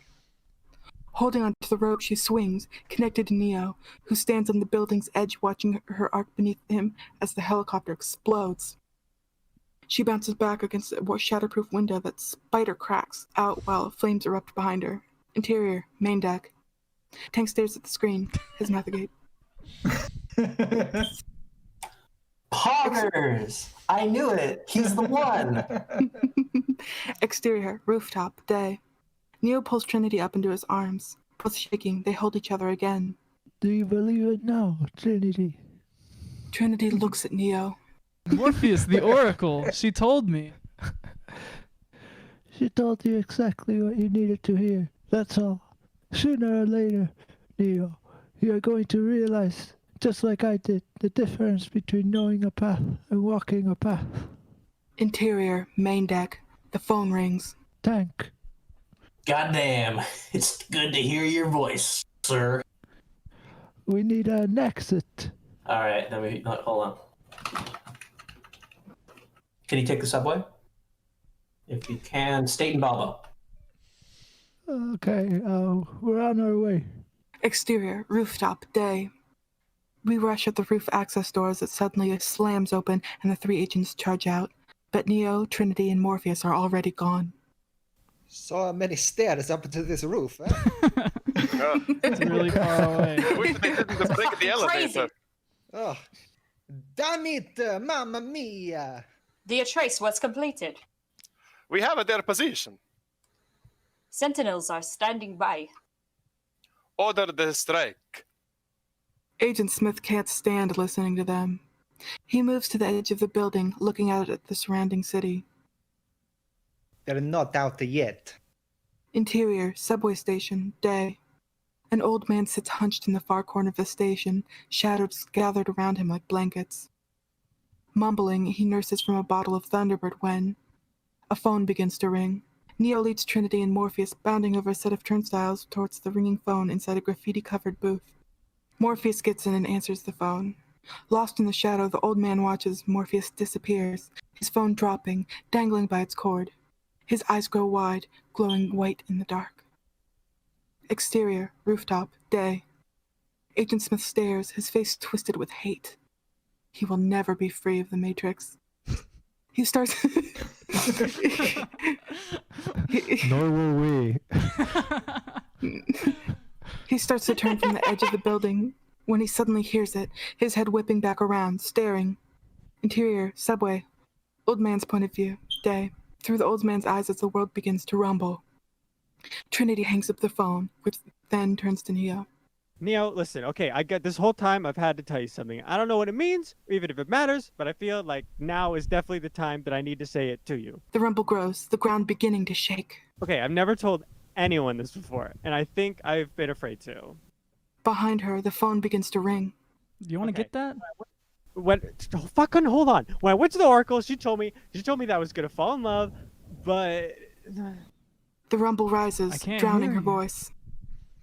Neo is drawn towards her, their lips close enough to kiss, when a train blasts into the station. For a moment, they are frozen by the strobing lights of the train until Neo whispers in her ear. Promise me you'll tell me the rest later? She nods as he closes the booth. The phone rings once more before she lifts the receiver when, in the darkness of the far corner, Neo sees the old man in the flashing trainlet as he becomes Agent Smith, raising a fistful of black gunmetal. The gun fires, the bullet flying at her, bursting through the plastic window just as Trinity disappears. Well, that's fortunate. The handset hanging in the air as the bullet hits, shattering the earpiece. Interior, hovercraft. Trinity blinks, shivering as her conscience exits the construct. Neo! Yeah, what the hell just happened? An agent! Listen, you have to send me back. And no can do, Trini. Interior, subway station, day. The destroyed phone dangles in its empty booth. Neo turns to Agent Smith, whose gun stares at him like a third eye. Signore Anderson. Interior, main deck. Morpheus and Trinity stand behind tank, riveted to the scrolling code. Neo, you gotta run. Interior, subway station, day. Neo looks at the dead escalator that rises up behind him. Slowly he turns back, and in his eyes we see something different. Something fixed and hard, like a gunfighter's resolve. There is no past or future in these eyes. There is only what is. Interior, main deck. Trinity is unable to understand. He's beginning to believe. Interior, subway station, day. Neo whip-draws his gun with flashpoint speed of lightning as Smith opens fire. Gun report thunders through the underground, both men blasting, moving at his impossible speed. For a blinking moment, we enter bullet time. Hell yeah! Gun flash tongues curl from Neo's gun. Bullets float forward like a plane moving across the sky. Cartridges cartwheel into space. An instant later, they are nearly on top of each other, rolling up out of a move that is almost a mirrored reflection of the other. Each jamming their gun tight to the other's head, they freeze in a kind of embrace, Neo sweating, panting, Agent Smith the machine calm. Agent Smith smiles. You are empty. Hey, so are you, pal. The smile falls. Agent Smith yanks his trigger. Click. Agent Smith's face warps with, and he attacks, fist flying at furious speed, blows and counters, Neo retreating as a knife hand opens his forearm and a kick sends him slamming back against a steel column. Stunned, he dunks just under a punch that crunches into the beam, steel chunks exploding like shrapnel. Behind him, Neo leaps into the air, delivering a neck-snapping reverse roundhouse. Agent Smith's glasses fly off and he stares at Neo, his eyes ice blue. I'm going to enjoy watching you die, Signore Anderson. You and your little cat, too. Agent Smith attacks with unrelenting fury, fist pounding Neo like jackhammers. Ow! Ow! Ow! Ow! It hurts! Interior, hovercraft. Trinity watches Neo as his body jerks, mouth coughing blood, his life signs going wild. This is fucked up. He's killing him. He's fucking killing him. I'm bad Interior, at this. subway station, day. Agent Smith grabs hold of him, lifting him into the air, hurling him against the curved wall of the train tunnel, where he falls, inches from the electrified third rail. The agent is about to jump down and press his attack when he hears something. From deep in the tunnel, like an animal cry. A burst of high-speed metal grinding against metal. The sound of an oncoming train. Neo tries to get up. Agent Smith jumps down onto the tracks and drop kicks him in the face. Ow. The world again begins to shake, rumbling as the train nears. Agent Smith grabs Neo in a chokehold. Anderson? Agent Smith grabs Neo in a chokehold, forcing him to look down the tracks, the train's headlight burning a hole in darkness. That is the sound of inevitability. Neo sees it coming, and he starts to fight. It is the sound of your death. There is another metal screech, much louder, closer, as Agent Smith tightens his hold. Neo is unable to breathe. Ciao, in this case meaning goodbye, Signor Anderson. The train roars at them, swallowing Agent Smith's words. The veins bulge in Neo's head as he grits through the pain. He's not ready to die. My name is Neo! Did you say Neil or Neo? My name is Neo! Impossibly, he hurls himself straight up, smashing Smith against the concrete ceiling of the tunnel. They fall as the sound and fury of the train explodes onto the station. Neo backflips up off the tracks just as the train barrels over Agent Smith. Neo stands, knees shaking, when the train slams on its emergency brake. With an ear-splitting shriek of the tortured rails, the train slows, part of it still in the station. Neo turns, limping, starting to run, racing for the escalator. As the train comes to a stop, and the doors of the last car open, Agent Smith bursts out into furious pursuit. Glasses again intact. Interior, hovercraft. Tank searches the Matrix. What's happened? I don't know. I lost him.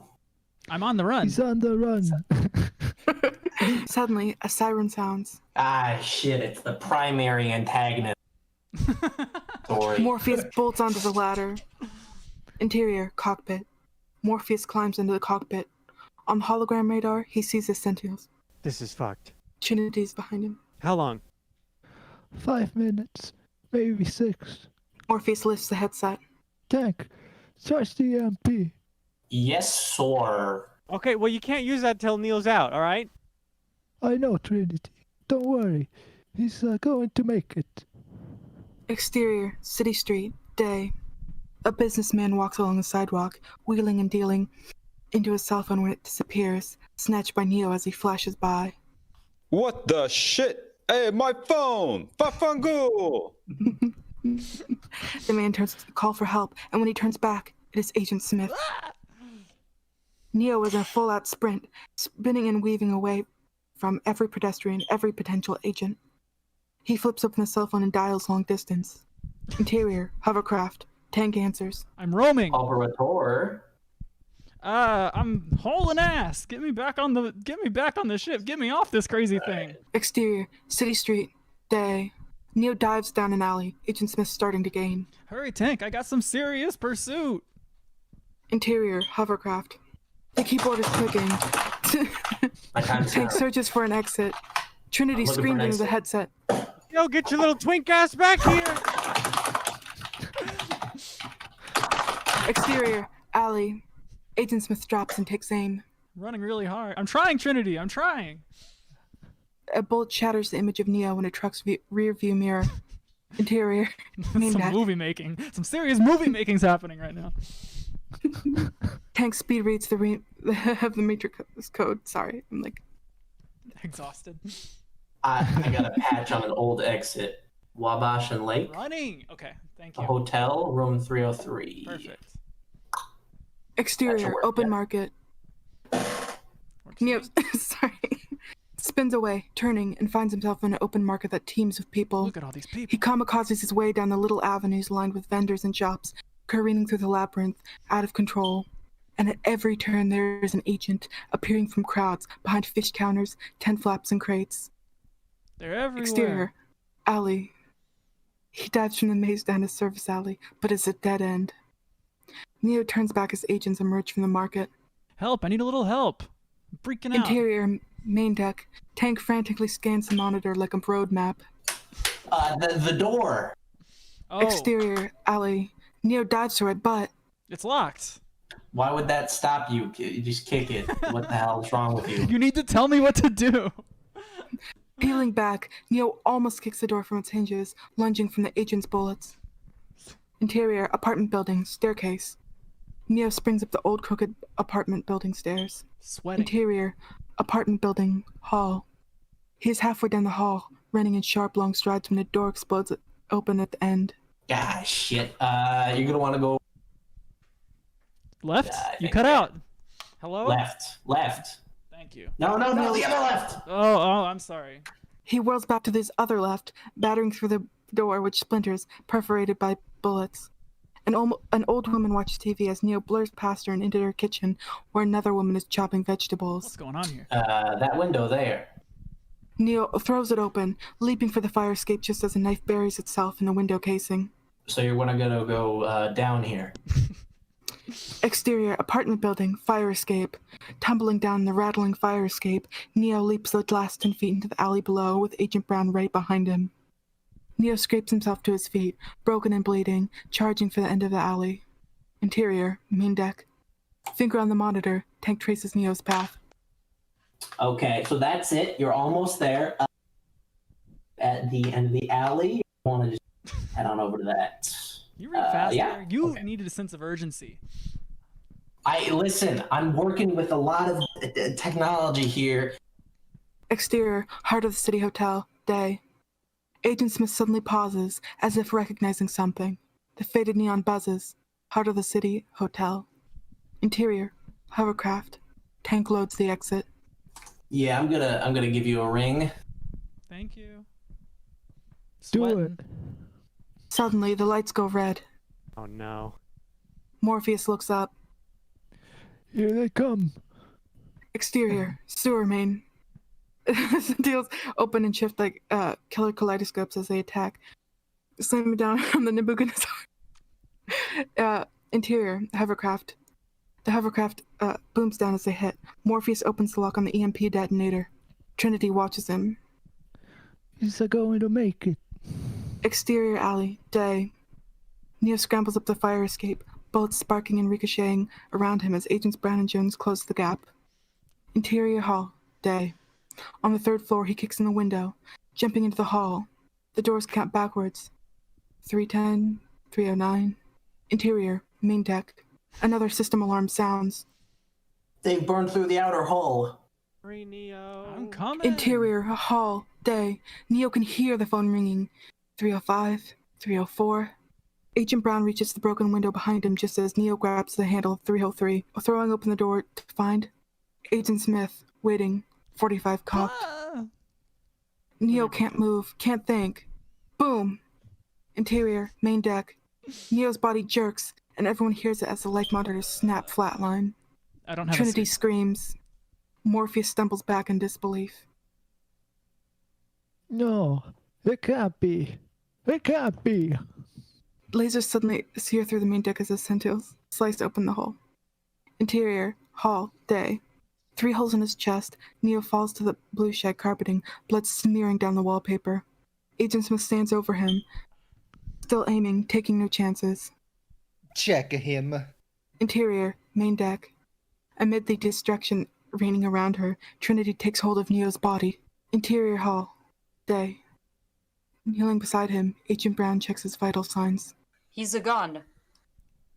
Agent Smith smiles, standing over him. Arrivederci, Signora Anderson. Interior, main deck. In tears, Morpheus takes hold of the EMP switch. Trinity whispers into Neo's ear. Okay, all right, okay, Neo, you gotta listen up. Okay, I promise to tell you the rest. The Oracle, she told me that I'd fall in love with that man. The man that I'd loved would be the one, okay? You see, you can't be dead, Neo. You can't because I love you. You hear me?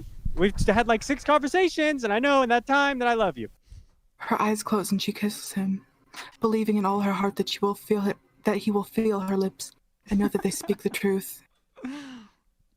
Interior, hotel hall, day. He does, and they do. His eyes snap open. Awooga. Interior. Interior, main deck. Trinity screams as the monitors jump back to life. Tank and Morpheus look at each other. It's a miracle. Now get up! Interior hall, day. Holding his chest, Neo struggles to get up. At the end of the hall, the agents wait for the elevator when Agent Smith glances back. He rips off the sunglasses, looking at Neo as if he were looking at a ghost. Yeah, Neo gets to his feet. All 3 agents grabbing for the guns. As one, they fire. Neo raises his hands on the bullets, like a cloud of obedient bees, slow and come to a stop. Stop, They hang bees. frozen in space, fixed like stainless steel stars. The agents are unable to absorb what they are seeing. Neo plucks one of the bullets from the air. We see him in the hall reflected in the bright casing. We move closer until the bullet fills our vision and the distorted reflection morphs, becoming the real image. He drops a bullet, and the others fall to the floor. Neo looks out, now able to see through the curtain of the Matrix. For a moment, the walls, the floor, even the agents become a rushing stream of code. Interior, main deck. All 3 stare transfixed with awe as the scrolling code accelerates faster and faster as if the machine language was unable to keep up, or perhaps describe what was happening. They begin to blur into streaks, shimmering ribbons of light that open like Windows has. Each screen fills with brilliant, saturated color images of Neo standing in the hall. What the? He is the one. An explosion shakes the entire ship. Interior hall, Agent Smith screams, his calm machine-like expression shredding with pure rage. Mamma mia! He rushes Neo. His attack is ferocious, but Neo blocks each blow easily. Then with one quick strike to his chest, he sends Agent Smith flying backwards. For the first time since their inception, the agents know fear. Agent Smith gets up, bracing himself as Neo charges him and springs into a dive. But the impact doesn't come. Neo sinks into Agent Smith, disappearing, his tightened coat rippling as if he were a deep pool of water. Spinning around, he looks to the others and feels something, like a tremor before a quake, something deep, something that is going to change everything. Suddenly, a searing sound stabs through his earpiece as his chest begins to swell, then balloon as Neo bursts up out of him. And with a final death scream, Agent Smith explodes like an empty husk in a brilliant cacophony of light, his shards spinning away, absorbed by the Matrix until only Neo is left. Neo faces the remaining agents. Whatever. They look at each other, the same idea striking simultaneously. They run. Interior, main deck. Sentials are everywhere, destroying the ship. Neo. Interior hall. Again he hears her. He reacts to the ringing phone, rushing toward it even as interior, main deck. A sentinel descends towards Morpheus. On the screen, we see Neo dive for the phone as Morpheus turns the key. Interior, overflow pit.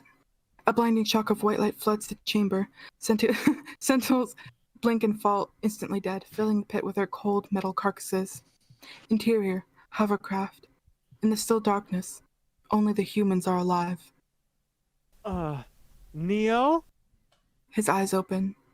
Tears pour from her smiling eyes as he reaches up to touch her. And she kisses him. It seems like it might last forever. Fade to black. Fade in. Close on computer screen. As in the opening, the cursor beating steadily, waiting, a phone begins to ring. It is answered, and the screen fills instantly with a trace program. After a long beat, we recognize Neo's voice. Hi, it's me. I know you're out there. I can feel you now.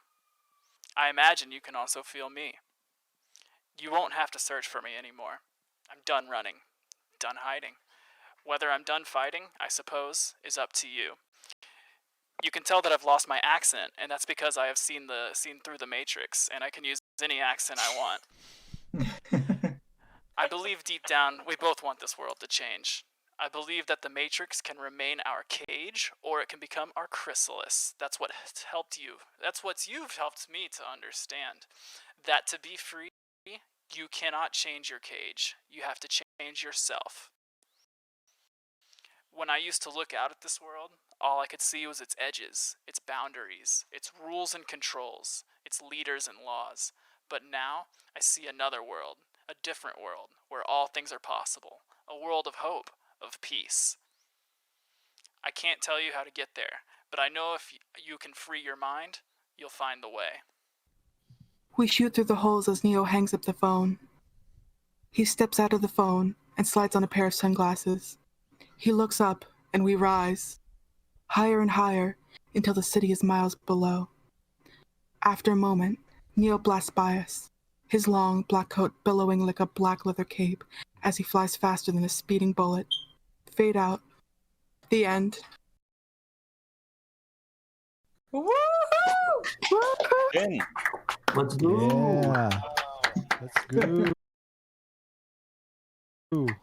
Let's go. I turned my camera. Road back on. gone. Oh, no, I'm not here. Said. I'm not here yet. I can't fall Sorry. asleep and joined back just in time. Eurodove. Welcome back. Said. Bravissimo. Just wanted to say thank you all for watching Cable 2's The Matrix tonight.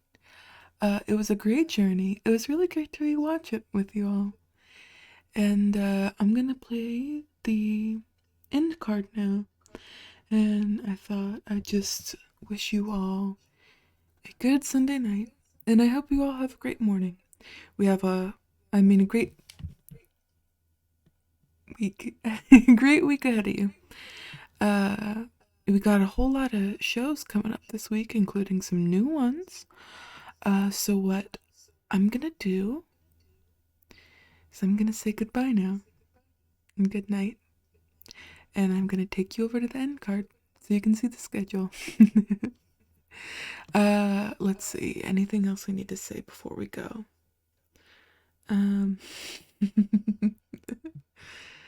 If you like programming like this, visit cable2.net. anyone is welcome to join it, Bitch Show. Thank you to Jaunt for editing that magnificent cut of Cable 2's The Matrix. It's simply just so good. And what else do I have to say?